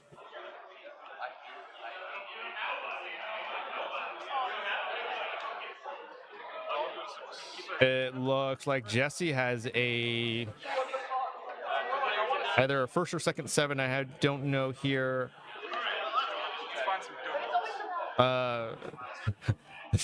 Sorry, this hand is kind of unique, and one of the cards is covered up, so I can't actually tell. I believe this is an Ithlamok land that's flipped. There's a Tifa martial artist, Sorey. Yeah, anybody under, I would say, 10 points definitely needs a win. So anybody in that 6-5 point range definitely needs a win to win. If you're on 5, a win probably might not be enough. No, that's an Usha player. No, that's what I'm saying. Like our decks, and then like this. But I respect your grind. Like, is that an actual serialized? I made a very good question. Most people ask, is that a real card? Yes, it's a real card. Is it real serialized? No. If you're just joining us, this is the last round for today. I think all of these players need a win in order to make top 16 tomorrow morning. We will be starting at 10 o'clock tomorrow morning, give or take. I believe the schedule says 10 o'clock right now, so you should be able to find us here again around 10 o'clock tomorrow morning with on this channel. And since we are waiting on Rogthras and Kinnan to finalize their mulligans, again, I want to take a second to thank our sponsors for today. Yeah, I can tell you the order. It was Boros, you, me, and then the nice skinny girl with the freckles. So she was on control. Which I lost. We're vamping, folks. Oh, here we are. It was at Once again, I want to thank Lost Level Card Shop, BFF cEDH, Bite Size MTG, That's a Good Card, Mana Party, Dungeon Ruins, Camsit Altars, Cardboard Crack, Claremont Commerce Center, and Amped Gaming for being sponsored today and making this happen. We're so lucky that we're able to do this today. I didn't have glasses or a beard. Sorry, just talking to some folks off screen to see if they're sticking around or if they've dropped for the day. It's been a real tough one. People have been running into a mix of turbo and heavy control. So the games have been kind of all over the place from from my conversations with players in between, but everybody has agreed that the venue has been great, which has made for some really just good games. So again, if you ever get a chance to come down to any BFF event, please come down, check it out. They are looking to do another one of these in November. Oh, so Brian's coming back. I need to check my messages and see. Okay, so this is kind of cool. Stack, obviously, mostly what you see Kamal, but he does have a turn 2 Archon of Emeria. The Rogthras player is not playing a normal Rogthras build. That is not. I think it's built off Jonathan Vick's list, Complex Simpleton. So it's more of a Storm deck. They play stuff like Vivi, they play Ral. So this will be super interesting to see how this goes. Ken on Elsha kept a pretty standard Elsha hand. Very. And Z mulled kind of low, like not the worst hand ever. As soon as he can find some mana, that Nezahal's probably coming down. Yeah. It's not bad. It's not bad. I mean, it's Kinnan into Nezahal. So it is a Storm version of Rogthras, yeah, from what I can see. Jonathan Vick, Complex Simpleton, kind of a controversial Rogthras player, but overall a very good player. Has made, I believe, both invitationals, topped the number of events. Does a lot of ideas that most people might not disagree with, like cutting Rhystic Study. This version of Rogthras, I'm not sure if it's exactly his list, but it's clearly built around it to a degree. Yeah, I'm excited to see what Vivi in this list does. It is a hell of a drug. I play that card in Legacy. It is one of the most fun things you can do while also demoralizing your opponent when you're just like, Lotus Petal, draw 2. And keep doing it. They're like, can you win, please? I'm like, having so much fun.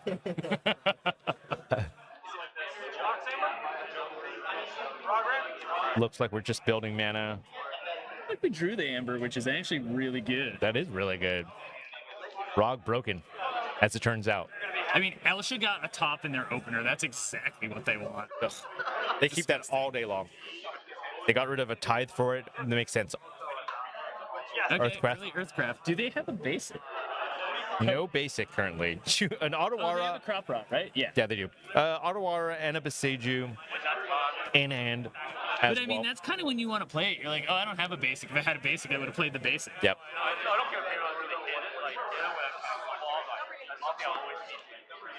Yeah, Slacker, that is what I believe this deck is based upon. I think it probably also runs Ral if it's based upon the deck I was talking about. Wow. I've seen a couple of people do that. I'm very curious to see that deck pop off if it can here. Yeah, I haven't heard about that. That sounds really fun. The Yeah, only thing better would have been finding a way to cast Kinnan first than doing that. yeah. The last card in hand is a Nezahal. Yeah. Which, especially into a more stormy build of this, like 2 storm decks, Elsha is, oddly enough, a storm deck. Though once it gets started, it's very hard to stop. If that Nezahal sticks, which nobody had creature removal or interaction at this point, he's going to be drawing a lot of cards. I mean, there is the Talon Gates, but the mana's not set up yet to do that. I think we're going to see the Archon come down. Or the Yishan.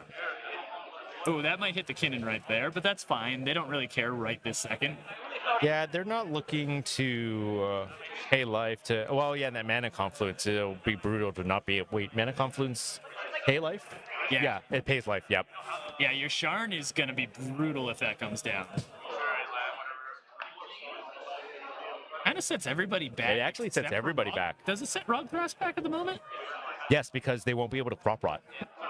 Can't sacrifice as a. I've played against a lot of Yasharn, unfortunately. Unfortunately for me, it We'll have really. to see if that's the play he makes, or if he just throws down the Archon.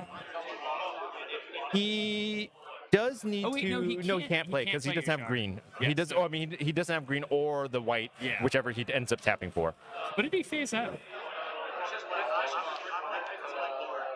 He may have chosen not to I phase think out. you have to, right? No, it's a May. Oh, Up to Okay, one. So unlike last game, this one actually isn't up to. Yeah. I think that's fine. Oh, there's an Archon. Yep, there's Archon. I misread the mana. This play makes a lot more sense. Yeah, that one, that Kinnan doesn't care about as much, right? They're not looking to fetch. It does hurt the Rogthras. I think as long as Kinnan can get that Nezahal down, they will not care as much about Yasharn. And they were able to dump their mana fast enough that this Archon, they don't really care about either. He will be happy to sit behind. Oh yeah. Oh yeah.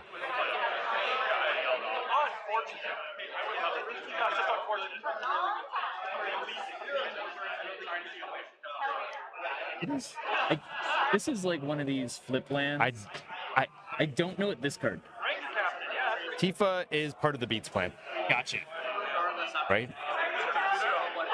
It is not a normal Rogthras, though, but yes, it's definitely a problem. We'll have to see how this plays out as a result. Uh-oh. Uh-oh. There we go. Bring back. Thank you. Getting parched. T-shirt doesn't come in time. Been talking all day. As it turns out, talking. Well, see, here's something interesting, which he's kind of showing if this player is looking that MBT is still in his deck. And a lot of players don't realize that when they're shuffling. If you are turning your deck towards your opponents, you're revealing information. Quite a bit. Like, I'm always looking when my opponents are shuffling because this happens all the time. Yep. So if you're the player sitting there, you now know that that MBT is in the deck. Thank you so much.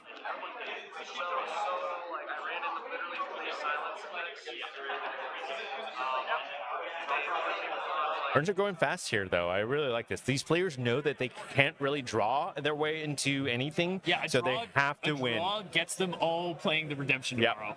Yep. Oh, there it is. There's the Nezahal. And unless somebody drew something that we don't know about, that is staying in play. Because unfortunately, that Talon Gates was already played. I have no response to that. I have none to Nezahal.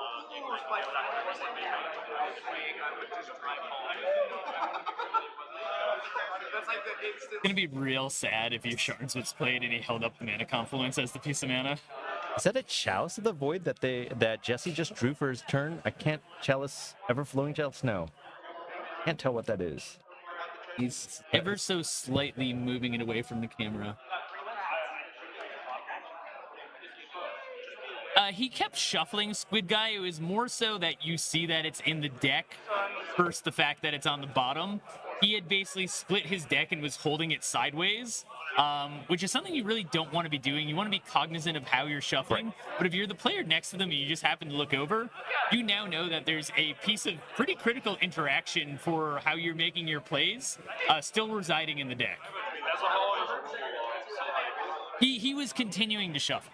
So it didn't really matter. The card's not on the bottom as he hadn't finished shuffling, but he did flash what is still inside his deck. Yeah, it was pretty clear that I thought the MBT was like in the middle of the deck, Yeah, right? it was on one of the halves of the piles as he was shuffling, but I think they were talking for whatever reason. He held it, and if you're sitting next to him, you definitely saw it. I would like to personally see like some bullshit like dry ability. Like, I don't know. I don't have dry abilities, but I do have some bullshit. I mean, if you show a counter, is that you good here? Oh wow. Get whatever you need. That the has the taps for 4 if you have a creature with 4 or more. Something Fanatic of Ronus. Yeah, Fanatic of Ronus. I will.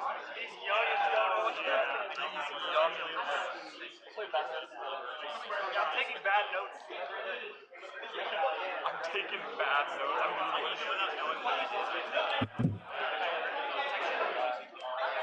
Thank you, Slacker. Yeah, Fanatic of Ronus.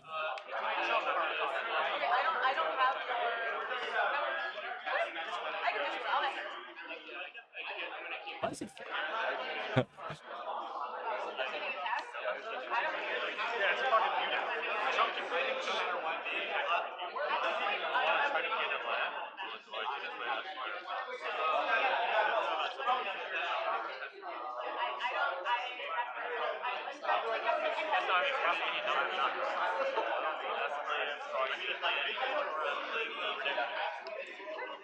He's played a Ranger Captain. Little scary coming from the Elsha deck with a top on board, to be honest. Yeah.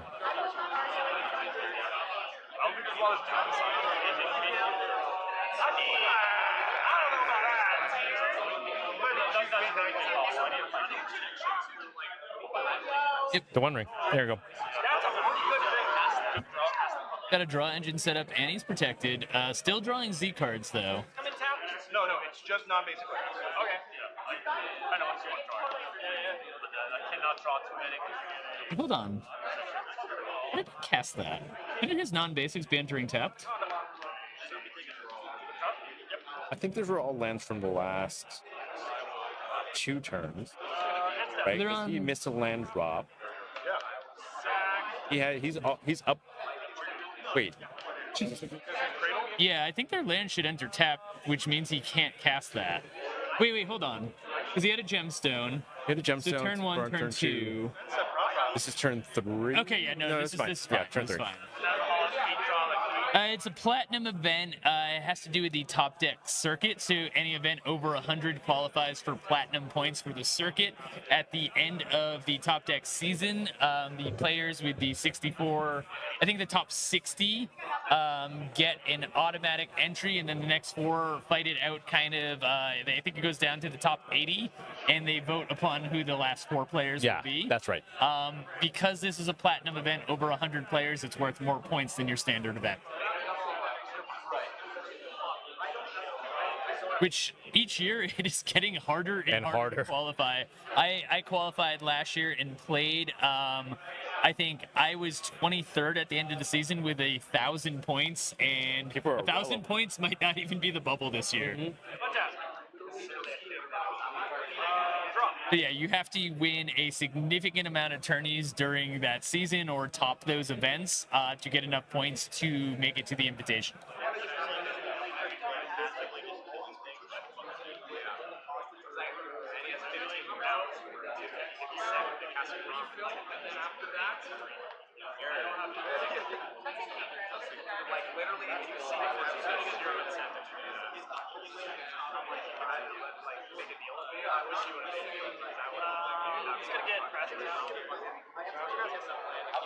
Hello, Joshua from Australia.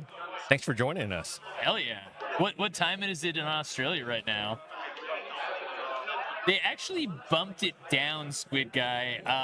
Platinums used to be 120. They dropped it to 100 players this year. Oh, if you're talking about the Invitational overall, that might be something they consider to make it a slightly larger Invitational. I kind of agree. 64 players in 7 rounds feels a little bit weird. Yeah. And probably somewhat of why there's so many draws, just because there's so many rounds for a 64 player event. Yeah. When that structure was set, cEDH was a bit smaller, So maybe that's a possibility going forward. We'll have to see after this season because it is getting pretty crazy to make that top 64. It was kind of hard to like justify. Like if he didn't have a Ranger captain, I'd be like, yeah, fire on that. But him having cards and access to silence. What is that on Conan's board? If I was targeting the Ranger, Can't tell. I can't see because it's upside down and sideways. Is it? Is it Oh. rift? Interesting. If they were afraid of the mana, this would have been as good as Oh, Archon. He's pointing at Archon. He's pointing it at a number of things. Almost more worried about the Ranger captain right now.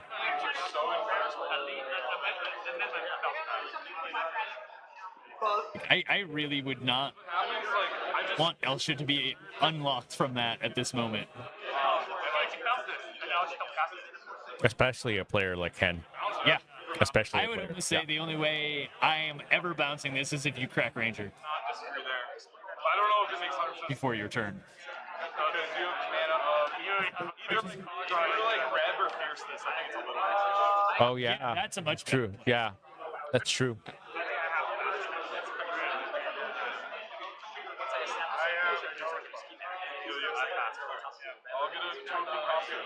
I'll get a 6. 1, 2, 3, 4. We put it in the graveyard, but I didn't see anything be bounced. Oh wait, is that not a Cyclonic Rift? He's searching. Is that? Is it a tutor, like a mystical or a worldly? No, he's searching his deck. So is it? I kind of thought it. Put something into play and he tapped it instantly, which obviously is some sort of mana rock. And then he passed turn, so that's whir? definitely not what we think it was. It could be a whir. Or a copy, and it's its own One Ring. Oh, that's probably what it is. It's Was it like probably a copied copy the One Ring. artifact? It's some. Oh, and it oh, copied flash the One Ring? photography. Oh, I can't tell because it's a little dark at the moment. And they don't have the lighting that we had turned on last night yet. yeah, you're right. I think because he tapped the opal for double blue, And then he tapped and put a counter on it. It's definitely a One Ring. Wait, yeah, it's a One Ring. There comes the Yasharn. Yep, definitely a flash photography. Yeah, there we go. Now this puts everybody in a really bad spot. Oh, that light's wonderful.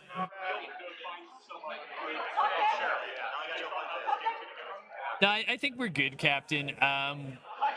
I'm almost certain it was some effect to copy the One Ring. It did. It did. It's not fully perfect, but it's a lot. It actually makes it look less dark for sure. Captain, we normally would ask, but there is not a dedicated judge for this event, just to this streaming table, so they're all kind of floating But around. I think we definitely know it became a One Ring, Yeah. so it's some sort of copy effect.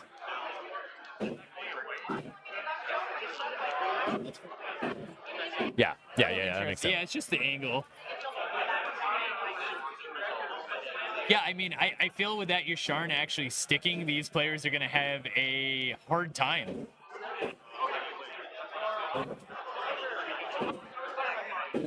Yeah, I mean, I think Kinnan might be in the best position out of all of them.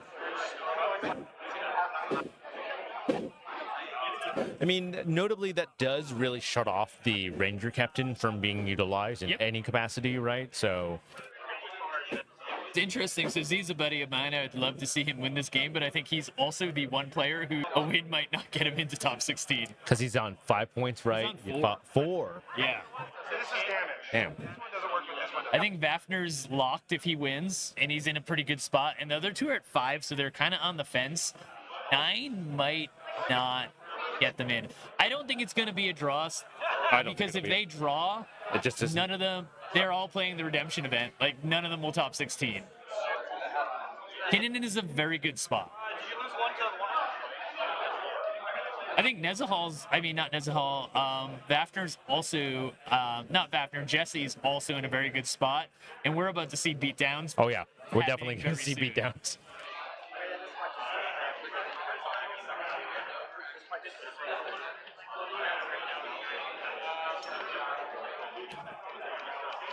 For those who don't know, Jesse does have in his hand, we saw this earlier in the Mulligans, a Tifa Martial Artist, which has melee. It's a 4/4.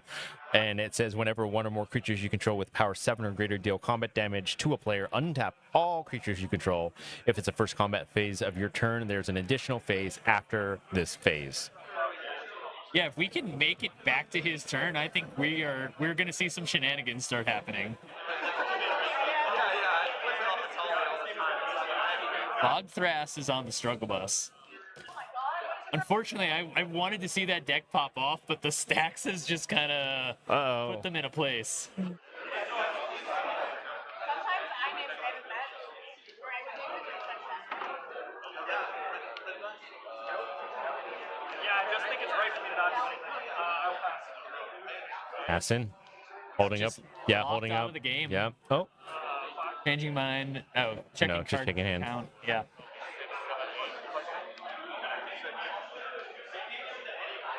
This was me last night in my second round when somebody played a God Pharaoh statue where every round every turn I looked at my hand, put my hand back down, passed the turn. Pass it. We've all been in the games like that. Here, look at this card. And an Archon. And an Archon. Yeah, Kinnan does like stacks. Oh, Mystical Tutor.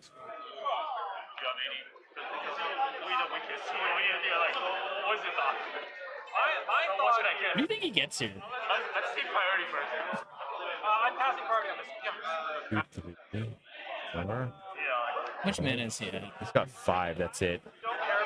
Right now, right? Just 5. So it can't be. I mean, which is it? A bounce spell? Which bounce spell does he get? I mean, do you That's just what get a they're Cycryph and overload it? Yeah, so I'm saying that. I mean, you have more mana on your turn, but your mana might enter tapped because of Archon. I mean, Archon's, Yasharn's definitely oppressive, but the one spell per turn is really what's holding all of them back. Oh, yeah. So 4 cards in hand, swords would just come back immediately. Thinking about the Swords. Right. But the what? Is that even good? I don't think so. I think to a degree, like, the Archon is also really stopping them from interacting with Kinnan. Oh, yeah. Which, it's tough to say.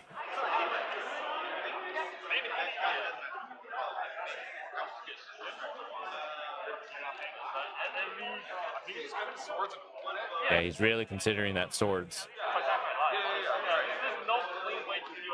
Again, kind of flashing his entire library for everybody to see here.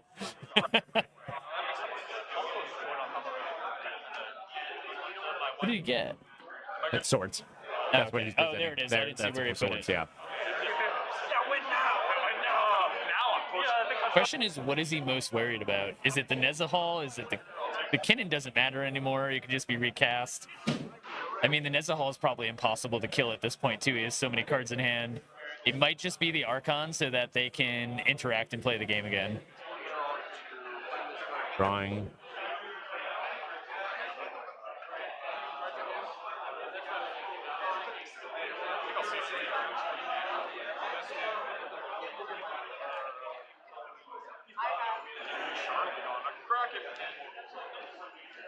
Next turn.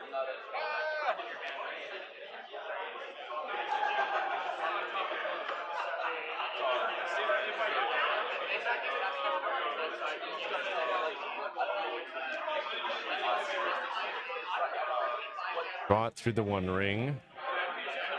Yeah, what are we casting? Nope, not casting anything. Nope, changing mana. Oh, God. Enduring Vitality, yep. That's Now he doesn't even care about lands coming into play tapped, right? Yep. Oh. flipping, baby. I have 4 plus 2, I think. 5, 7, 9. How do you feel? And this is actually turning out to be an interesting game, and it still kind of feels like it could be anybody's game. I mean, Jesse really just wants to be able to get to his turn and then start the shenanigans. Can he get Comball down yet? We'll see. Yeah. I mean, everyone's set up. I run so few buttons. this on 4 already. Yeah. It was his head. Like, let me force him to. Fredo only taps for 2 notably though for Rog Thrash, so he Earthcraft barely is offline. We know he has a VV in hand. 3, 4. I mean, he has 1 activation currently on board. Probably debating when to use the swords and what to use the swords on at this point. He like punched me and if that, then I'm not gonna swing that. I'm gonna swing yours. Yeah. I see what you're saying. Yeah, I mean, Ken really needs that Archon gone to be able to do do like to for his deck to really function. Okay. Yeah, just pass. I mean, Kennen can just flip if Kennen wants.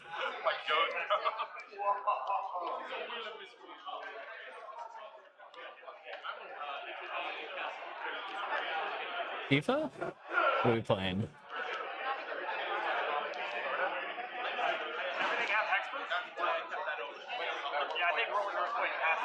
Nope, that's No, it might be. it might be.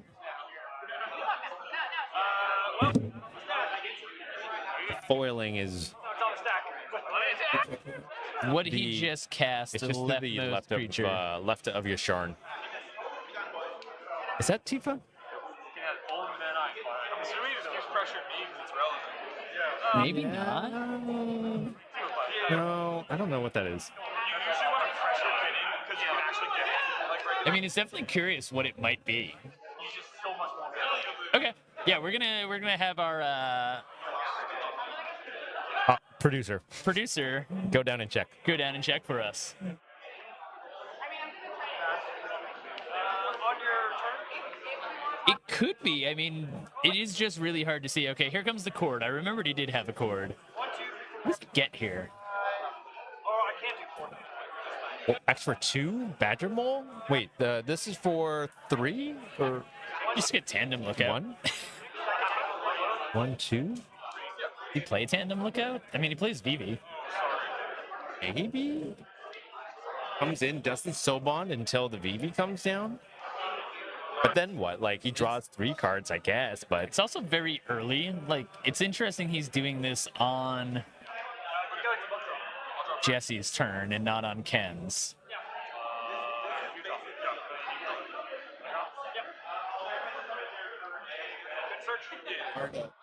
Oh, okay. So Somebody the was right, player yes. in chat was right. yeah. Sigarda. It is a Sigarda. Thanks, chat.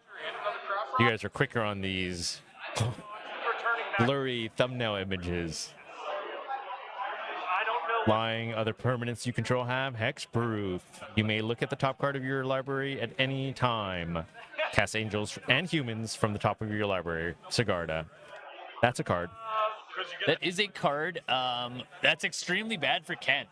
That is really bad for Ken. That's not really what I want. I'm almost surprised he didn't swords the Archon in response to cast. Again, I'm trying to like inch my way into this game here. So. Agreed, Slacker. He is. It is a very fast version of the deck, and he is absolutely being locked out by that Archon right now. They don't swords here or what? What do you want to swords? What do you need? Took over 2 cents. Like, yep, large draw. Now this is Oh, okay, yeah. I was gonna say, I have a USPC. I don't have that on me. I don't know what we do here. We only have so much spot removal. I'd much rather make some consistent. Yeah, so the table is probably trying to figure out how they do not lose to Kinnan or Jesse at this point. What if we did that? What if I Yeah. spun right now? I show you the 5 and like we can pick together. Okay, so you could. Archon, Yasharn, and Sigardi are protecting everything. Hell yeah. I mean, we know Ken has a swords, but at this point, he has to swords Sigardia first, which just makes it feel so bad. Minutes 4, baby.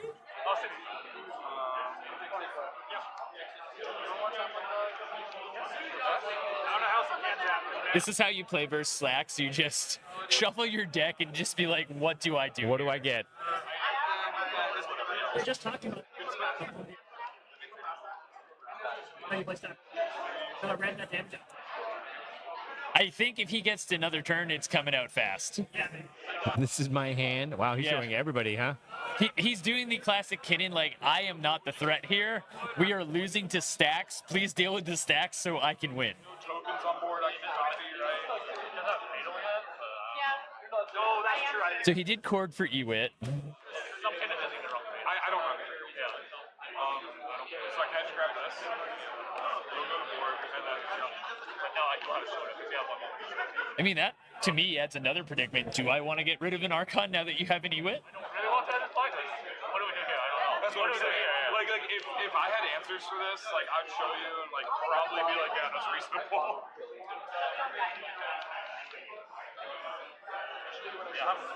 Because we're in a spot right now. The game just keeps going. We just lose.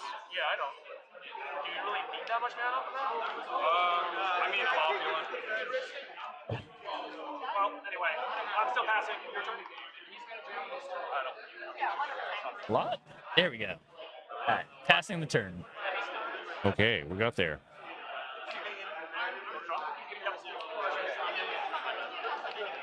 Oh, I just realized we don't actually have their life totals. At the same time, it really is. Oh yeah, they're keeping All this advantage, no risk. I don't know what Kinnon's keeping track of his. If you don't push right now, I can The One Ring's honestly the real parity breaker on this board. it's still bad. I'm still gonna have one more advantage. You have been all shot.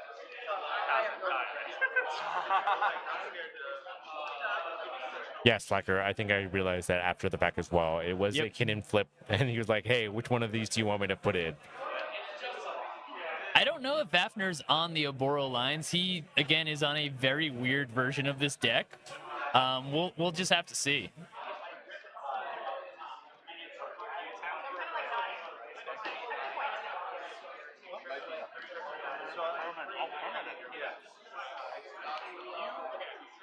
Yeah, that talent gauge has expert.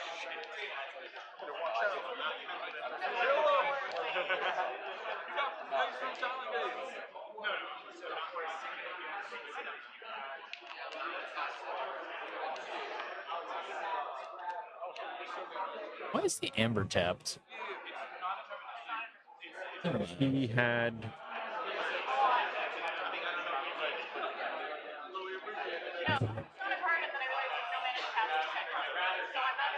That was for the... Board? Yeah, it must have been. It's an imposter mech. Seems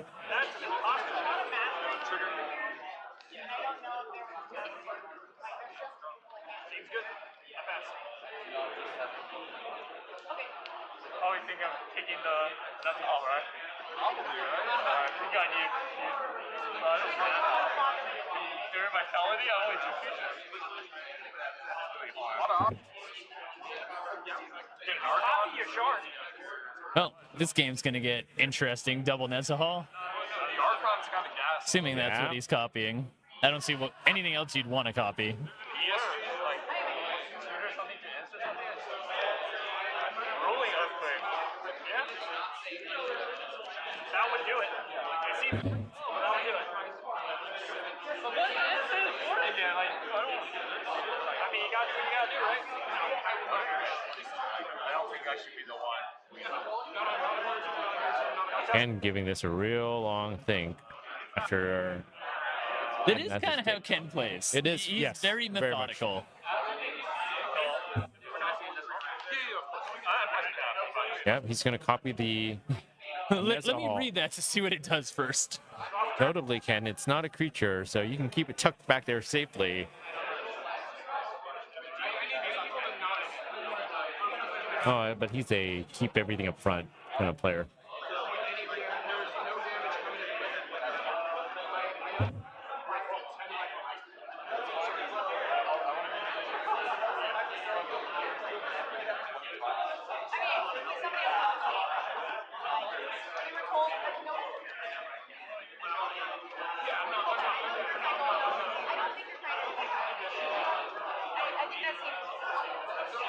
Hafner does play Mentor, says Big Scary Gamer. Interesting. Man. Well, let's see what he does.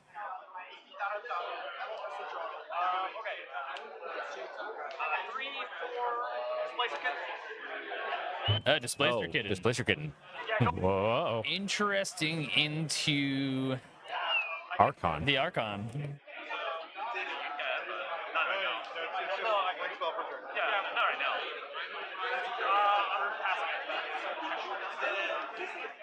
In 18 mana.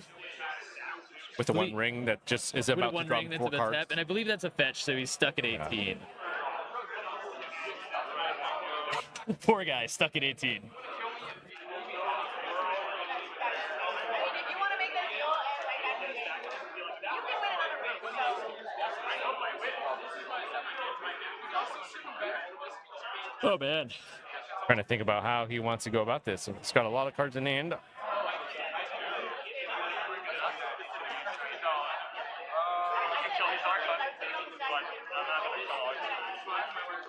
Well, there's no way to now. Yeah. Before, like, that's why I didn't want to do it. Like, well, why spend it? You guys.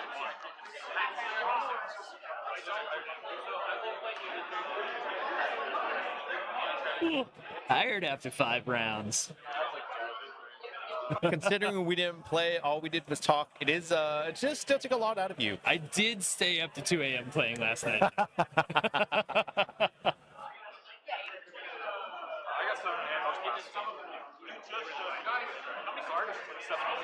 I think he's just holding. He passing? He did. Oh, the land entered tapped.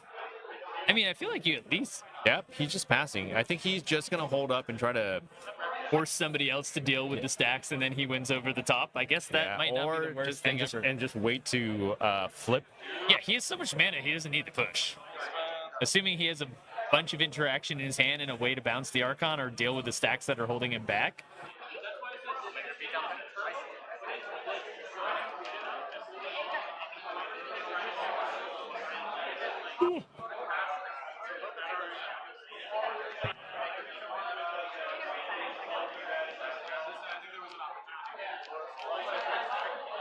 I feel like if Jesse wants to win this game, he needs to start this beats plan.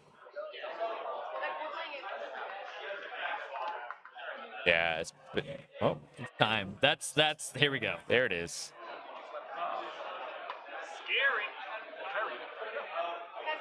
Thanks, Brian. I was gonna have to look at what Kamal does.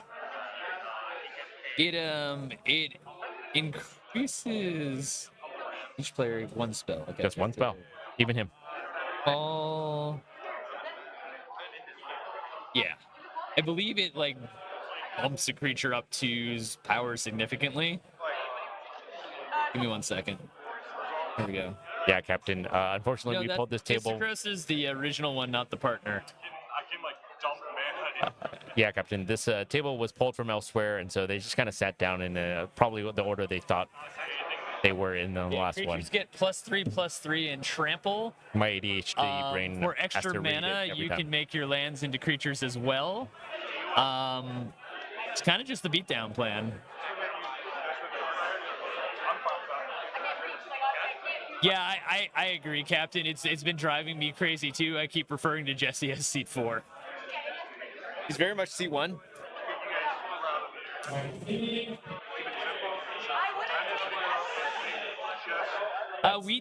I don't know his deck, to be honest.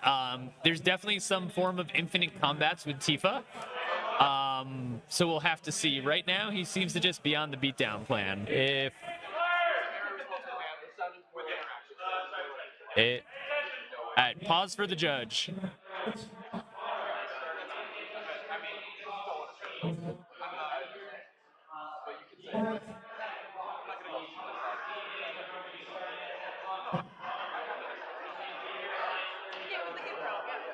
That's right, Stream. Tomorrow we will be starting at 10 o'clock. Top 16s will start here at 10 o'clock Pacific Standard Time. Well, Daylight Savings Time? Whatever that means.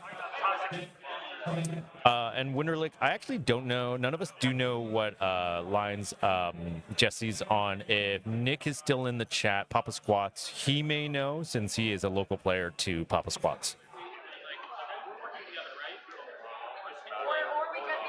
It is a Tifa Bruce Kamal pot.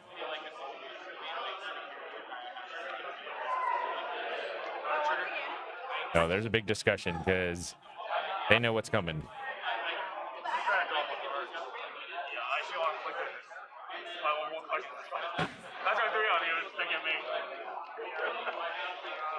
Yeah, I mean, I don't love being on the receiving end of Stacks Captain, but he very much has the other 3 players locked out of this game at the current moment. What in the casual is going on? That's a great way of putting it. Hey, but it works sometimes. And he's won. He's a good Okay, player. so Nick, you're in the chat. What are his win lines besides like Tifa Infinite combat stuff? Is it just combat beats? What is his game plan here? Help us out.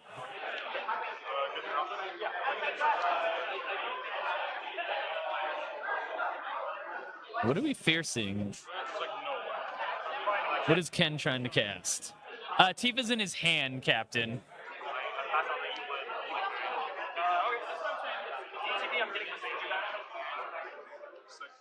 Combos just. Love that. Beat the holy hell out of you. Thanks, Nick. Hey, I'm into it, Papa. I hope he can get there before time runs out.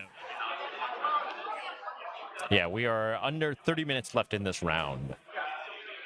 Although this pod in particular did start a little bit later, so they may have a little bit more. They might have a little extension. Yeah, we had to pull them from their original where they were seated before. Was that like a tempo pierce to go and get a flicker too? Kind of. Yeah, kind of. I literally should lock this first. Yeah, no, I don't have it. I mean, like, just it denies so much stuff, and then also getting interaction back is like kind of what I need to do. I was like really expecting that to be the drop rock. I'm surprised we're not grabbing that. Like, I don't know. You gotta best one. There's nothing else you need to get. Well, no, Unless you get. we're like, What am I doing with all the mana? Like, I'm just putting it in the all the rest, that's like the point, Sure, isn't but it? that's one spin. Sure, I'm just trying to understand like the mole. It's a long discussion on Jesse's turn here. What Rag Thras is going to do. Right. I think Ken attempted to do something and Rock Thras countered him. I think they've passed to Ken's Oh, I turn see, now. I see. They just never moved the thing.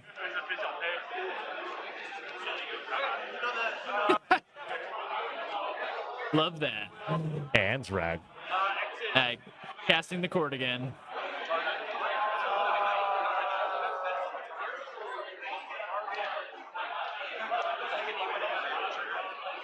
There's no way this cord resolves.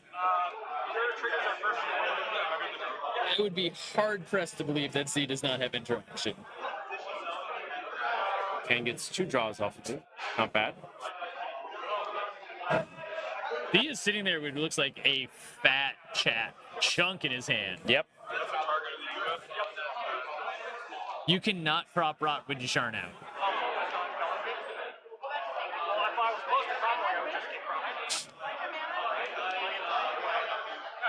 But I don't think you can sacrifice things as a part of the cost. You can't. Oh, sacrifice non-land permanents to cast spells. Oh, okay, so you can. Okay. You're holding priority on Oh, okay. I should cast anything. Sorry, I have a big hatred of Jasharn in general, so I just assume it does every terrible thing. I thought it turned off artifacts for some reason. I was like, oh, it stacks it. Yasharn does everything. It's miserable.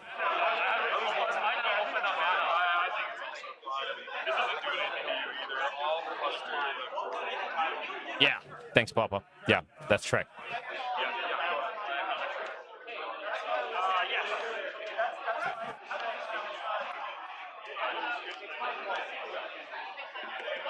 Trigger, trigger.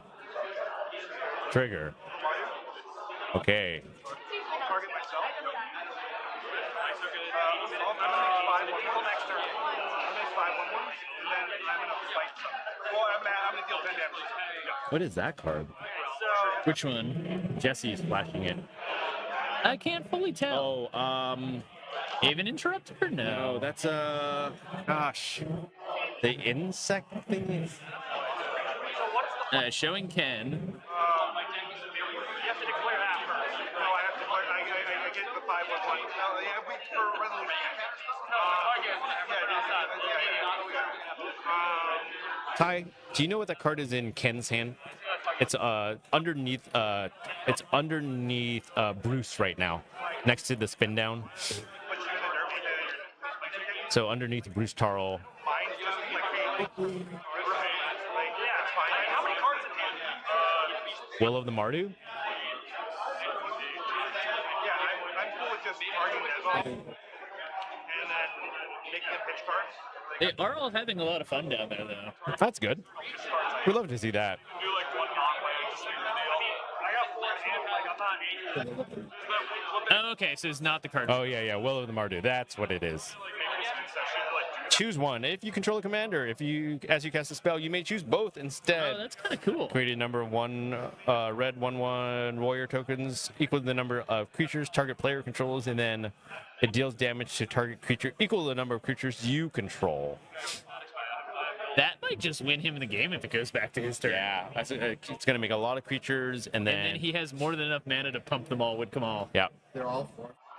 Yeah, and they all have trample. Yeah, these beat stick get out of hand fast. Let me tap my one ring and I can definitely facilitate that. I got pretty lucky. Double strike does indeed cook. Displacer, I'll tap the one ring in response. See a little bit of a Blade Historian. Ooh. One of my favorite hits in Winota when I used to play God, Winota. so So fun. good. Flip Blade Historian, everyone dies? Thanks, GG's.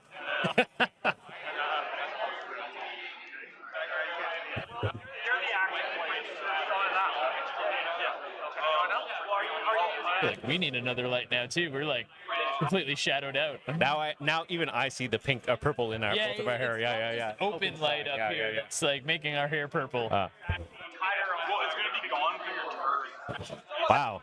There's a lot of triggers and stack stuff happening for only being able to cast one spell per turn. You know, a stacks player can try as they want, but you still can't stop the yap.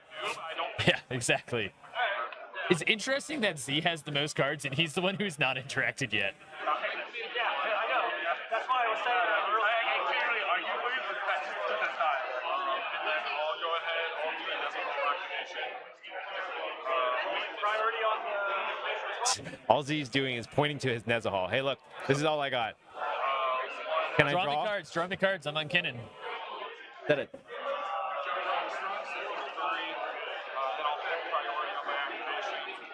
Mystic Remora. He's discarding? Oh, he's discarding to. I think they're trying to get rid of it.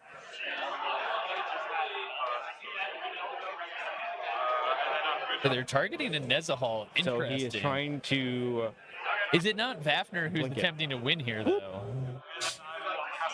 That's the thing. Like, I don't know why you target Nezahal, because it's almost impossible to remove unless you want them to not be drawing cards. But it kind of. So it's gonna be target myself and then target the switch. Kind of seems like Vafner was the one pushing here, but maybe he's efficiently stopped by Ken here. Now that's resolved the draws. We're done with the draws. So Displacer King takes 10. Now we're down to the flicker on Ewit. Oh yeah, maybe they were all just trying to gang up on the Kinnan board. Well, I think the cord got countered. Okay, that's what happened. So it looks like Z countered the cord. And while all three of them had already cast their spell, Jesse took the opportunity to phase the Nezahal out so that Z cannot draw any more cards. We're not there. While And making get a boatload of tokens. tokens. Yeah, I was just gonna say. Yeah, now we're down to your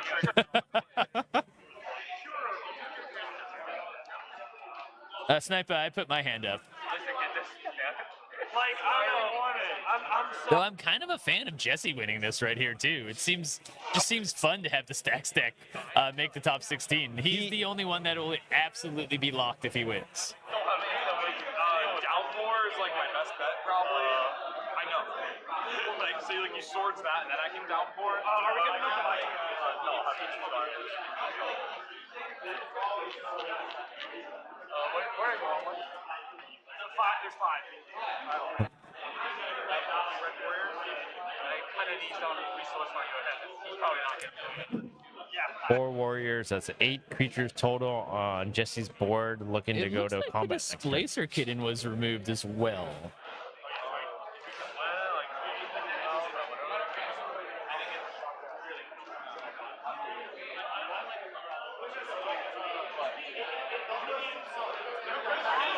Ken having to go to discards, it looks I think Ken's going to discard. And Ken's just saying, how on earth do I win this game?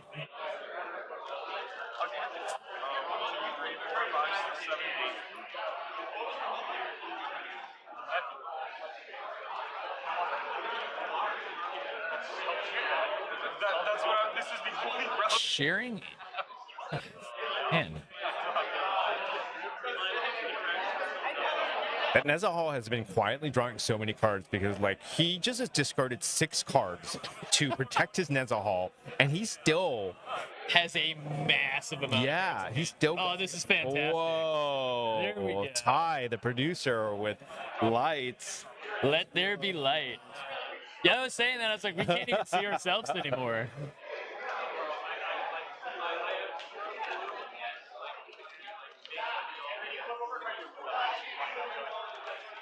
Shouldn't the Neza Hall come back?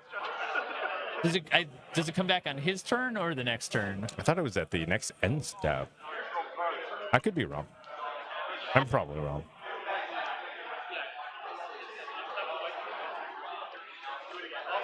How do I spell Neza Hall? That's a great question. Neza.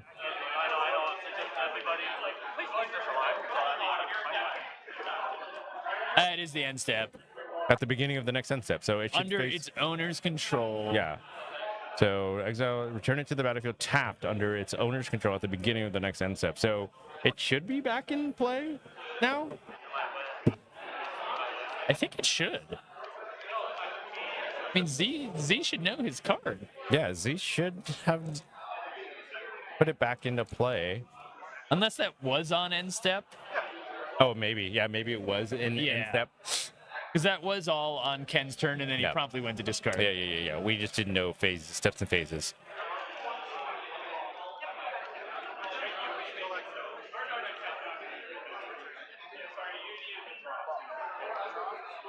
Vafner kind of saying, I can't figure out how to win here. I might be dead.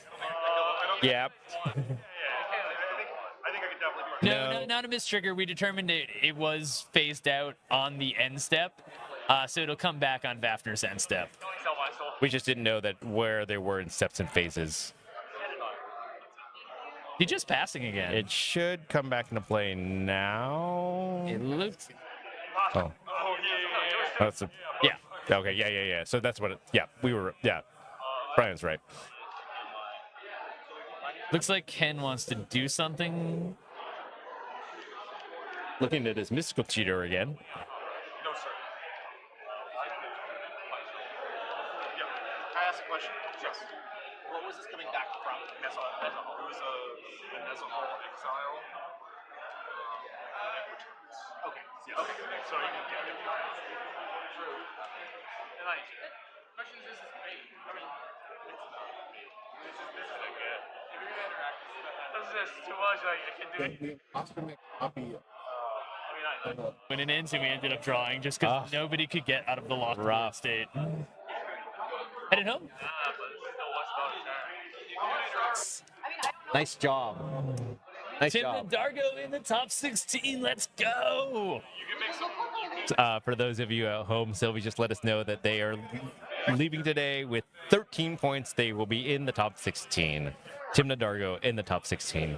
There you go, Papa. Our goat Sylvie making it to the top 16 on Tim Nadargo after having not even played for the last month. Wow, I didn't know that. Good for them. You just like you are. Z is our Kinnan goat. Salt Lake City player, very good player, has won a number of tournaments, captain. He made the Invitational last year.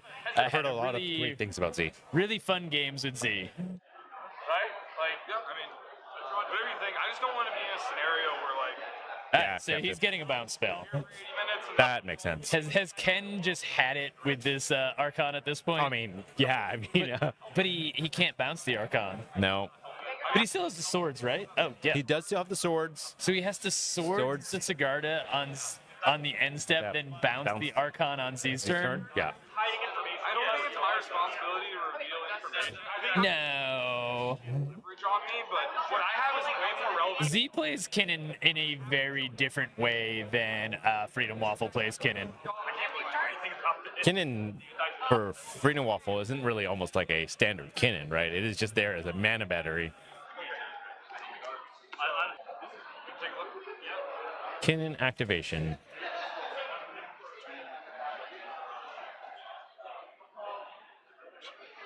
Is this really what I'm doing?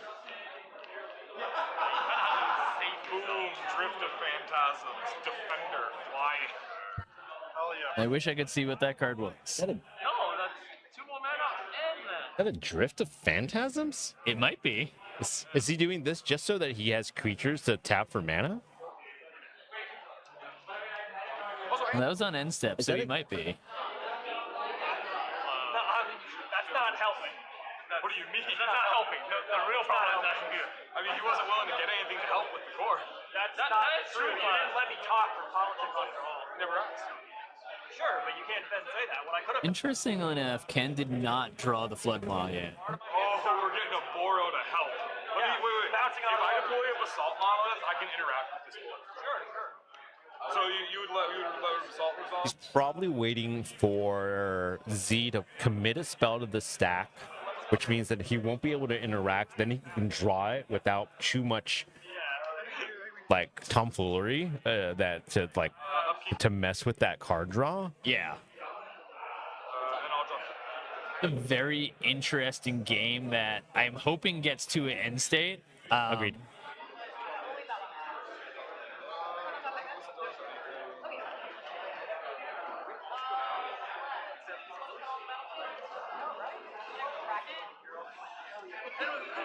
What's up, man?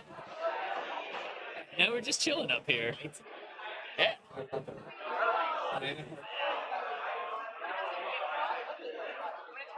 Yeah, we're having fun. How'd you do? You top 16? I won the last one.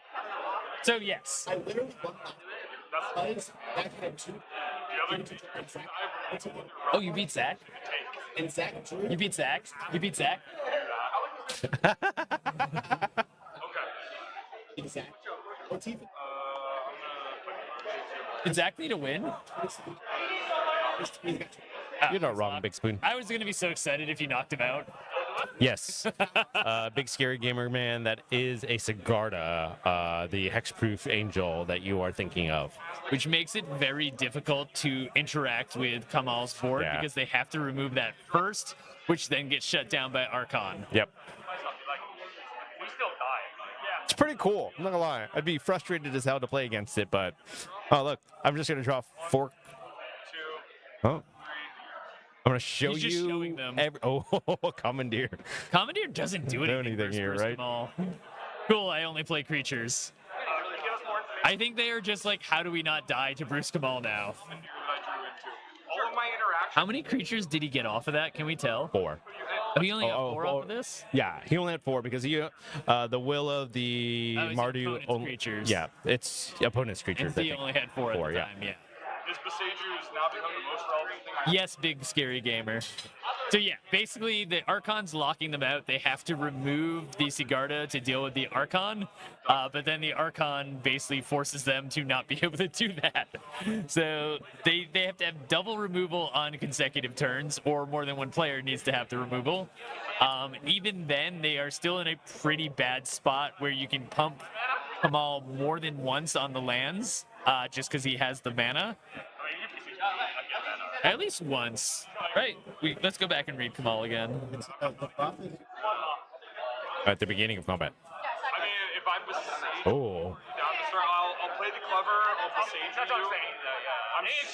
Yeah, an OBM would go kind of hard into this pod. I think I only attacked you. Probably one creature. Like me? Yeah. No, not yet. No. 4 damage from one creature. I think it does. I mean, the best they might have is just bouncing the Kamal here, which has got to feel so bad. Oh, true. So they have to touch the cigar to... They have to work together to bounce things in like combat. Yep. For yeah, if there was an together. OBM in this game, which there is not because of the colors, that everything on his board would have been sniper. Yeah, for sure. Nezahals have drawn. All right, 9 minutes in round, plus I think it's about 15 to 17 possibly for this table, or maybe a little bit less. We'll have to find out what their exact extension is. Yeah, and then I'll do the procedure right after. I did myself for... Actually, I don't take damage. That's so good. I'll channel the sage. You want it on your impact, right?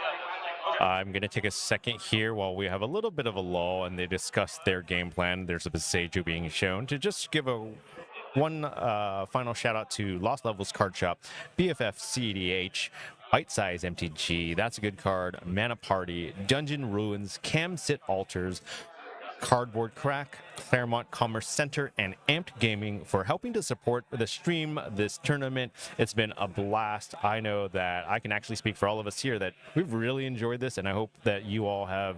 And thanks for joining us. Like, this has actually been a really great interactive stream, so thank you. Yeah, this has been fun. Do you want to hold on that stuff?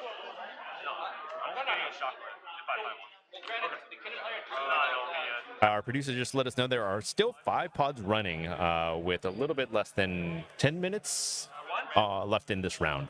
And this table does have a bit of an extension, so yeah, a little bit more time for them. They probably have about 15 minutes total to clear this out. We'll see what happens. I mean, is it really worth them fighting for a draw here, or do they just let Kamal run them over?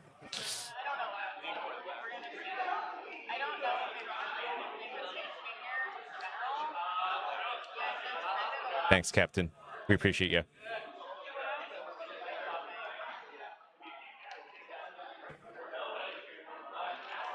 I'll let you hash it out with Big Spoon.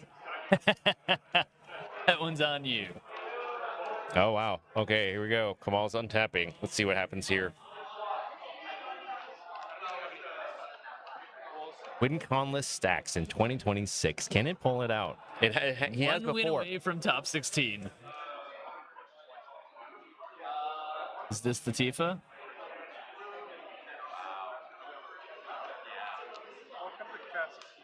I think it is. I think that is. Yeah.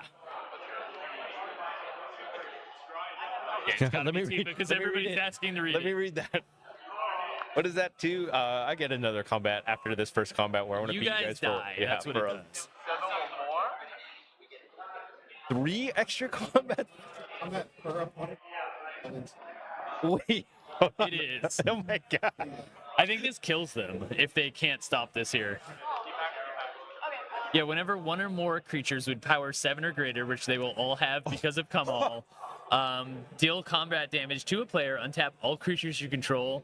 If it's the first combat phase of your turn, there is an additional combat phase. Oh man, after we this don't phase. actually know life totals that well. It looks like Elsha's sitting on 34 or 36. Just doing what I've been trying to do all day, which is like to enlarge this screen. That is not a touchpad. Yeah, it's not a touchpad.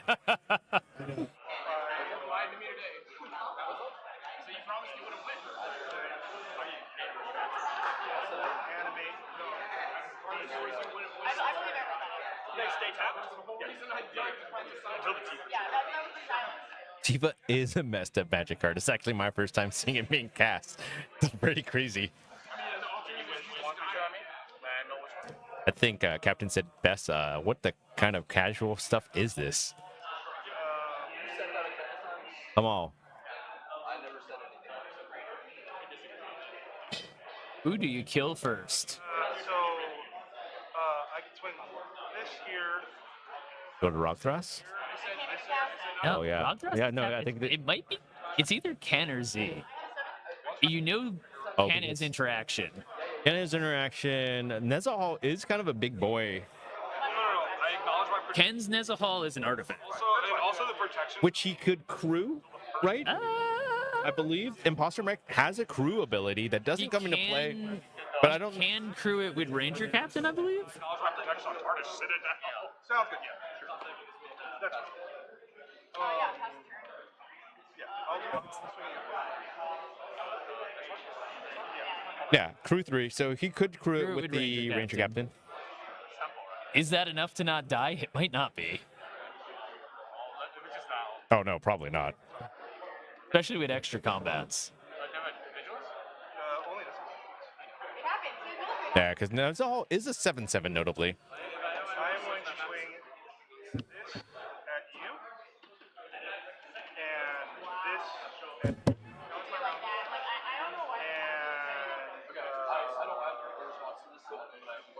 Doesn't it work like other giant landfall creatures? They trigger at once, then you get 3 combats on untap. Yeah, I'm kind of looking up the Oracle text right now, Wonderlich. I'm curious as well how this card. This is the first time I've seen this card in cEDH. Yeah, it's not a cEDH standard. Tifa. How do the triggers work?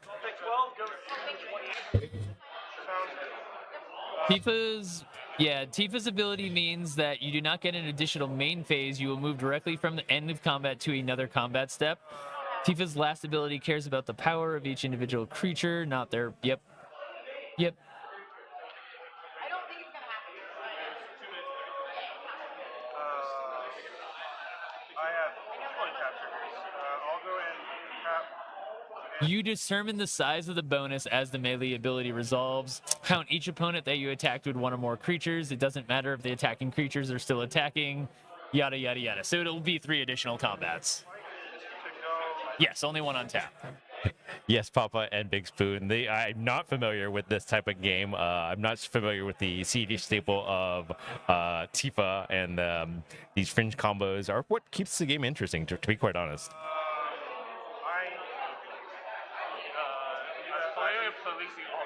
They're really having to work together to try to make this happen. I will swing. Yeah, I mean, I would like to swing. I'm gonna kill. I don't know if I can stop him. Jesse looks like he's asking for game actions. He's showing a Beseiju, and I can't tell what the other card is.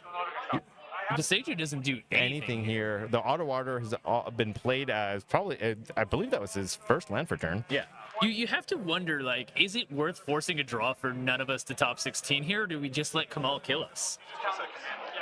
I mean, for me personally, I'm always like, if I have no gain from forcing a draw, like, why don't I just let you win? Agreed. I definitely get that. However, I will always want you to show me that you actually can win. You which can I win. think Yes, Kamal yes. can here. Yeah. But forcing the draw here doesn't really get any single one of the players to top 16. It just ends the run for all of them. I'll go 25, and then no. Or actually, 10. Am I gonna drop it? You don't drop. Sorry, thank you so much. So Kamal was an 8-8 before? Yeah. So now he's an 11-11, so I'm taking 19 total commander damage? Yes, I'm not calling you the command. So, okay. How much is coming at me? 19? No, it's gonna be 7, 7, 11. Oh, is he making his creature or lands into creatures as well here? He might is what be. it looks like.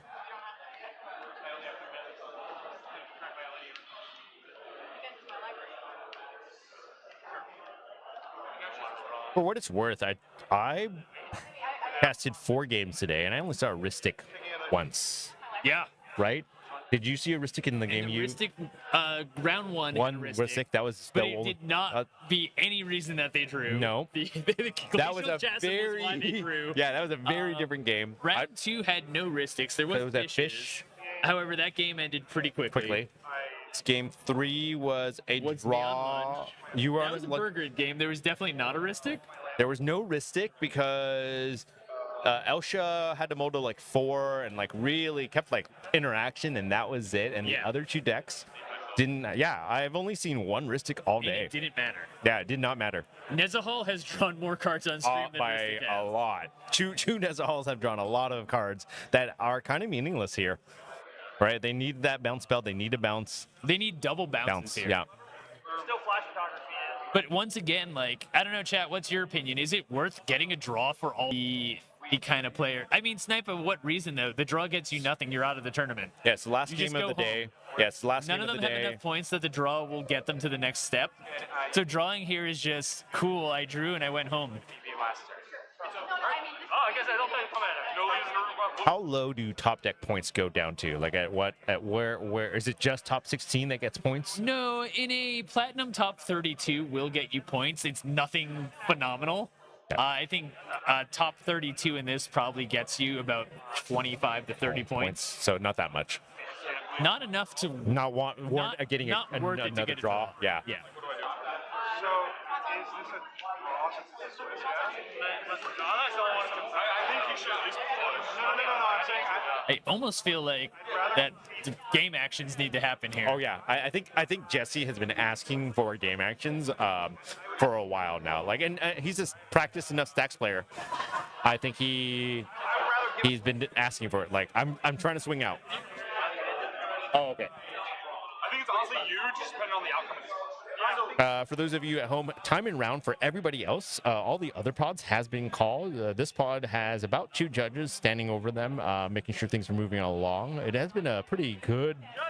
It's been a good day, but it's been a long day for everybody. So since the last pod, shops are closing up, things are wrapping up around here. We're just trying to make sure all these players are playing efficiently, and giving them time, but still moving things along. Jesse is definitely asking for actions. He'd like to try to win this game, understandably. So, did they bounce the Sigarda? Is what happened, or Ken swords it? It looks like it was bounced. And then there was, I think it was bounced because he put it in his hand, and then there was a judge call. Yeah. No, 10's guaranteed. I don't think 10's guaranteed. 100 players. It doesn't matter. The bubble's been mega low. I think there's a time and place for draws. I agree. However, I also feel that people kind of draw much too early. They're just so afraid of losing that they aren't looking for the appropriate window. And they'll just accept the draw when in the reality was that the game could have progressed and somebody might have been able to win that game. But boards do get to a natural draw state, as we saw in the previous game on stream with Stockwell's. I super agree with. I would rather see an end state, given that the draw is bad for everybody, but certain games do need draws.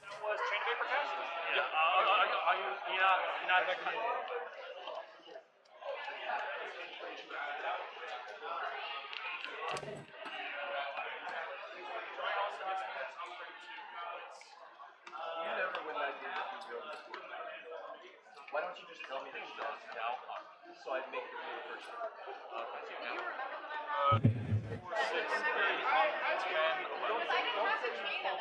So, Vafner had done a judge call. There's a judge watching the table. I think they are watching this for slow play, as a lot of non-interaction has occurred. Ken actually has a second bounce spell. An Otawara. So we might be seeing a massive stack battle ensue at this point, given how many cards all the players have.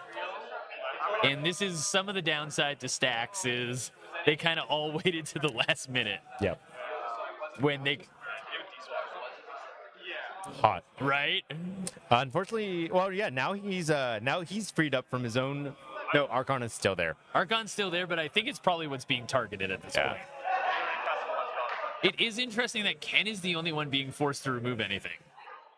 The other 2 players are not targeting the board at all. Wait, what? Oh, Yasharn went back to hand. That's kind of terrifying. Yasharn went back to hand.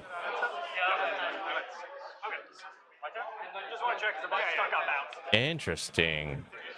Now he passes to his turn?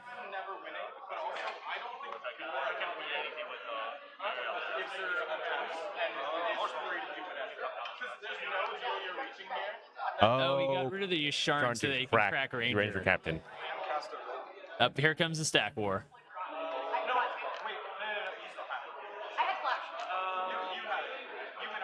Damn it, I tried to do it again. I tried to zoom in on the card. I can't tell what that is.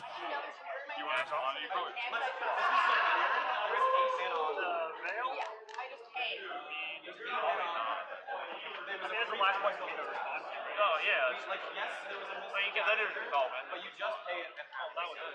Oh, it's the same. But that doesn't do anything. Like, yes. Oh, we should counter. That's what I'm saying. Semi confused what happened with the combat step. The Archon's still here. Well, I think he's cracking the Ranger Captain to ensure that whatever bounce spell or kill spell he has, Big Scary Gamer, that will resolve, and then he can go off, right? He has Sensei's Divining Top over there right next to his library to the right, so he can then try to cast Elsha and go to town, right? And see and do his combo. I'm trying to hopefully clone the Archon. Yes, that's what I thought as well. Yeah. And so basically, no extra combat's triggered. Yeah. Yeah. Which that means one of them still thinks they can win this game. I think it was Ken. Ken often will not allow a draw to happen if he thinks he can win. He is a firm believer in not drawing. Yep. I mean, as I was saying, my Breach the Bay with him drew, but there was also 3 Ranger Captains in play. Yep. I had double silence in hand. Yep. And Rockside pushed into it, and we went to time.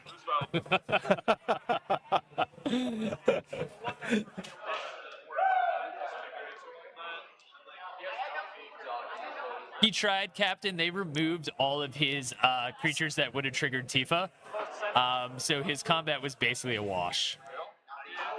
I think they might too, Big Scary. If that Archon goes away, they all have huge hands. Wait, what's going on? And Kinnan has an insane amount of mana. I don't know what Kinnan cast, though, that's getting fierced. It just blows the whole plan. Like, I got some sneaky shit. Yeah. I got some sneaky shit. So, like, do I have my boogie board? Do you have a boogie board? Yeah, I got my boogie board. I don't know what that statement means.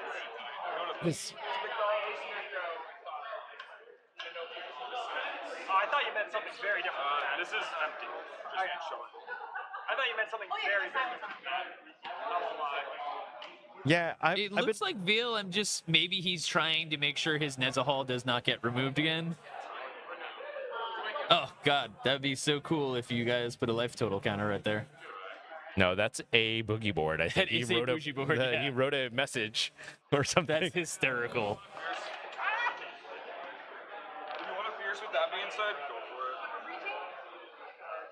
I believe that message would have been public knowledge anyways, though. Any notes you take has to be public, right? So it's not like he could have just only shown one person a message. Yeah, I mean, we saw Dan show the Villas message to literally everyone. Everybody. Go back and watch game 2 if you missed that somehow. That was a good one. Wow. And also has quite a grip of cards. That There's imposter Nezahal. mag. Nezahal plus Esper have been putting in work. I mean, I'm assuming he's still working. Apparently, you can put Esper on the stack now. Yeah, it's the trigger. Oh, okay, great.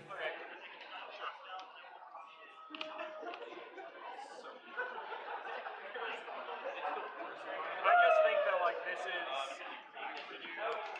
I mean, it'd be really interesting for him to win here at instant speed, Big Scary Gamer. I mean, The they Archon is still still need in that. play, They definitely need that Archon gone before they can try to he win on cannot top. cast any more spells until that Archon is gone now. I mean, maybe he's got an Otawara or of his own, Possibly. right? Also, if you have removal for this, then it drives some... He's pointing at the Archon. and, like, that won't resolve. So, like... Mana's a huge issue for him, so we don't know if he could get there. Man, which one of his creatures does he have to tap down here for that? I just don't see... No, I think we're fine. It's mood lighting now at this point. Yeah. Oh, look, Actually, that look. helped a lot. Like, yeah, like we just kind of get a little bit closer. There we go. Can he bounce? Yeah, he could also bounce bounce it with with Sky Sky Turtle. Yeah, Kinnan's got a couple of options that are not spells to be. So did that cast. resolve? It looks it. So he's got protection, it looks like. Well, it'll if it hits the timer, Ken's gonna have extra time on his turn.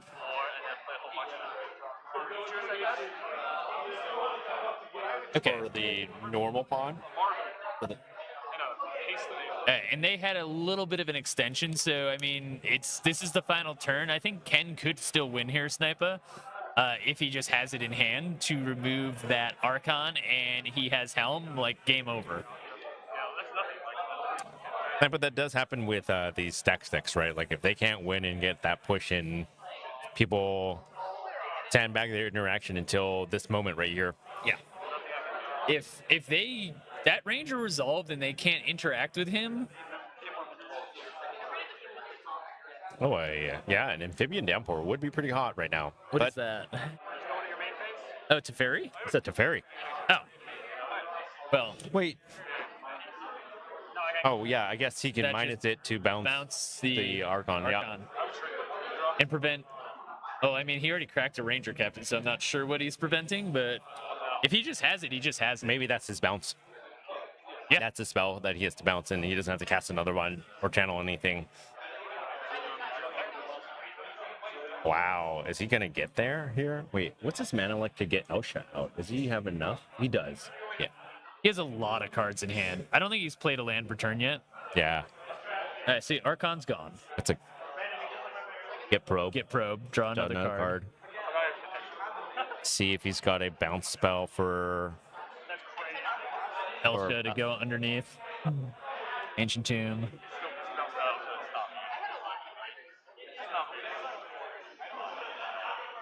I mean, you said a Ranger Captain crack and it's Barry here.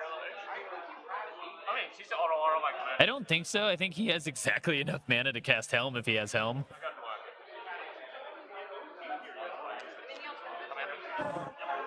There's Elsha.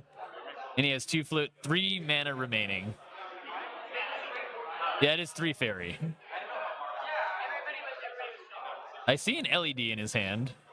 There's a Mox Amber. Mox Amber.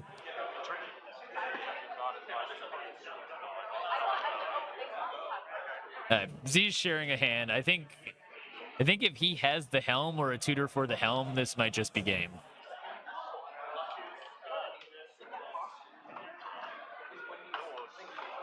This is the only card draw engine.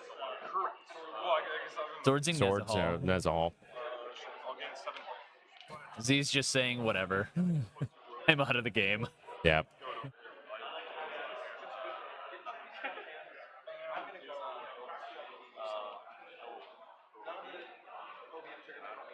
Targeting Rogthras? Targeting Rogthras. Yep. BB, bunch of cards we don't know. There is a Beseju, but that doesn't. I guess what that could Does hit is not the have mana. Sensei, but like Doesn't have mana. That's true. LED. I mean, does he just play Breach here? That could be the other line. Yeah. Is he just gets Breach and tutors for Helm?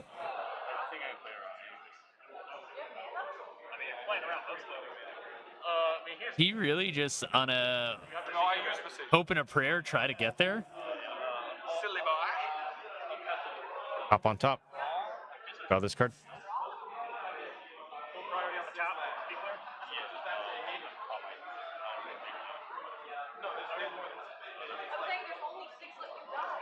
Judge, can I ask a question away from We're gonna pause for a second. Floating mana card. Don't it? What do you think I'm doing? I'm crazy. You know how like kind of rotations because like we actually took a little bit longer to start. I don't think we're getting time rotation from that. You probably heard you, big scary gamer. I haven't looked at the top card of my deck. Oh, I can now. We did. There should have been a time. Yeah, I should have. Looking at his graveyard. He has 5 mana. Is there a Sensei's and a Helm in his graveyard? I don't recall that winding up in his graveyard, but yeah. Yeah.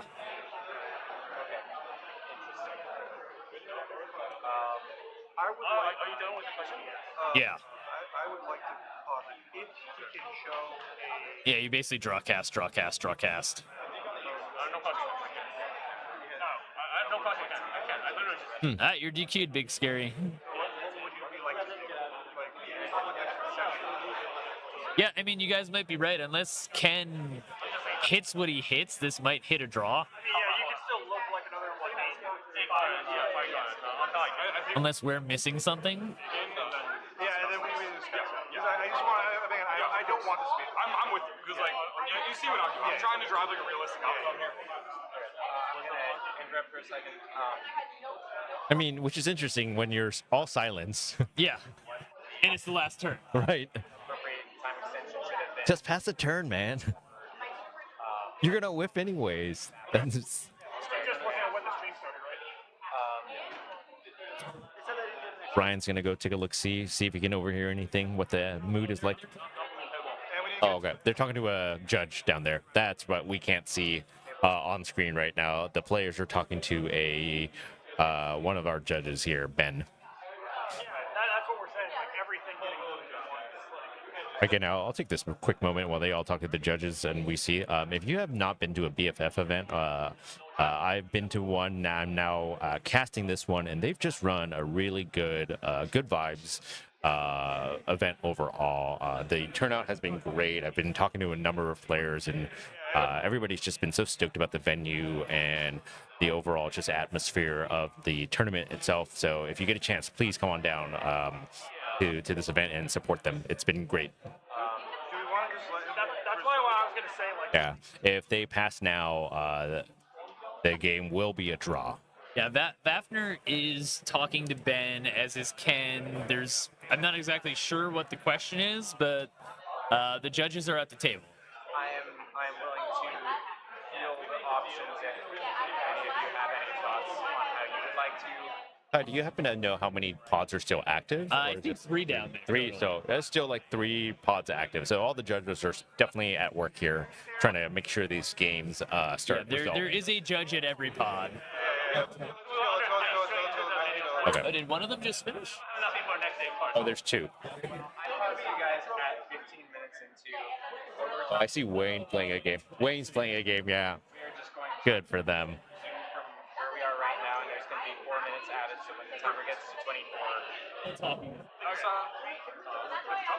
24. Oh, I think they're trying to make sure they understand all of the game actions. Yeah. Oh.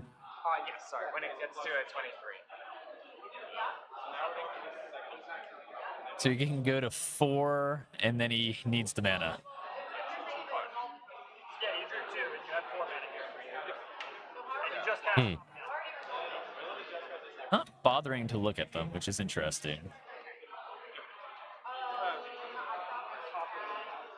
He can look at the time though. It breaks the time.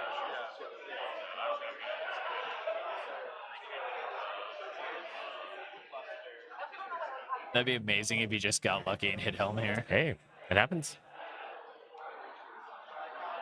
How much does Helm cost?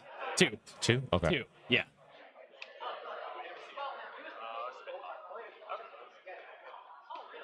Well, he has 1 mana left. Oh, he's activating to try to rearrange. Nope, that's it. Either way, he throws those cards. I mean, how much extra? Yep, that's it. Wow. If there's no way. I assume when he made that play that he was going to win the game, but he went for it without actually having the win in hand. I mean, I think, again, to your point, right, like, I'm down to just go. he saw a chance, a small percentage chance, but he saw a chance to win to try to get into top 16. So It's definitely frustrating probably for Rog Thras and for Z, who I'm assuming Z probably could have won over the top if not for the Ranger captain. What is weird is the Teferi. I mean, props to Ken, I guess, for kind of holding on to everything until he could get multiple things kind of out there to resolve. Also, And I don't know if you saw Ken's hand. It was like 10 pieces of interaction. yeah, that game wasn't gonna. He wasn't gonna lose that one. That's for sure. I can explain the out that I was playing around. Bro. Yeah, Jeskai does have that. It feels like it should just be all there for them. Not in that context. We can talk about. Lack of tutors. Yeah. I was gonna. I mean, when you have to play what, idyllic tutor or personal tutor, it gets real. You get real crunchy. That's the out Well, I played around. thank you all for hanging out with us. We will be back for top 16 in the morning.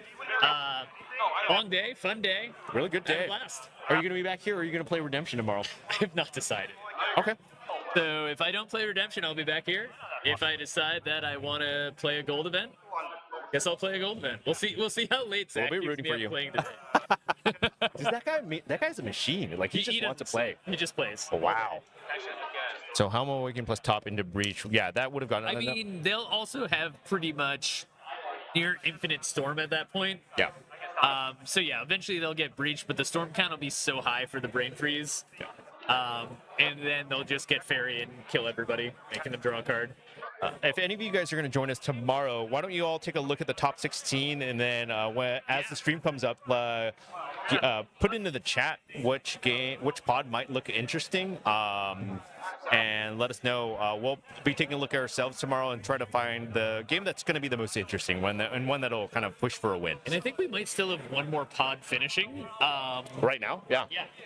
I know. Like, but this deck is designed to play an 8-hour high resource. Yeah, I know. But like, I feel very confident. Okay, everything is done for the day. Thank you so much for joining us, everybody.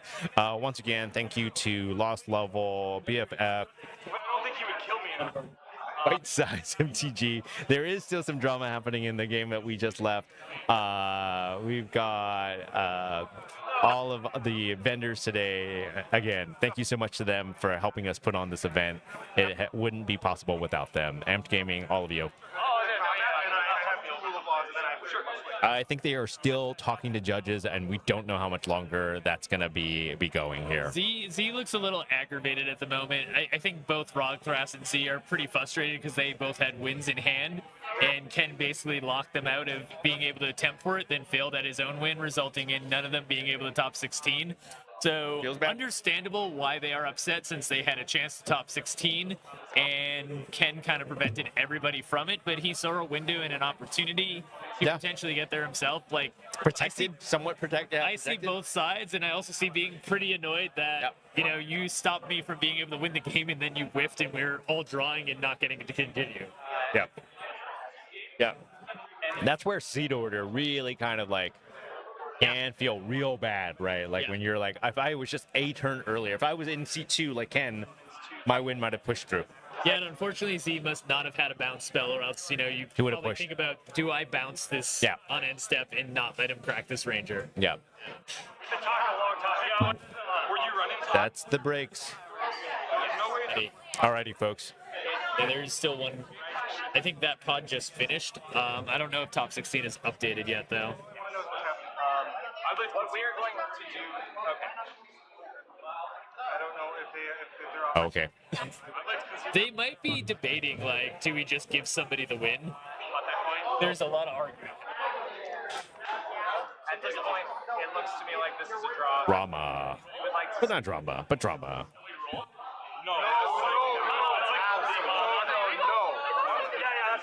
All 5 judges, huh? So the other game must have wrapped.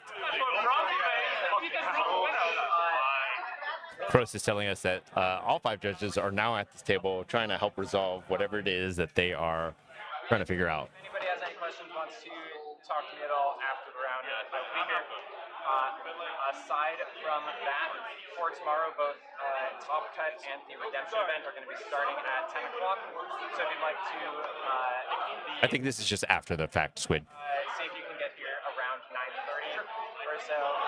9 to 9:30. Everything is starting at 10 o'clock promptly. Yeah, it does happen sometimes, Big Spoon. Some people just sandbag So we are drawing. until the very last possible second, like we see today. It's funny, I was actually having a conversation with one of the other judges, and we felt like, for the most part, most people were just trying to jam beginning early, mid, and late game. This was one of the first games all day that we saw somebody just sandbag till the end, like it is. But that's kind of what happens in stacks, I think. Like with a heavy stacks game like this, like basically wait until you're about to die, and then you're forced to kind of go for it. I don't want to put anybody in the situation of there being a feels bad of no action. We're already in the situation because this is public. That is why we are putting... Perfect. Yeah, let's throw top 16 up. Nobody wants to look at us. Yeah, let's take a peek. Let's take a look. Our producer's gonna put on top 16. All right, so Bergrid in first place. Colin Tyndall's on Blue Farm. I don't know what Ty is on. Garrett is on Trog, which is Rakdos Prison. Narset, nice. Narset Enlightened Master. Zach is obviously on Rogshide. Daryl's on VV. Carlos is on Winota, so one stacks deck did make top 16.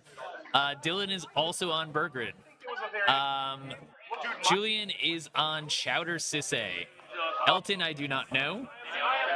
I don't know Elton. I I haven't talked to don't an know Elton. Ryan Cohen. Yeah, Oh, gotcha. We're short. we're short at one. Well, I'm just naming all these players that. When I pulled the board out, I revealed it as blank. That's me displaying a blank notepad and fulfilling that criteria. Stockwell is on farm. Jeremy is on Sisse. Trad Sylvie. Sisse. Sylvie's on TND. We know Sylvie won. Yeah, we know Sylvie won for sure. We know Jeremy won. The Jeremy last game. also won. So they're sitting on 13 points apiece. Yep. Yeah. Reveal notes to other players. You can take your note sheet itself is visible. The notes themselves don't visible. You don't have to explain what they. You can take notes in another language. Players have to be able to see your notes. So at any point you could have just asked for the note. That's what my. If a player is physically far away from you, they can. Oh, wow. It's already 8 o'clock. Wow. Where did the time go, folks? You don't need to make sure. Oh, wow. Now that it's over, can I ask, like, what do you guys do? How do you guys do? Like, you guys do pretty well, like, overall, or you're like a 10, 12? We can talk more about notes after. Like, because this that answered my question. Okay. We are going Wait, to. actually? Dude, that's crazy. What were you at? Yeah, I was winning in that one. I think I was winning it as well. I believe so, Big Spoon, but I do feel like in many formats, I see the boogie boards being utilized to keep points and/or life totals. Well, what I said is, my explanation at the beginning of the game. Yeah, I don't know if he actually had anything written on that. Yeah, he flashed it towards I would concede. Fafner, thank you. But we didn't really see if there was anything on it or not. Yeah. Sure. Yeah. And the thing is, if you're like giving someone the win, it will affect the whole standing. It's not just Oh, there it is. There it is. Ty must have won, so Ty's in first place with Ty with the Narset. win. Gage in second with Bergrid. I do not know what Ryan Cohen's playing. Sylvie's on Tim Nadargo. Jeremy is Trad Sisse. Dylan is Bergrid number 2. Garrett is Tavesh Rog Hellstacks. Julian Banristic Study is on Chowder Sisse. Collins on Blue Farm. Ryan Higa, I do not know. Zach is on Ragashai. Aiden, I do not know. Daryl is on VV. Carlos is on Winota. Karam, I do not know. Jacob Burrows is on your standard Rogthras. Wow. Okay. Quite a pod. And yeah, it looks like the bubble was that 11 points that we all talked about. Yep. So honestly, no one in that pod could have made it to top 16 they besides needed Jesse. Yep. I personally believe 10 points would not have gotten me there. 16. Okay, folks. That's it. Take a look at these. Let us know tomorrow morning what you may think look like as we kind of I decide. kind of want to see Garrett. I want to see Trog. When was the last time we saw Trog top 16 of Platinum? What was your break? I He's think been it's on been it for a since hot Silicon moment. Dynasty 2? 1 or 2. When what's